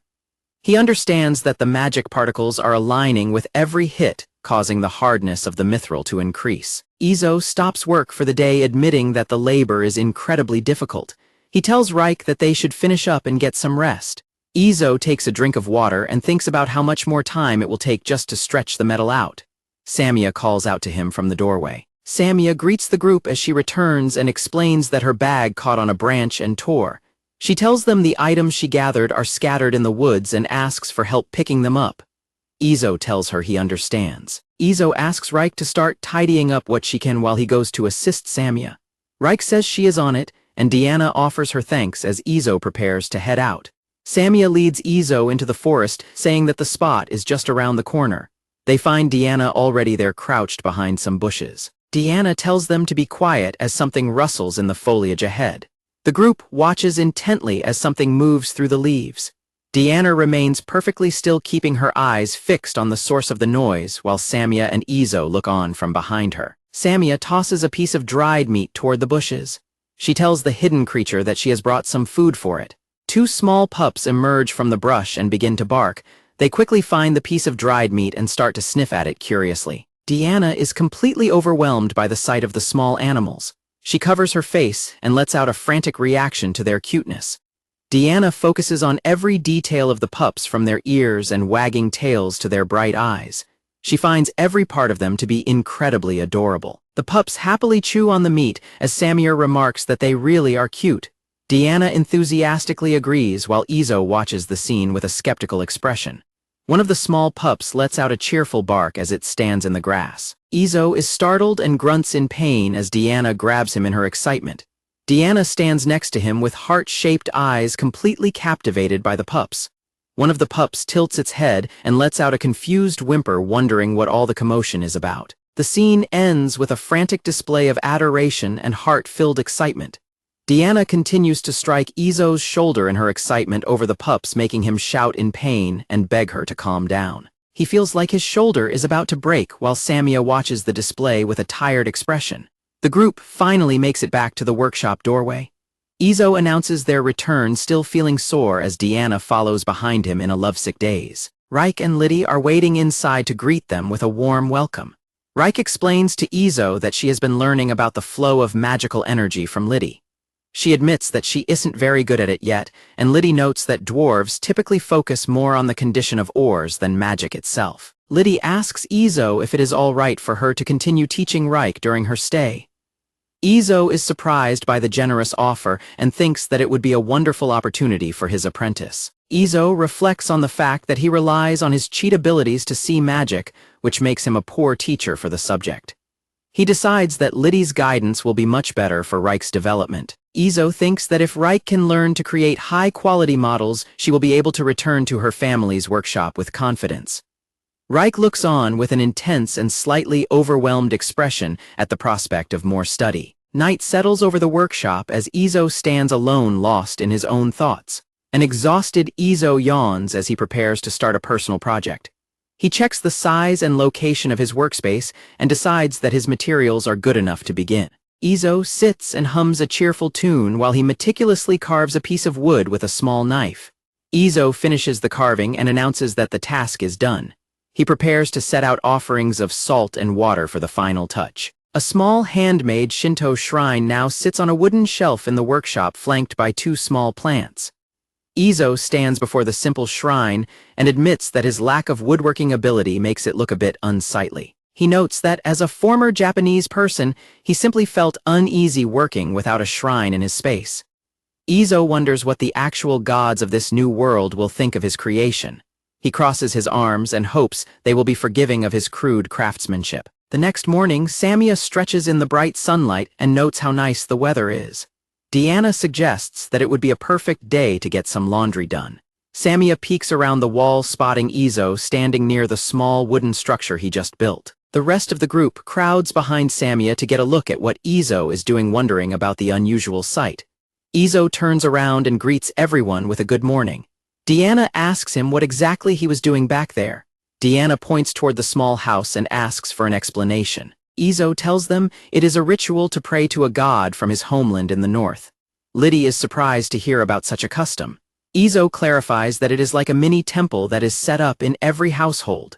Samia and Liddy are both interested and ask if they can join in the ritual. Izo agrees, though he admits it might just be a tradition from his own family. Izo begins to teach them the specific steps of the prayer, which involves 2 bows, 2 claps, and 1 final bow. The girls all follow his lead, bowing and clapping in unison as they perform the ritual for the first time. Izo closes his eyes and joins his hands together in a silent prayer before the small shrine. He reflects on the fact that he has no idea if the god meant to live in the shrine actually exists in this new world. The entire family stands together in front of the wooden altar, completing their morning prayer in silence. Izo watches them with a smile, thinking about how another routine has been added to their daily lives. Deanna suggests it is time to head in for breakfast. As he prays to a shrine that might not even have a deity, Izo simply hopes to finish his work for the day safely. He carries these thoughts into his daily tasks, hoping that their hunts in the forest will continue to be successful. Izo looks forward to sharing delicious meals and spending time laughing with his family, just as they always do. Izo rallies the group to start the day's work. He assigns Reich to regular knives while Samia and Deanna focus on wood casting and carving. Over the next few days, Izo continues the intense process of hammering the mithril. He is determined to restore the blade to its original shape. Blacksmithing with mithril demands absolute concentration. Izo compares it to sprinting on a high wire rope, noting that a single mistake in his hammer force could cause the infused magic to vanish. This level of craftsmanship is nearly impossible for ordinary blacksmiths who don't grasp the nature of magic. Izo reflects that most people with magical talent choose to be mages instead of workers. The labor is physically exhausting, but the clear ring of the metal makes the effort feel rewarding to Izo.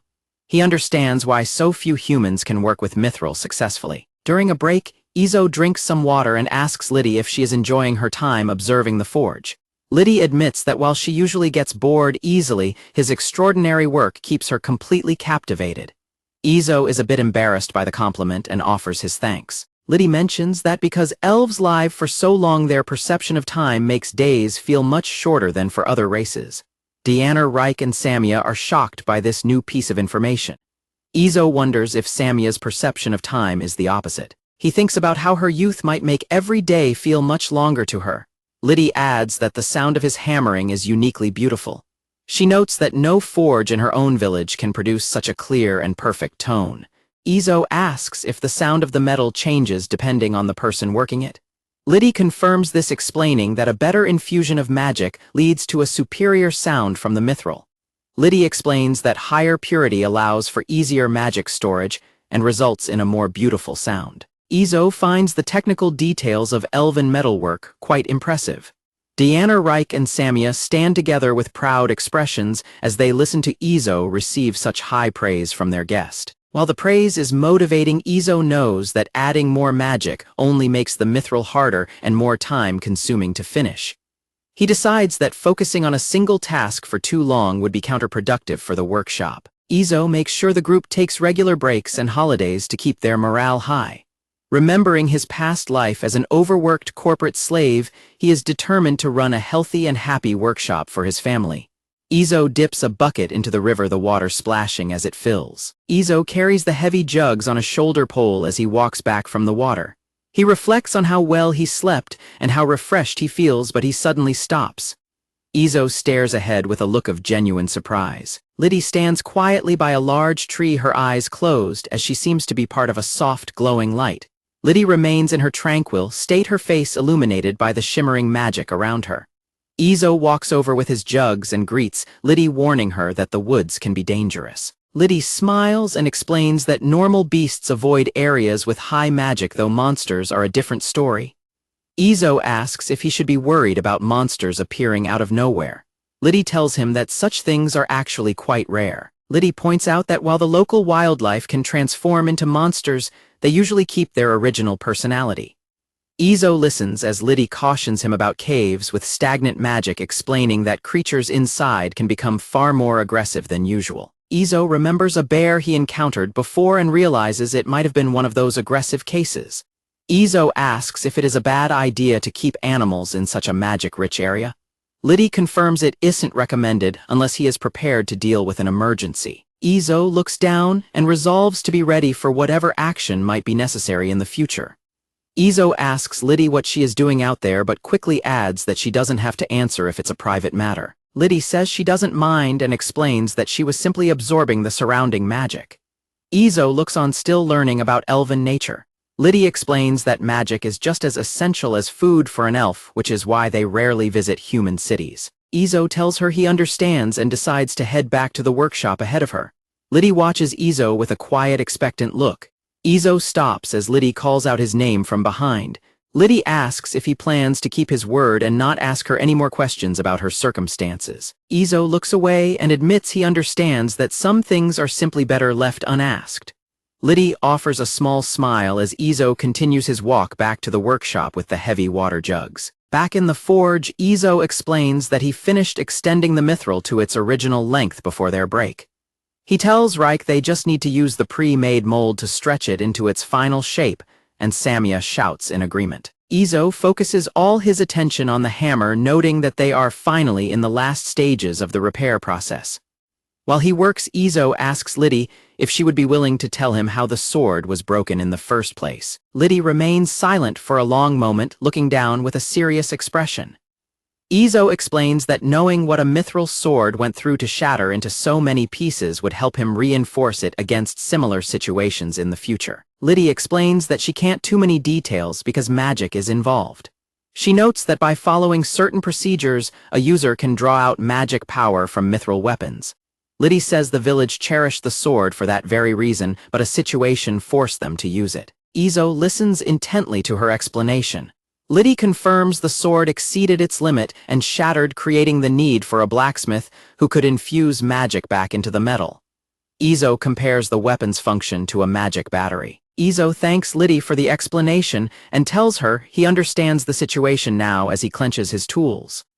As the 2-week deadline approaches, Izo keeps his hammer moving relentlessly.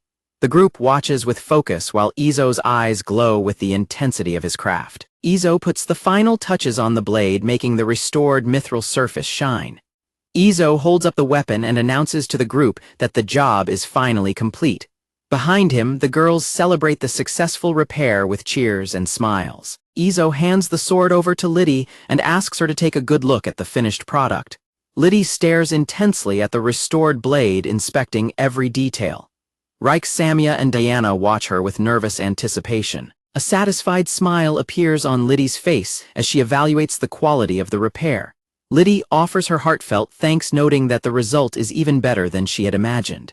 Izo is surprised by her high praise while the other girls shout with joy in the background. Izo feels a sudden wave of worry, wondering if he accidentally made the weapon too powerful and if he can truly call such an outcome a success.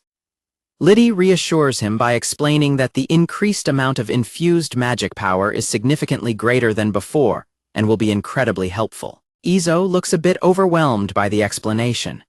Izo brings up the subject of payment, asking if their previous verbal agreement is still acceptable.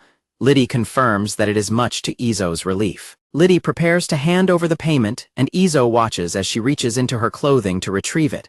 Liddy places 5 gold coins and a unique plate-like jewel into Izo's hands. She admits that while his work likely deserves a higher price, this is the current limit of what she can pay. Izo gets flustered and tells her the payment might be too much since she provided her own materials. He suddenly has an idea and realizes there is something else he wants. Izo surprises Liddy by handing one of the gold coins back to her. Izo asks if he can use that gold coin to purchase vegetable seeds from her village instead.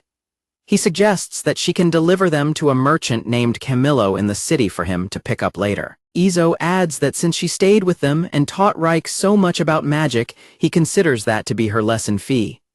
Reich looks on with a shocked and impressed expression.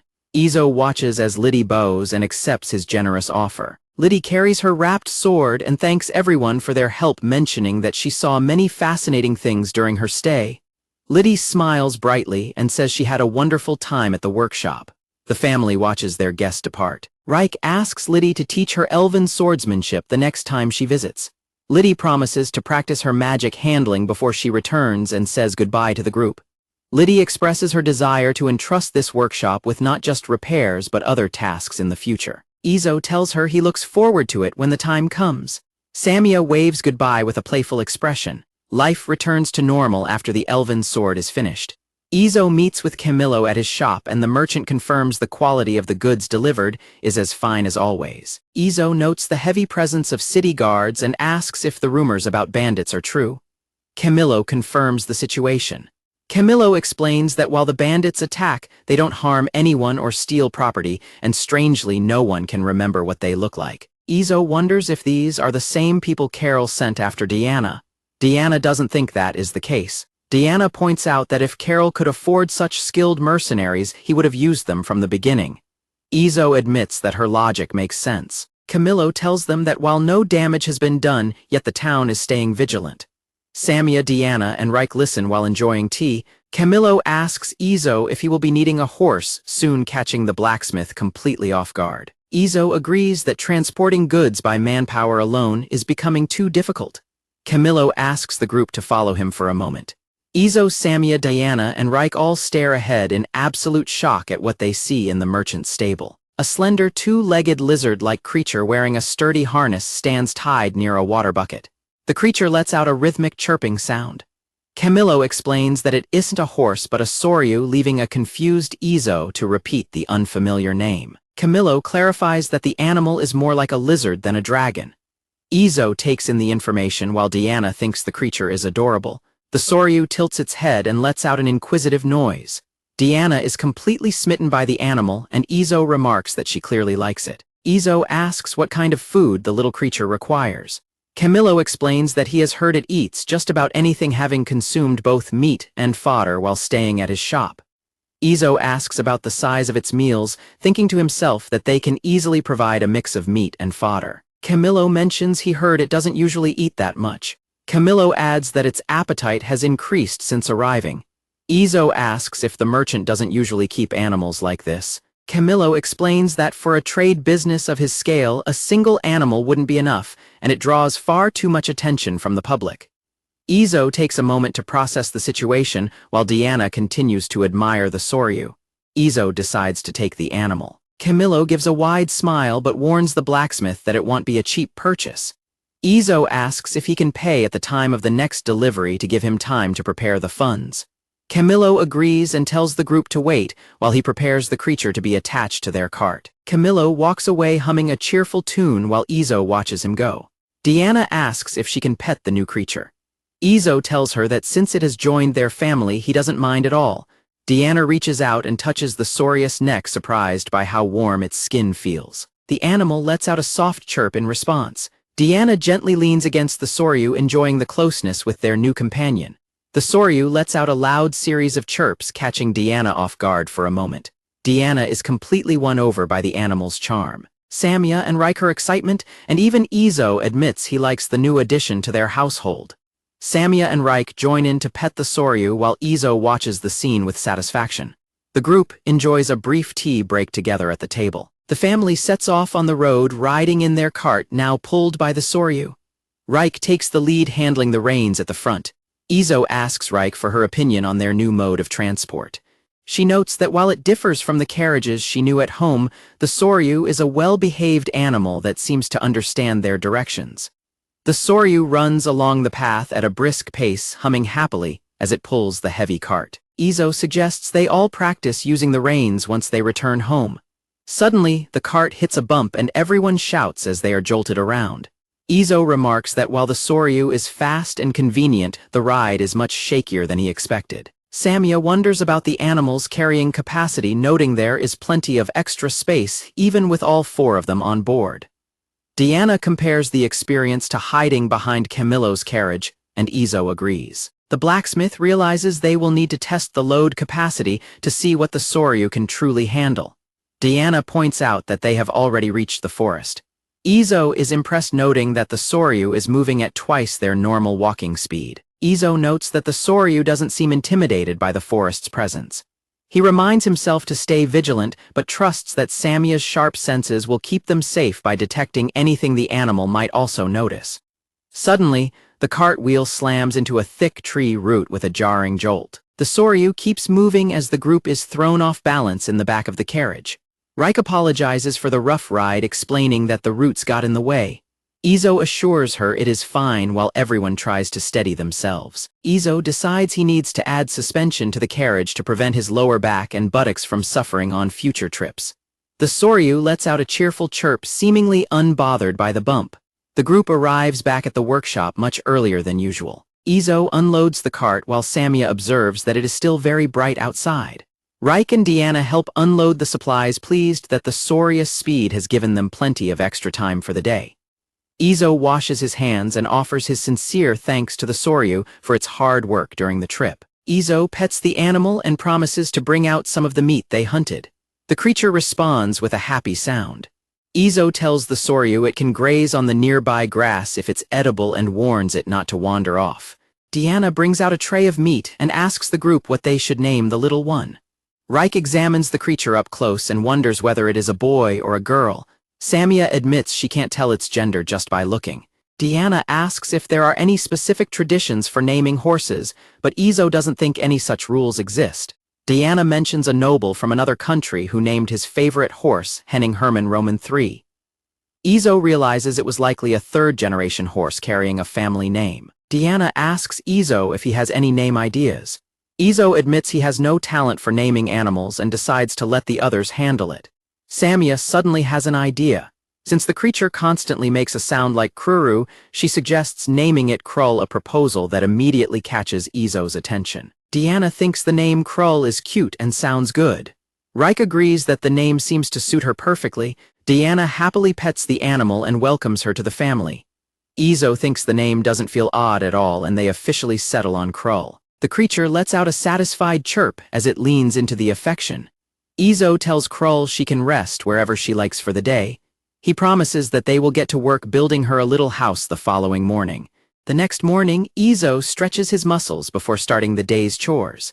He heads out to fetch water from the river with his shoulder pole and jugs, noticing something nearby.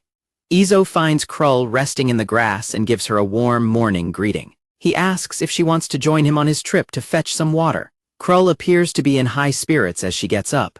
Izo tells her to wait just a moment as he prepares her for the task. Izo readies a wooden bucket to bring along for the water run. Izo attaches the bucket to Krull's harness. He checks the fit and asks her if the straps feel too tight. Izo tells Krull to come along as he leads the way toward the river. He reaches out and gently strokes her head as they walk together through the forest.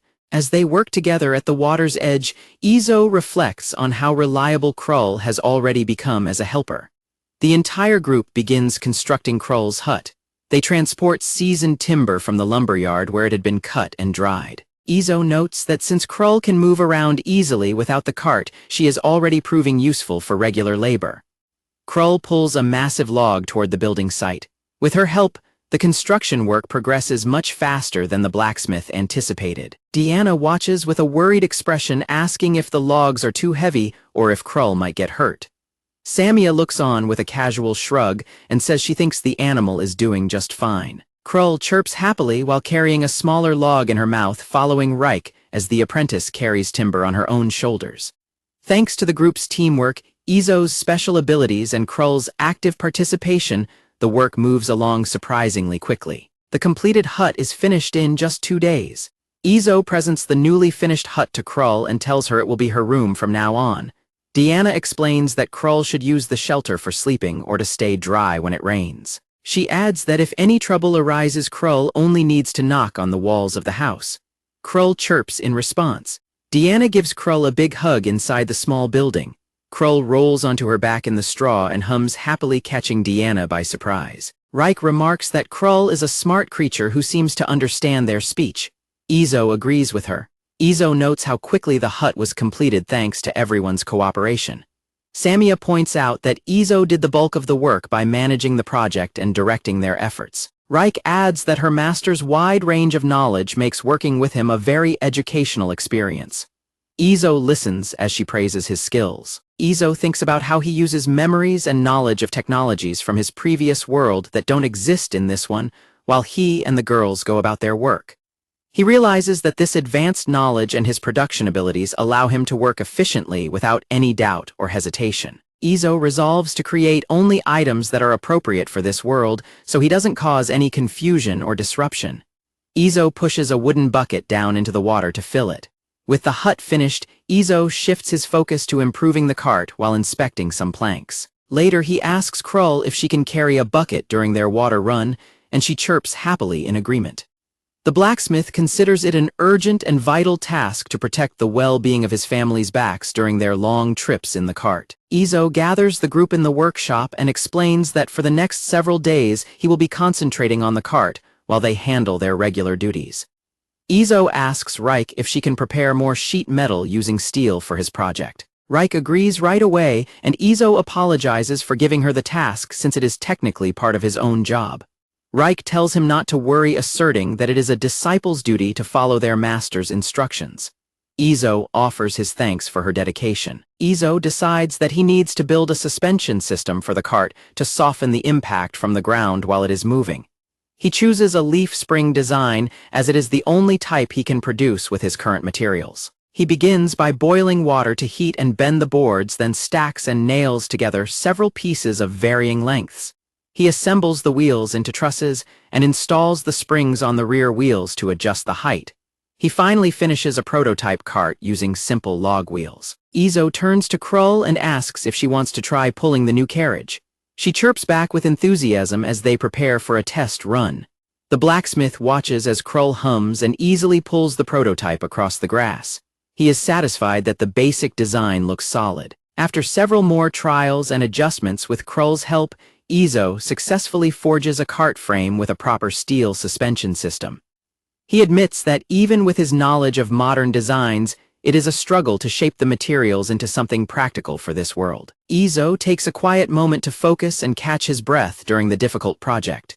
He looks out at the landscape and thinks about how incredible the people who originally invented these technologies from scratch really were. The blacksmith reflects on how his previous life was built upon the accumulated efforts of many generations. He notes that his old world was full of things that simply don't exist here. Izo goes back to work manually shaping the high-performance steel with his own strength. He accepts that, because his general production abilities are weaker than his blacksmithing ones, he must rely on trial and error to get it right. He works on the wooden frame while Krull stays close by his side. He acknowledges that he is still heavily relying on the cheat powers he was granted. Izo wonders if he will ever reach a point where he can truly call this power his own. He wonders if his own hard-won experience and his innate abilities will finally blend together after another 10 or 20 years of work. Deanna calls out to Izo as he works on the cart. He lets out a sigh and realizes he was getting a bit too lost in his own thoughts. Samia and Deanna announce that lunch is ready. Izo tells them he will be right there. The family eats a meal together outdoors. Izo explains that the cart repairs will be finished in a few more days, after which he will return to his usual duties. Izo thanks Reich and the rest of the group for handling things while he was busy. Reich mentions that she has been practicing the magical techniques Liddy taught her recently. Samia and Deanna both agree that the quality of Reich's knives has been improving lately. Reich is happy to hear they are enjoying her work, and Izo acknowledges her progress.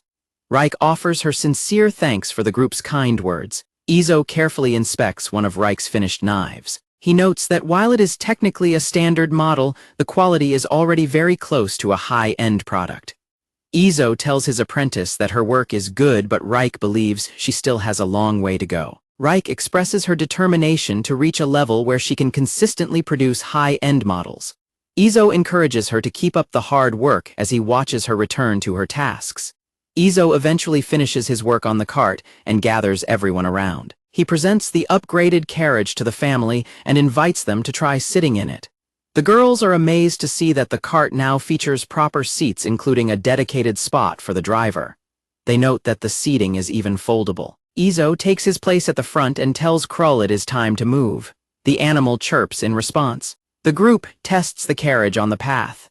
When a wheel hits a tree root, the new suspension system successfully absorbs the shock. The unexpected smoothness of the ride leaves everyone in the carriage absolutely stunned. Deanna notices that the cart shakes significantly less than before, and Reich is happy that her butt no longer hurts from the bumps. Samir remarks that the new ride feels almost fluffy. Izo explains the mechanics of the leaf spring suspension, noting that it isolates the cargo bed from wheel impacts. He points out that protecting the goods in this way allows them to travel at much higher speeds safely. The family continues their smooth and rapid journey through the forest in the newly improved carriage. Deanna enjoys the pleasant breeze as they zip along the path. Krull pulls them with ease, letting out a series of cheerful chirps. The blacksmith considers the broader implications of faster transportation, realizing it will inevitably accelerate the movement of people, the circulation of goods, and the spread of information. Izo smiles to himself, certain that these technological changes will have various lasting effects on the world. He reflects on the words of the watchdog who claimed his presence wouldn't significantly impact the world, though Izo suspects his knowledge might move the needle just a tiny bit. Samia observes that Krull also seems very happy with the current situation, and the animal chirps back in agreement. Sometime later, Izo meets with Camillo at his shop to confirm the payment for their latest delivery. Izo brings up the Soryu he recently purchased, admitting the price seemed lower than he expected and asking if the merchant was truly okay with the deal. Camillo explains that he snatched up the animal at a bargain from a fallen noble family in the Empire who were desperate to get rid of it. He assures Izo that he still made a healthy profit on the sale. Izo confirms the Empire is the kingdom's neighbor and praises the Soryu for being smart, strong, and a big help in getting him to the shop early. Camillo asks how the creature is faring. Camillo leans in with intense curiosity and asks Izo to explain the unusual mechanism he noticed on the cart the blacksmith arrived in. Izo acknowledges that Camillo is quite observant for noticing the suspension system. While the girls and Krull relax in the background, Izo prepares to explain the technology. Camillo absorbs the information, noting that the device essentially absorbs ground impacts to protect the cargo, even when traveling at high speeds. Camillo finds the information interesting and notes that while there are limits, a round trip to the capital might be possible in a day if the design is done well. Izo tells him he can try to replicate it if he wants. Camillo is shocked by the offer and asks if Izo is serious. Izo tells him he doesn't even need money for it. Camillo is deeply appreciative and promises to provide proper thanks. He tells the group he has to attend to something important and asks them to wait for his return before rushing off. Izo watches him leave with a neutral expression. As Izo waits in the shop, Samia mentions that some of the townspeople were giving them strange looks when they arrived. Camillo reported that Marius has been busy lately due to occasional skirmishes over mining rights at the border. Izo listens with an annoyed expression while Deanna looks on curiously. While shopping in the market, Izo notes that the elusive bandit they heard about hasn't caused any damage lately, though the person still hasn't been caught. The group travels along the road in their cart pulled by Krull. Samia notes that they finished shopping and should be home before dark. Izo agrees, but Samia suddenly senses something suspicious. A figure skids to a stop on the road. A hooded figure stands in their path and shouts for the group to stop, or they will be killed. Izo tells Krull to stop the cart and wonders if this is the person from the rumors. The hooded figure draws a sword and orders them not to move. Samia warns the others to be careful of projectiles as they all stay alert. Izo doesn't sense any allies nearby and realizes bandits wouldn't set up an ambush like this, concluding it is likely the rumored thief. Samia finds the bandit quite careless and wonders what they are trying to achieve. Deanna asks how the person hasn't been caught yet with such sloppy work. The hooded figure points their sword at Krull, who stares back with a confused expression. The hooded figure demands the group drop all their weapons. Deanna is ready to jump into action, but Izo tells her to wait. Izo analyzes the situation, noting that the opponent seems slightly stronger than Diana but weaker than Helen. He concludes that they are in a good position to handle the threat since Samia is with them. Reich leans over from the back and offers her knife to Izo. Izo thanks Reich as he takes the weapon and casually tosses it onto the ground in front of the bandit. The hooded figure stares down at the knife embedded in the dirt, remaining silent for a moment. The figure seems to recognize something about the weapon. Diana watches the exchange with a bewildered look. The bandit points their sword at the group and loudly demands to know where they obtained the knife. Izo, Diana, and Samia are all caught off guard by the bandit's sudden and intense interest in the weapon. Izo asks why the person is so concerned. Diana remains puzzled by the thief's reaction. The hooded figure insists on knowing where the knife came from. Izo calmly explains that he is the one who made it. The bandit is rendered speechless by the blacksmith's revelation. The figure lets out a noise of pure disbelief. Izo mentions they are just heading home after making a delivery. He tells the thief to put away their weapon if they want to have a proper conversation about the product. Izo points out that continuing this confrontation will only lead to trouble and suggests the person should just hop onto the carriage instead. The bandit is completely shocked by the invitation. Izo warns the person that if any guards happen to spot them, he won't hesitate to hand over a known criminal. The hooded figure sits on the back of the cart, explaining that she has been searching for a weapon with that specific mark. Izo sits across from her while Krull continues to pull the group along the road. Izo picks up the knife and repeats that he was the one who made it. Samia and Diana watch closely as the stranger inspects the blade's quality. The figure bows her head and asks Izo to forge a weapon for her if his claim is true. Izo looks at her and considers that she might not be a bad person deep down. He wonders to himself if he is being far too trusting of a random bandit. Izo lets out a long, heavy sigh as he makes his decision. Izo says he would like to accept the job, but he has a condition. He tells her she must come to his workshop in the Black Forest completely alone. Izo promises to give her the location and tells her to come back the next day. The hooded figure accepts the terms and says she understands. The stranger hops off the cart and starts walking away while Izo and Samia watch her go. The figure stops and asks if her being a demon will cause any problems for him. Izo assures her that he doesn't plan on treating her any differently when she visits. The demon girl accepts his answer and tells him she will see him tomorrow. Samia notes that the girl is gone. Izo reflects on the fact that he just encountered a member of the demon race. Izo's installed knowledge reveals that 600 years ago there was a great war between demons, humans, and other races. A hero eventually defeated the demon king, but both of them fell in the final battle.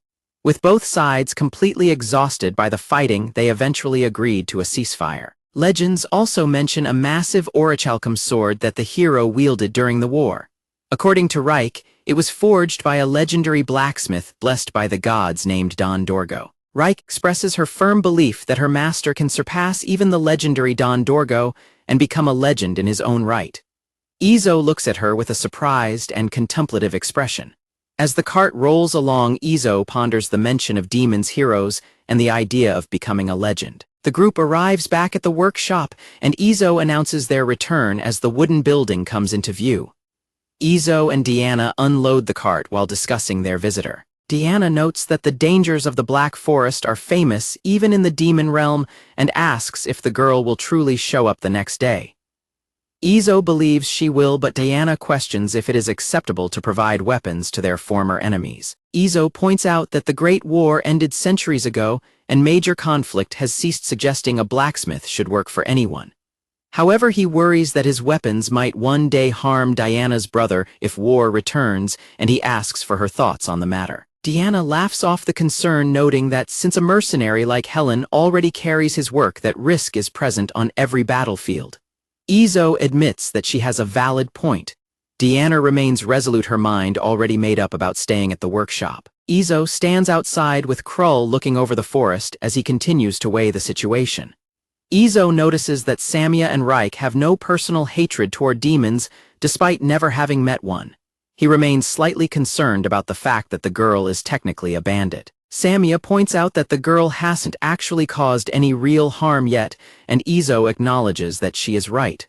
Reich reminds them that the city is still wasting manpower on security measures. Diana agrees, noting the city will stay on high alert for quite some time, even if the bandit stops appearing. Diana wonders if they should just explain everything to Camillo and Marius to resolve the situation officially. Izo doesn't think it's necessary, but Diana admits that even though Marius is her brother, she doesn't want Izo to owe him any more favors. Izo admits he still has some hesitation about arming someone who could oppose his friends, but he realizes it is a reality he must be prepared to face as a blacksmith. The sun begins to set over the workshop roof as birds fly through the quiet sky. The next day, Izo and Krull return from fetching water to find the hooded demon girl already waiting for them outside the workshop. The hooded girl arrives and tells Izo that she has come exactly as he instructed. Izo asks if she is the same person from the day before. The girl realizes she didn't show him her face then and begins to pull back her hood. She removes her hood, revealing her features as a demon with horns and dark skin. Izo observes her appearance, noting she looks like a dark elf. She asks if showing her face is okay. Izo tells her to wait for a moment while he puts down the water he was carrying, and she agrees. Izo gets back to his work splitting wood with an axe. Izo asks if she had any trouble finding her way to the workshop. She admits that the magical people ward around the area was a bit of a problem for her. Izo is confused by the term and asks what she means. Surprised, she asks if he doesn't know about it since it's his own house.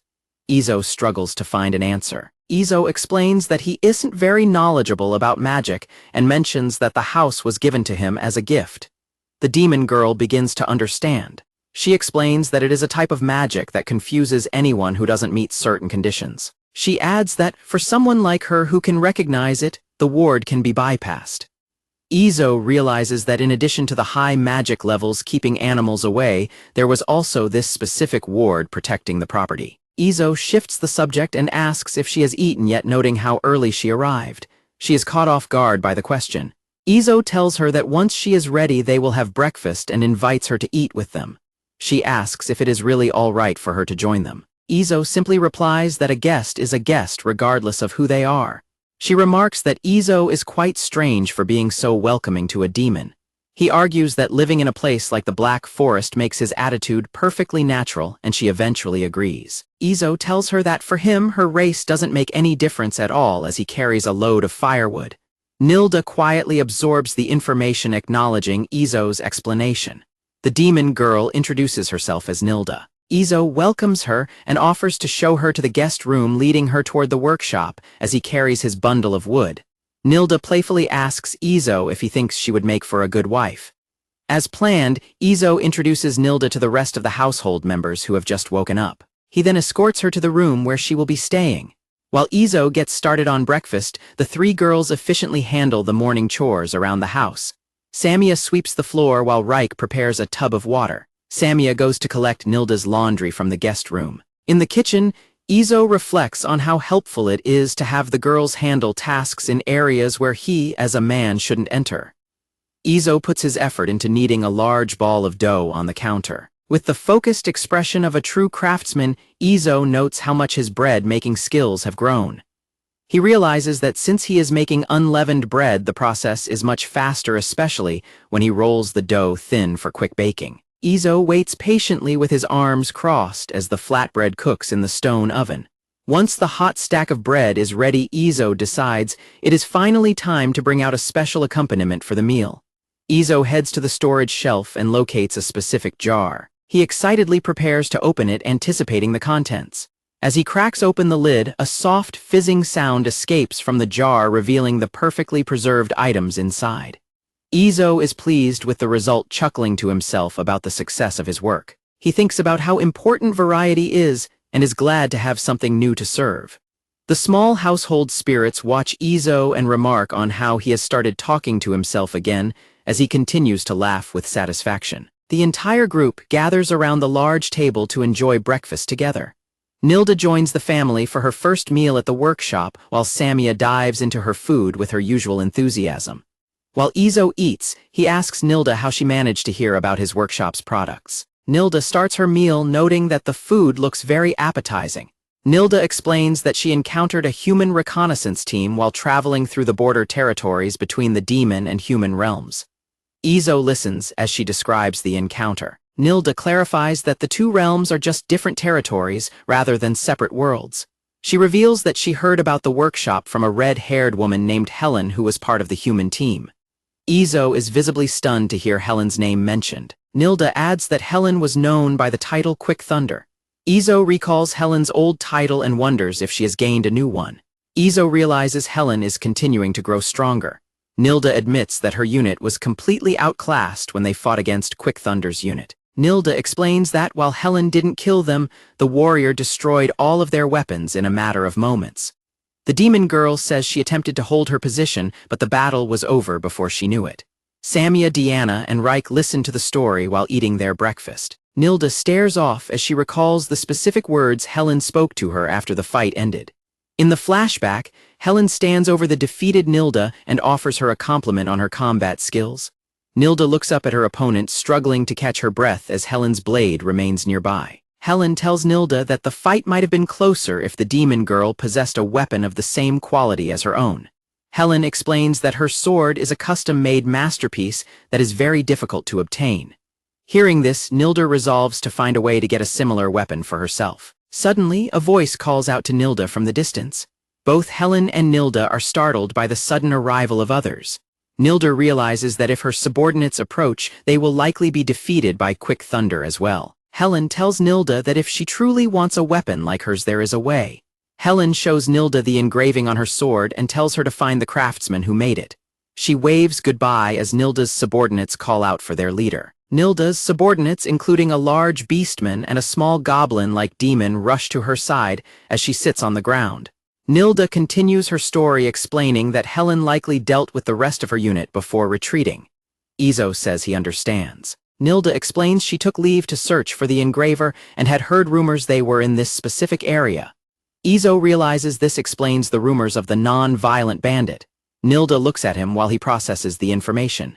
Izo asks if she used a trick to stop victims from remembering her. Nilda confirms that hiding her features allowed her forgetfulness magic to work effectively. Izo is intrigued by the existence of such magic. Nilda asks if he is finished with his questions and he says he is for now. Nilda goes back to eating her breakfast, taking another spoonful of the meal. Nilda praises the food as delicious. Izo is happy to hear it and offers her more, telling her that even a small compliment makes the cooking worth it. Nilda asks for more. Izo says it isn't just a compliment and wonders if there were any cooks as skilled as him in the house of the elder sister she mentioned. Izo feels honored by her high praise. He thinks to himself about the mysterious elder sister Nilda mentioned. Izo fills Nilda's bowl again while Reich watches the new guest with a quiet look. Samia playfully asks if the meal is good and Nilda enthusiastically agrees. Izo concludes that this elder sister must be a high-ranking individual in the demon world. Izo claps his hands together to signal the end of the meal. Izo and the girls stand together before the small household shrine, offering their morning prayer for a safe and successful day of work. Nilda watches the group's ritual from the sidelines with a curious expression. Izo notices her gaze and turns back to address her. Izo asks Nilda if it is acceptable for a demon to join in human prayers as she had done during breakfast. Nilda explains it wasn't for religious reasons, she simply found the custom interesting and decided to imitate it. Izo wonders about the nature of demon religion and whether they revere the demon lord as a god-like figure. Meanwhile, Samia enthusiastically shows Nilda how to perform the prayer properly. The blacksmith is pleased to see the peaceful atmosphere at the workshop. Nearby, the household spirits and Krull also seem to be enjoying the morning. As Izo puts away some heavy supplies, he continues to ponder what exactly a demon might ask for when praying at a human shrine. A simple offering sits on the shelf of the wooden shrine, which is decorated with fresh green branches. Izo and Nilda sit down to discuss the details of her order. When he asks what kind of weapon she is looking for, she draws her current blade to show him as a reference. Izo is immediately surprised when he gets a close look at the design of the weapon Nilda is holding. Izo is thrilled to find that the weapon is a katana, which brings back exciting memories of his previous life in Japan. Nilda explains that her original weapon was destroyed by Helen, and this one is just an inferior temporary replacement. Izo listens intently as she describes the situation. He begins to formulate a plan for how he will forge a superior blade for her. Izo tells Nilda to follow him outside so she can demonstrate her sword techniques. He explains that seeing how she handles the weapon will help him determine the best way to craft its replacement. As they step outside, Krull suddenly pops her head out and lets out a loud chirp. The unexpected sight of the large creature causes Nilda to let out a startled scream. Izo greets the Soryu and gently asks her to stay back so they can work safely. Krull hums happily as Izo pets her while Nilda watches the exchange with wide eyes. Nilda is amazed at how tame the creature is, remarking that it has clearly been well cared for. Izo officially introduces the animal as Krull.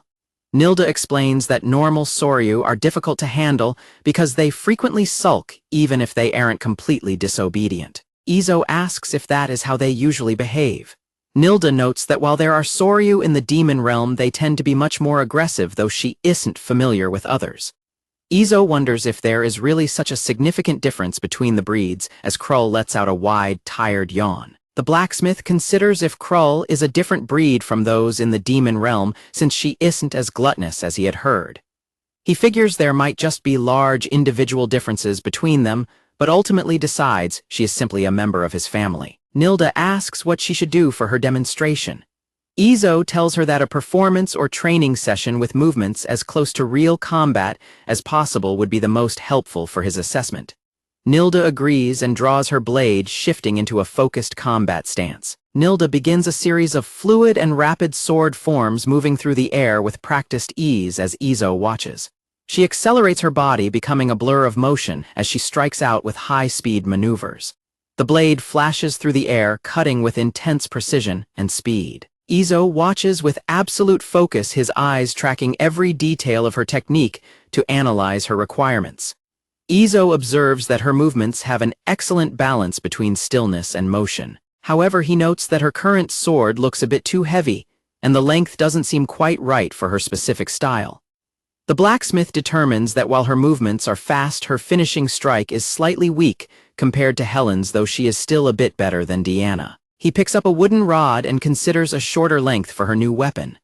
Izo shows Nilda the proposed length, and she asks if it isn't a bit too short for a primary weapon. Izo explains that since she relies on quick movements like Helen, a shorter length that is easier to handle would be a better fit. Nilda is caught off guard by the depth of his observation. Izo tells her that he also plans to make the new blade lightweight. Nilda hums thoughtfully as she considers his expert advice. Nilda smiles, looking forward to seeing the custom weapon the master blacksmith will forge for her. Izo decides that the new weapon will be a kodachi, which is slightly longer than a typical wakizashi, and feels he now has a clear plan. Looking at the wooden rod, Izo thinks about wooden swords. He laughs to himself as he recalls how boys would always buy them as souvenirs during school trips. He thinks back to the various typical items found on school trips like Kiering's pennants and those ubiquitous wooden swords. In the workshop, Izo considers his next steps. He notes that the materials for a Japanese sword differ from those used for standard swords and realizes he lacks the specific traditional materials required. He reflects on the technique of covering soft steel with hard steel to create a blade that is both flexible and durable. He realizes that because his custom steel is already so strong, using this complex method wouldn't normally be necessary. Izo thinks about how his special abilities let him skip certain parts of traditional forging. However, he decides to take a different approach for this particular task. Because Reich is currently in training, Izo decides to use two types of custom steel and follow the traditional process closely anyway. He wants to ensure his apprentice gets a good learning experience. Nilda asks for permission to watch the forging process. Izo says he doesn't have an issue with it, but he offers a warning. Izo explains that the sword won't actually take its final shape today, so watching might be boring. He tells Nilda she is free to spend her time training or exploring as she likes. Nilda insists it is fine and says she has been interested in blacksmithing for a long time. She adds that she rarely sees this kind of work back home and wants to watch now. Izo tells her that if that's the case, she is welcome to stay. The others agree and prepare to assist with the day's tasks. Everyone gathers together in the workshop as Izo announces it is time to get started on the project. Nilda looks on with a focused and sparkly expression while holding her bowl. Samia talks to Nilda as the guest continues to enjoy her meal with a stuffed mouth. Izo begins the specialized process of forging a katana. He reflects that, while the general steps resemble making a normal sword, the way materials are handled is unique, causing the details to vary. He carefully sprinkles straw ash and pours muddy water over the heated block of metal. Izo focuses on forging metal sheets and infusing them with magic before creating two separate lumps by stacking and heating them. He realizes that his special abilities cause the materials to become homogenized instantly. He notes that even if he folds and forges the metal, the steel won't develop the usual uneven characteristics, which he considers a bit of a waste. Nilda watches the intense work from a distance, her eyes fixed on the metal as the sound of hammering rings out. Nilda asks what Izo is doing with all the repeated hammering. Izo turns around and explains that he is increasing the metal lumps layers by repeatedly cutting and folding it. He clarifies that this repetition is meant to remove impurities and make the entire material uniform, and Nilda acknowledges the explanation. Izo finishes preparing a flat lump and a long, narrow lump. He thinks about Nilda's interest in the craft and wonders if she would have chosen to be a blacksmith herself if her social position had allowed it. Izo turns his attention back to his apprentice and calls out to Reich. Izo announces that he is about to perform one of the most critical parts of crafting a northern katana and tells Reich to watch very closely. Reich gives him her full attention and says she understands. Izo and Reich prepare to move to the next stage of the project. Izo explains that they are going to combine the two pieces of steel, and Reich thanks him as they get ready to start. Izo explains the properties of the two pieces, noting that the flat one is typically hard steel while the long, narrow one is soft steel. He points out the limitations of using only one type of metal, explaining that a blade made only of hard steel will break under pressure, while one made only of soft steel will simply bend. Izo demonstrates the combination technique by heating the flat piece, bending it into a U shape, and wrapping the long, narrow piece inside it. He explains that this method, known as kabuse, blends the cutting edge and bend resistance of hard steel with the break resistance of soft steel. Reich realizes she is seeing legendary northern technology. Nilda and Reich both watch with intense concentration as Izo continues the difficult process. Looking at the progress, Izo wonders if Nilda's original weapon might have been manufactured using this exact same method. Izo moves to the next step, which involves stretching the newly combined steel to its required length and dimensions. He explains that this specific phase is called sunobe as he lands heavy, rhythmic blows on the metal. Deanna, Samir, Reich, and Nilda all stare in silent awe as they watch the blacksmith transform the raw lumps of steel into the recognizable form of a weapon. Izo apologizes for the noise and tells everyone it's fine. Krull peeks through the workshop window to check on them, and Deanna assures her that everything is okay. The blacksmith explains that wetting the anvil before hammering heated iron causes a popping sound that makes the surface smoother and helps chip out non-woven metal scraps. Reich acknowledges the new information and notes the effect. After adjusting the length and thickness of the piece, Izo decides to stop for the day once it reaches the desired dimensions. He plans to let the metal rest overnight. Izo finishes shaping the tip of the blade in a rounded, pig-headed style. He tells the group that they will begin the actual forging process to shape the blade the following day. Nilda and Reich are both full of anticipation as they watch the sword finally take shape. Nilda remarks on how exciting it is, and Izo silently agrees with her. Izo instructs Reich to always consider how much the tip will curve during quenching so it doesn't end up bent more than expected. Reich confirms she understands the advice. Nilda asks about the quenching process, and Reich explains that it is the step used to strengthen the metal. Nilda nods as she absorbs the explanation. Izo notes that heating and cooling the iron at low temperatures removes surface oxides. He hammers the ridgeline and flat sides to tighten the steel and increase its sharpness, hoping for a good result. The blacksmith reflects on how he is relying heavily on his gifted abilities, despite having studied blacksmithing as a hobby in his previous life. He tells himself it is fine to use these powers in practice. Izo uses a file to work on the blade in a vise, feeling a deep respect for the ancient blacksmiths who first developed these complex techniques. After filing and planing to remove any remaining bumps or distortions, Izo prepares to apply a tempering clay mixture made of clay whetstone powder and charcoal. He considers the best way to approach the task. Izo explains that varying the thickness of the tempering clay creates temperature differences during cooling. This results in two different structures in the metal, with the boundary between them forming the hamon or blade pattern. He thinks the effect is very impressive. Izo focuses on the blade, considering the hamon to be the true face of the sword. Izo thinks about the different styles of Hammond patterns like undulating or wavy ones and realizes this is where a swordsmith's personal sense is truly tested. Deanna and Samia watch as he adopts a serious, focused expression. The blacksmith finishes his inspection of the blade and tells himself that he is ready to proceed. Izo carefully applies the clay mixture to the surface of the blade. He concentrates on the task while Reich watches his technique from a short distance. Izo explains that applying a thicker layer of clay on the spine and a thinner layer on the edge creates the necessary hardness and softness. He uses a small stick to draft the soil onto the metal, and Reich confirms the effectiveness of the method. The blacksmith continues to work on the blade, knowing that this specific process is what gives the sword its legendary sharpness and durability. Izo tells Nilda and Reich that the next stage will be the quenching process. Both girls look on with wide-eyed curiosity as they anticipate the final steps of the forging. Izo announces that they will stop for the day and resume work tomorrow morning. He adds that tonight's dinner will be something special, causing Nilda and Reich to cheer with excitement. Later that evening, Izo returns to the kitchen area to check on a bowl he left covered earlier. He lifts the cloth to see how the contents have developed. Izo is pleased to find that the primary fermentation of his dough is progressing perfectly. The mixture has risen significantly within the bowl. The blacksmith kneads the dough, explaining to himself that he is making apple yeast bread using fruit gathered from the nearby forest. He notes that the batch he prepared that morning has inflated nicely.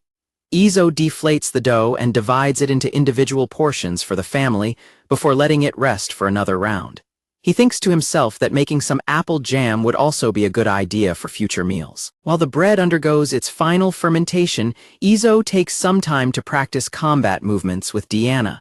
Later, he places the dough into a Dutch oven and sets it over the hot coals to bake. The family works together to prepare the rest of the meal outdoors. Deanna sets the table while Samia enjoys a snack, and Reich carefully stirs a large pot cooking over the open fire. Izo proudly presents the finished loaf of bread to the group, announcing that it is finally ready to eat. Reich, Samia, Nilda, and Deanna all stare at the golden brown loaf in complete amazement, shocked by its unusual appearance. Samia notices that the bread looks different from what they usually eat. Izo invites everyone to take their seats and explains that because this bread was fermented, it is much softer than their normal fare. Samia is stunned when she pokes the loaf and feels how much it gives under her finger. The entire household gathers around the table and offers their thanks for the meal before diving into the fresh food. Someone pulls a piece of the soft bread apart, marveling at its texture. Samia takes a bite and remarks on how fluffy the bread is. She finds it delicious, and Deanna agrees. Deanna mentions the flavor is great and compares the quality to the bread she used to eat at home. Izo says he is honored by the noble lady's praise, while Reich eats her portion with a satisfied expression. Nilda takes a bite and finds the meal delicious. She looks at Izo and asks him what kind of person he truly is. Izo is confused by her question as he prepares to eat a skewer of grilled meat. The blacksmith takes a bite of the meat and simply replies that he is just a blacksmith. Nilda and the others find his answer hard to believe, thinking a regular blacksmith wouldn't live in the forest baking such fluffy bread. Izo thinks to himself that he is just a blacksmith who happens to be capable of many things. Nilda remains skeptical about his answer. Izo realizes he can't mention his special abilities and tells her she will just have to accept his explanation. As night falls over the forest, Krull rests peacefully in her new hut. The family offers their final thanks for the meal as the day comes to a close. The metal blade sits buried in the glowing coals of the forge. The next morning, Izo prepares for the important quenching step. He notes that the forest collector's team has headed out while Nilda stays behind to observe. He calls Reich over to begin the work. Izo and Reich watch the metal closely inside the furnace. Izo determines it has reached the right temperature, and Reich agrees. Izo reflects that while most smiths would need to work in the dark to judge the temperature, he and Reich can see it clearly thanks to his powers and her dwarven heritage. Reich maintains a look of deep concentration while Nilda watches the process intently from the sidelines. Izo pulls the glowing blade from the heat and plunges it into the water. The metal sizzles loudly as it undergoes the rapid cooling process. Izo keeps the blade submerged in the cooling water as the intense heat begins to dissipate. As the blade cools, the sound of the metal resonates through Izo's hands. He notes that the different cooling speeds cause the metal to contract, forcing the blade to take on its characteristic curve. Izo recalls how people in his old world called this sound the blade's birth cry and realizes he completely understands why they chose those words. Izo observes the shallow curve known as torii sori. He slightly tempers the metal and corrects any distortions before starting to polish the blade with a whetstone. The surface of the blade starts to shine as Izo works on it, revealing the quality of the steel. Izo points out the emerging pattern on the steel to Reich and Nilda. He explains that the pattern is called the hamon and is considered one of the highlights of a well-crafted sword. Both girls are impressed by the visual effect. The blade develops a dull glow as Izo continues the polishing process. Once he is satisfied with the overall shape, he moves on to carving a groove into the steel. Izo notes that while common belief says the groove is for blood drainage, its actual purpose is to make the blade lighter. Izo drills a hole in the tang for the mounting peg before filing it to its final shape and engraving his signature stamp. Izo uses a hammer and a small chisel to add more detail to the weapon. The blacksmith focuses all his attention on the careful engraving work on the tang. He finishes the intricate engraving on the metal. Nilda leans in and asks Izo what exactly he just engraved onto the blade. Izo explains that one of the marks is the official stamp of his workshop. He prepares to describe the second engraving to his curious guest. Izo displays the engraving on the blade's tang, explaining that it serves as his signature to prove he was the one who made it. Nilda remarks that she has never seen this style of writing before and notes it doesn't match the northern script. Izo quickly claims it is a secret script passed down through his family. Izo decides to stick with that explanation while Nilda admires the cool look of the characters. Nilda asks if he put the signature on Helen's sword as well. Izo clarifies that he didn't engrave it on her, stating he only used it this time because this is a northern sword. Nilda reacts with sudden realization and repeatedly says she understands. Izo watches her with a confused expression, unsure of what she has concluded. Nilda is overjoyed and shouts that it is good, assuming Izo sees Helen as a rival. Izo notes how happy she looks while she celebrates the misunderstanding. Samia and Diana return from their gathering trip. Izo welcomes them back and suggests they finish up their work for the day and start cleaning. Samia observes that Nilda looks very happy. Nilda giggles with satisfaction as she stands nearby. The group decides to celebrate with the herbs and plums they picked during the day. The unfinished blade rests on a cloth as the household spirits and Krull join in the excitement. During dinner, Izo reflects on how Nilda has become more talkative after staying for a few days. She asks information about the demon realm, explaining that demons replenish their magical power and noting that the border is far from the workshop. While Izo eats his bread, Nilda explains that the demon realm has even denser magic than the Black Forest. Izo asks if that means more monsters appear and if the area is dangerous. Nilda clarifies that while monsters don't attack demons, they also don't follow any orders from them. Izo acknowledges the information, noting that while too much magic is dangerous for humans, some still travel back and forth between the realms. Izo looks out at the forest and wonders if Camillo also conducts trade within the demon realm. The following day, Izo pushes the project toward completion. He reflects on how he uses his special abilities to handle every stage of the work alone, even though specialist craftsmen would normally handle each step separately. Izo sits in his workshop focusing on finishing the sword despite lacking some traditional tools and skipping various steps. He reflects that his goal remains the same, to create the best possible weapon for the user, just as he always does. The finished blade rests on the table, its sharp edge and polished surface catching the light. Nilda asks with excitement if the work is finished, and Izo confirms that the blade itself is ready. He explains that crafting the scabbard will take another day or so. Nilda admits she is eager to test the new weapon soon, which makes Izo chuckle. Izo turns his attention to the guard and pommel, noting they are vital components of the sword's construction. Although his methods differ from traditional northern techniques, he carefully crafts and assembles each piece. He admits that even with his supernatural abilities, these delicate tasks still require immense focus, and he wonders how northern smiths manage the process, considering a trip there to see for himself. Nilda watches Izo work in silence before asking if performing such detailed tasks is also part of his usual responsibilities. Izo admits it is likely surprising to see him doing everything alone since such work is typically divided among several people. He simply tells her that he is a blacksmith who happens to be capable of handling many different tasks. Nilda lets out a small cough, appearing slightly flustered by Izo's comment. Nearby, Reich looks on with sparkly eyes, finding her master's dedication incredibly cool. Izo uses his hands to carefully fit the components onto the hilt of the sword.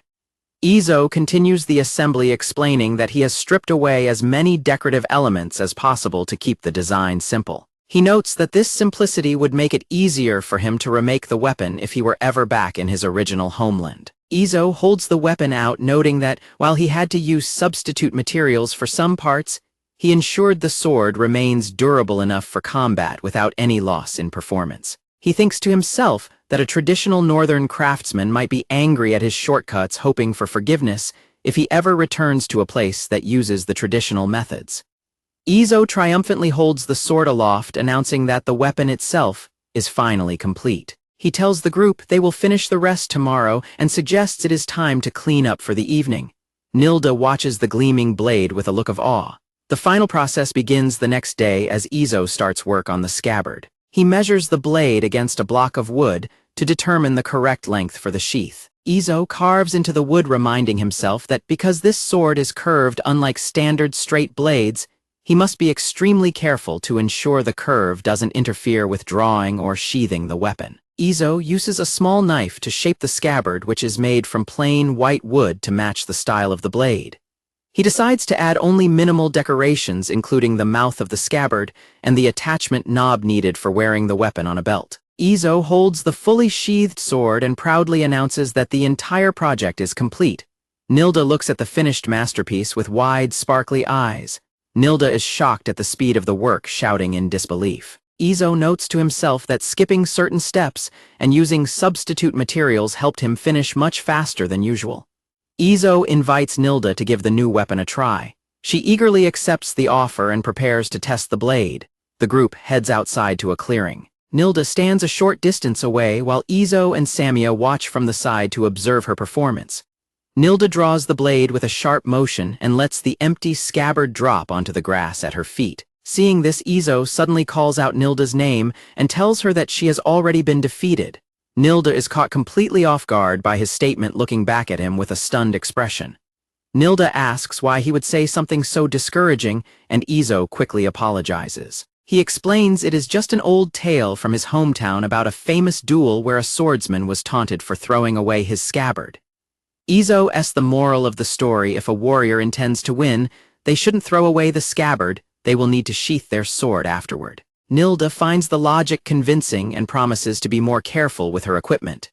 Izo takes the scabbard from Nilda and tells her to focus on testing the weapon without worrying about the story too much.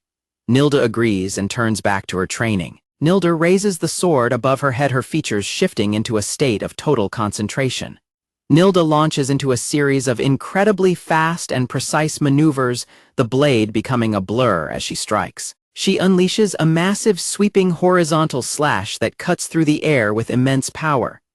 Izo watches with his arms crossed, reflecting on how he used to wonder if Nilda's past struggles were due to unfamiliar weapons. Seeing her now, he admits he isn't sure if he could actually win in a fight against her.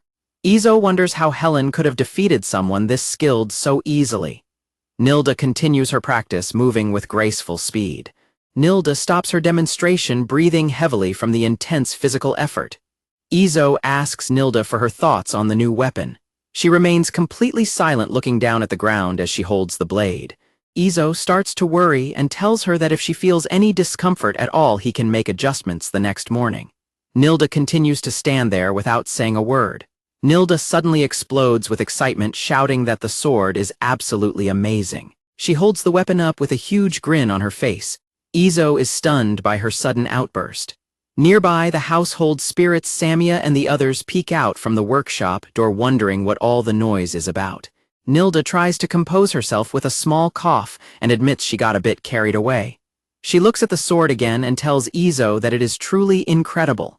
Izo is relieved to hear it and says that's good. Nilda hums a happy tune as she sheathes her new weapon while Deanna and Samia watch the two of them from a short distance.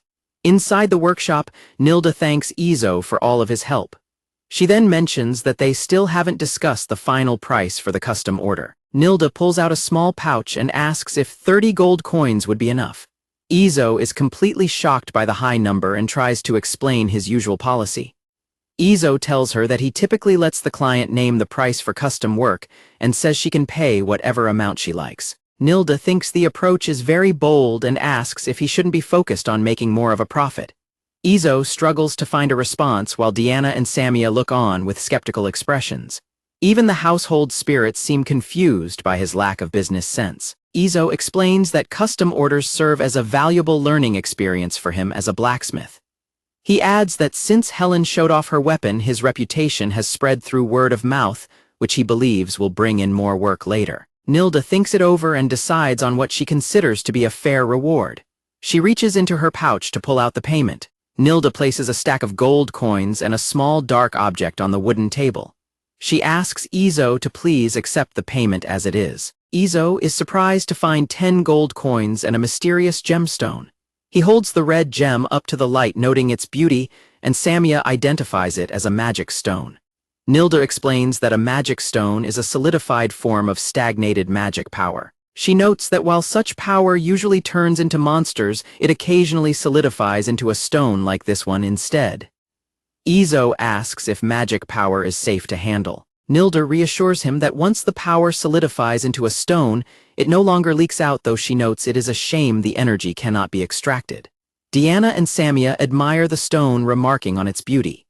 Izo is surprised by their reaction while Reich asks for a turn to see the rare item. Nilda explains that the magic stone is a rare item even back in the demon realm. Samia inspects the stone and estimates its value to be easily worth 40 gold coins. Izo shouts in pure shock at the incredibly high valuation Samia has placed on the gemstone. Samia notes that because magic stones are so precious in this region, the actual market value might be even higher. Nilda turns to Izo and asks if he is comfortable with the payment. Nilda reminds Izo that he was the one who told her to set the final price for the weapon. Izo finds it difficult to argue with her logic. Nilda smiles as she holds her new sword, stating firmly that she believes the price she offered is fair. Izo accepts the payment without any further hesitation. Nilda is pleased and tells him that he should definitely take it. As Nilda prepares to depart the workshop, Izo tells her he would appreciate it if she waited until she returned to the demon realm before using her new weapon. Nilda jokingly asks if he thinks humans could actually capture her, asserting that she won't fall behind them. Izo tells her to stay safe and avoid taking any unnecessary detours on her journey home. Nilda pulls her hood over her head and mutters that Izo shouldn't say things that make him sound exactly like her elder sister. Izo watches quietly as the demon girl begins her long journey back to her own territory. Nilda disappears into the thick forest, and Izo reflects on her mention of her elder sister. Izo stretches his arms and notes that the mystery of the highway bandit has finally been resolved. He wonders if Camillo will be able to pass this information along to Marius. Samia playfully bares her claws and fangs while Diana and Reich laugh, enjoying the lighthearted mood at the workshop. Looking up at the workshop roof, Izo decides he needs to write a letter to Marius to inform him of recent events. Across the kingdom, the sun shines over a large, fortified city surrounded by open fields. At the Amol residence, a servant welcomes Marius home. Marius acknowledges the greeting as he walks through the grand hallway. Marius reveals that the king has assigned him a difficult mission to subjugate monsters. As they walk, Marius explains they will need high-quality weapons to assemble a subjugation squad, mentioning the losses his family has already suffered. The servant offers to contact the local blacksmiths, but Marius stops him. Marius wears a confident smile as he states that he already has a perfect place in mind to place their weapon order. Back at the workshop in the forest, Samia continues her playful act, while Diana and Reich enjoy the peaceful morning together.